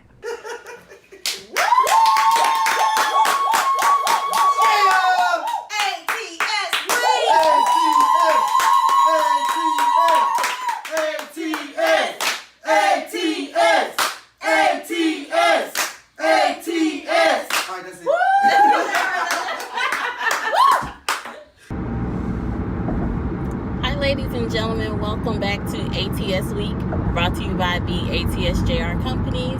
My name is Tempest. I am one of the CEOs of this amazing company, and I just want to say either welcome if this is your first video or one of your first videos you're catching for ATS Week, or if you have been watching us all this time, thank you for allowing us to be who we are and allowing us to pour into who you are. As you can see, I'm back driving. It's just easier to do this while driving because this seems to be where a lot of my thoughts come from. And as I'm driving today, a thought popped up in my head about how we as a society, we as human beings, how ungrateful we really are, especially when it comes to people in our lives who want nothing but the best from us. I find it funny, but not in a ha-ha way. I find it ironic that we tend to only acknowledge people either on their birthday, depending on our relationship with them, on Valentine's Day, sometimes on Christmas, but we mostly appreciate people when they're dead, when we're speaking about them at their funeral, or when we first hear the news that they have died, we start reminiscing on how great of a person that they are, how wonderful that they are, and we speak over them at their funeral. We talk, we cry, we say how great of a friend someone was to us, how great of a husband or a wife they were to us, how great of a parent or a friend or a child or co-worker or whatever. But do you ever think to acknowledge people and to thank them and to show appreciation for them while they are living? There is a phrase that says, give me my flowers while I'm yet living. But do we actually do that? Do we make a conscious effort to see someone who's in our lives who doesn't have to be there, who pours into us, who pushes us to be greater, who advises us, who coaches us, who loves us? Do we ever pause while they are awake just to say thank you? And if we do say thank you, is the thank you sincere? Like, do you really mean it? Or is it a reflex, such as when someone sneezes, you say bless you, some people automatically say thank you? Is it automatic? Is it a reflex? Or do you really mean it? And I think a lot of us, myself included, take advantage of the amazing people in our lives. And yet, when someone else who isn't doing great things for us, who isn't causing us to grow, who isn't making sure that we want for nothing, someone who's taking time out of their day, their lives to mentor us, to pour into us, we tend to say thank you to them real quick. Oh, thank you so much. I really appreciate you. Look at all that you have done for me. But the people who are doing it every single day, we take advantage of them. And why is that? Why do we take advantage of the people who we shouldn't take advantage of, and then praise the people who deserve praise, but maybe not as much as those who have been in our lives? I know personally that there are about 2 or 3 people in my life who I kind of sort of appreciate, or I only think about really truly appreciating them when I've done something wrong to them, or when they're hurting, or when they're going through something. Oh, I just want to tell you how great you are, or oh, I just want to tell you how proud I am, how proud of you I am. But why don't we just do that every single day? It costs nothing to say thank you. It costs nothing to feel that gratitude and express it towards someone, yet we're selfish with it. Yet we wait until they're on a deathbed to pour out our love to them. We wait until it's almost too late to express how much they have changed our lives, and yet they walk around every day. They're saved in our phones. They are all over our social media platforms. We know where they live. We know when their birthdays are. We know when their anniversaries are. We know when they get a promotion at work. We know when they have started a new business. We know when they get married or when they are having kids. And yet we only acknowledge them when we feel like it. But on the flip side, those people who are pouring into us, those people who are pushing us to our greatness, they tell us thank you every single chance they get. They tell us how awesome we are every single chance we get. And it kind of hurts me to know that I am one of those people who don't appreciate. So I highly recommend, I have mentioned this book probably in every single video I've done, but I highly recommend everyone going to Amazon or wherever you buy your books and grabbing a book called The Magic by Rhonda Byrne. And if you're unfamiliar with this book, it takes you on a 28-day journey. And I say a journey because some people may call it a devotional, but I choose to call it a journey because it's not easy. Every day for 28 days, Rhonda Byrne teaches us how to be grateful, and not just saying it, not just saying I'm grateful, I'm thankful, thank you, yada yada yada. No, she makes you sit down and really think about it. She makes you focus on areas in your life that you're probably not recognizing you lack gratitude in. You do know, or someone told me that if you lack gratitude, I can tell you probably the amount of money that you have in your account.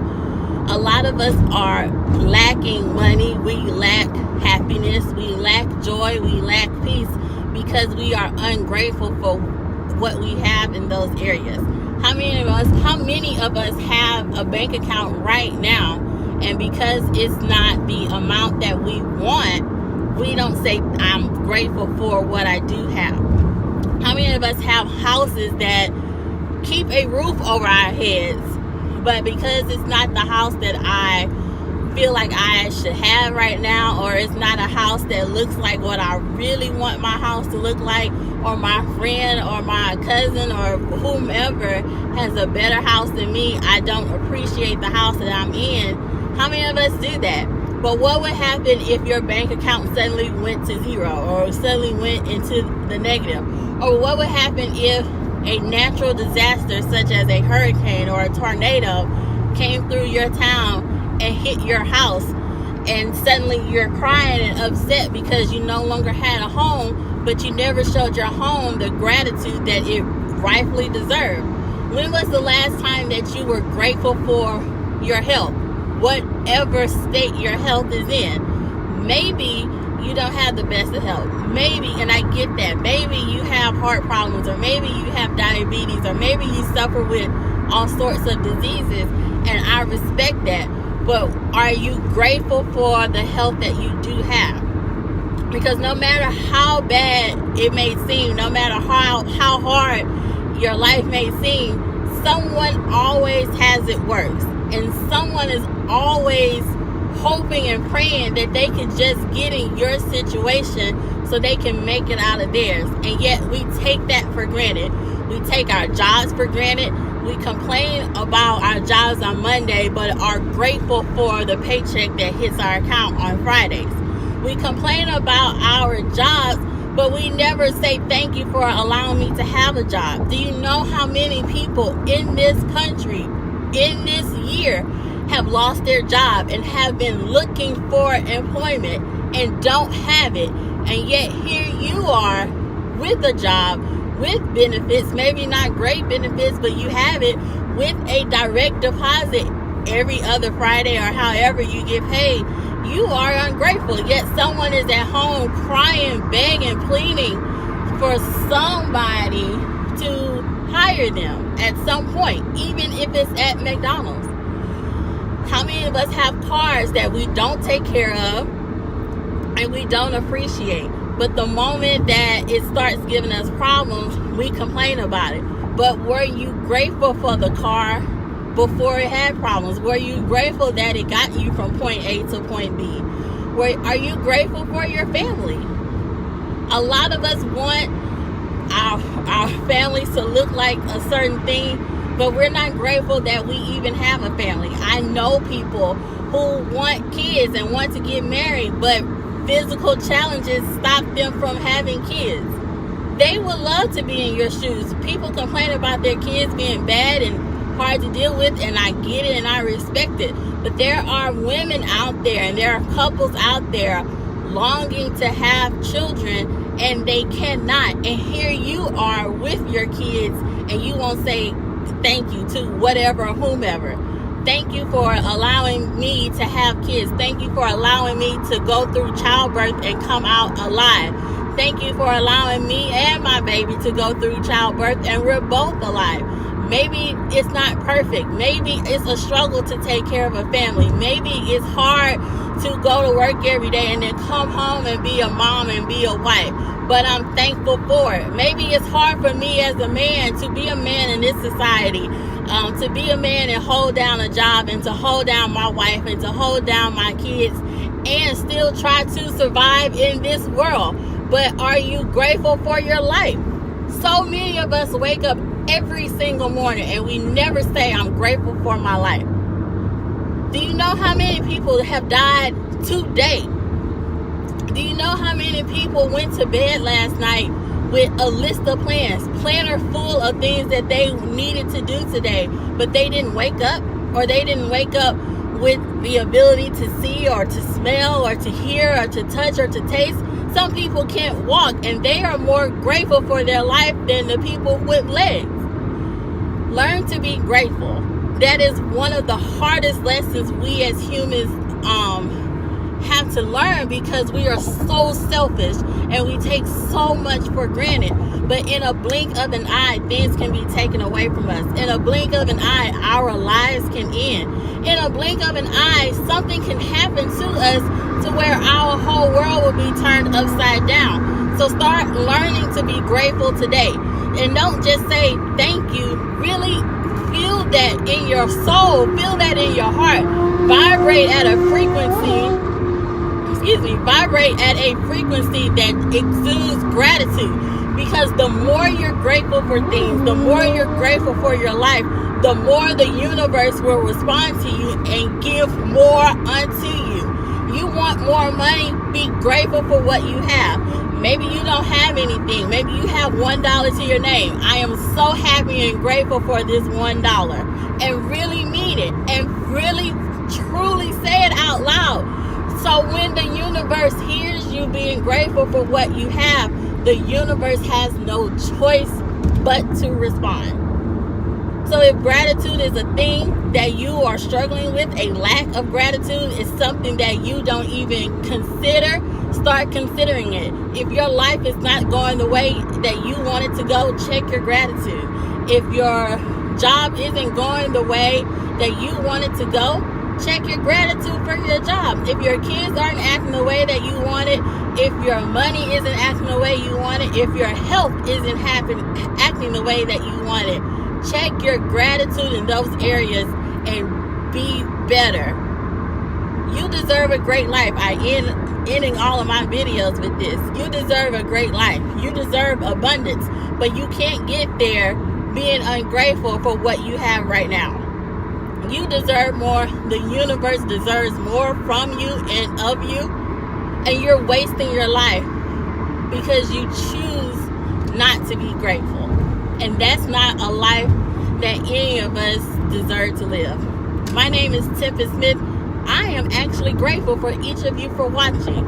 I'm grateful that you have paused, you're scrolling on your timeline, or you have found your way to these videos, because you don't have to. And I recognize that. I could be talking to myself and no one hearing my voice, but I'm grateful for whomever is watching, because it's for you. Learn to be grateful and live the best life that you deserve. Thanks for watching. See you all next time. Did you hear about ATS Week? I did. It's gonna be on Is stage. it for real? It's gonna be on stage. 24/7? 24/7. No way. Yes. No. You know, like Shark Week is a big deal. Oh, okay. I Shark Week's a get big it now. deal. It took me blonde hair. It's okay. It's okay. It's so, okay. So who? Who's it gonna be from ATS? Woo. ATS, Antonio T. Smith Jr. Okay. You He's know. gonna do 24 hours a day, 7 days a week. Not just him, though. Who? Not just him. You got Tempest Smith. You got Deanna Mitchell. You got Brian Johnson. Are you Brian gonna be A. on it? Johnson. Are you? I think I am too. Okay. Aren't you? So yes, I am. Yes. I am. And then we got Shannon Clark. Yes. Shannon Clark. Shannon Clark. Shannon okay. Clark. Okay. Yeah. All these people Did you are say too. Deanna? I said Deanna. Okay, We'll you said say Deanna. Deanna. Rainbows. Rainbows. She's gonna shoot Caramel. rainbows through Yes. your screen, Yes. everybody. That's it. Yes. Okay. So I'm excited. Yes. 24 hours a day, 7 days. 24. That's it. You know July what? 16th I bet to the you 23rd. we were. And welcome. Today we're talking about relaxing and releasing. Yes, relaxing and releasing. Have you ever told yourself, I'm not where I'm supposed to be in life? Are you sick and tired of not getting the things you want out of life? And are you ready to win in life? If you have answered, are you ready to win in life? If you have answered yes to at least one of these questions, it is time for you to relax and to release. Let's start with the relaxing part, because that is most important. When you need to relax, that means you're stressed and your mind isn't focused. So here are some things that you can do to relax your mind.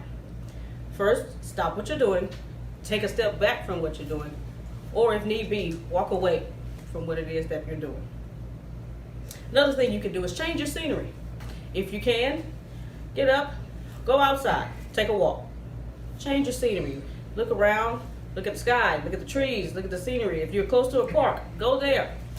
Look at people playing with their dogs, look at kids playing around. But change your scenery. Another thing you can do is listen to music that relax you. Not the head banging stuff, not that kind of stuff. Music that will relax your mind and allow you to let your mind go. Another thing you can do is breathe deeply. That does work if you actually concentrate, take deep breaths. It will actually allow your mind to just let go. Finally, doodling or drawing also helps you to let your mind go, because you're not thinking about anything else except what you're doing with the paper, pen, pencil, whatever it is that you do. I've seen it done all the time.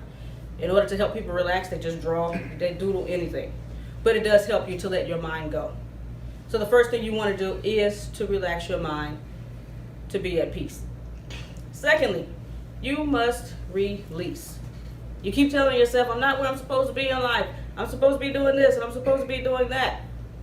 It could be that you need to learn to release those things that are holding you back and not serving you.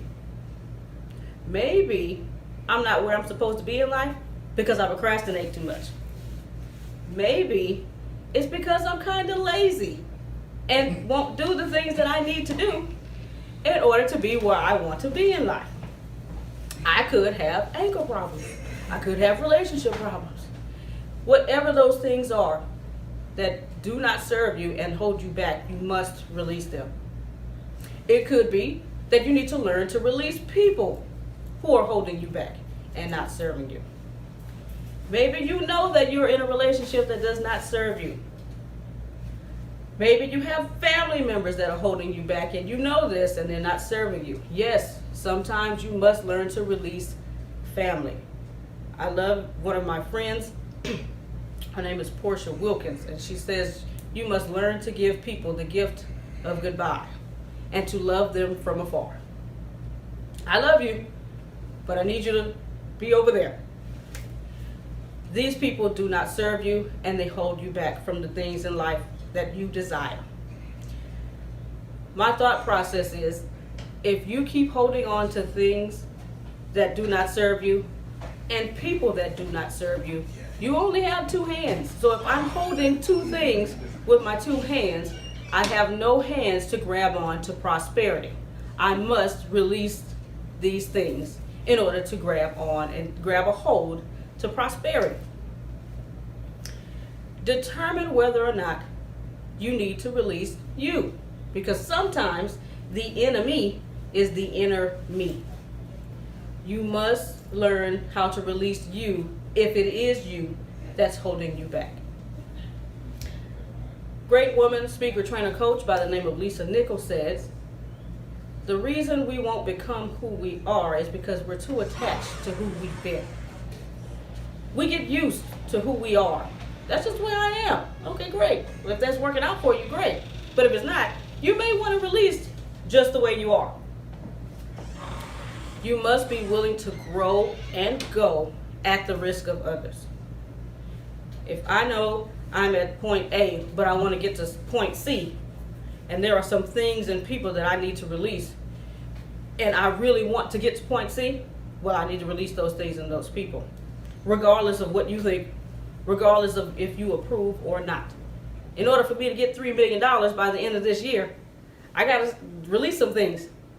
And I can't depend on whether or not you approve of my methods of going to get this $3 million. You must be willing to grow and go at the risk of others' approval. You must be willing to release things and people who hold you back and do not serve you. I love Zen stories because they make a whole lot of sense to me. And this Zen story is about letting go. There were two traveling monks traveling to another town, and when they got to this town, there was a young maiden there.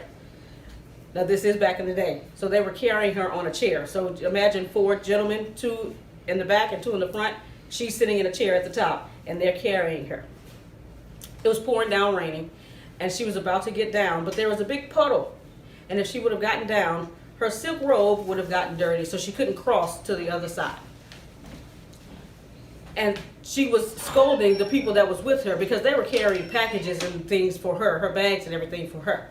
But she was scolding them because she couldn't get across this big, huge puddle. Well, the 2 monks saw it. The younger monk saw what was going on, said nothing, and walked past. The older monk stopped, grabbed the young maiden, put her on his back, walked across the puddle, and then put her down on the other side. She gave him no thanks. She just shoved him and moved on. As the 2 monks kept traveling, the younger monk was hot. I mean, he was upset, and he was boiling and brewing. And after about an hour of traveling, he couldn't take it anymore, and he just said to the older monk, "Why did you help that lady? She was mean, she was rude, and then she didn't even say thank you when you helped her across the puddle." The older monk looked at the younger monk and said, "I let that lady down 2 hours ago. Why are you still carrying her?" You must be able to release things and people who no longer serve you and who are holding you back. I will see you at the top and not from the top.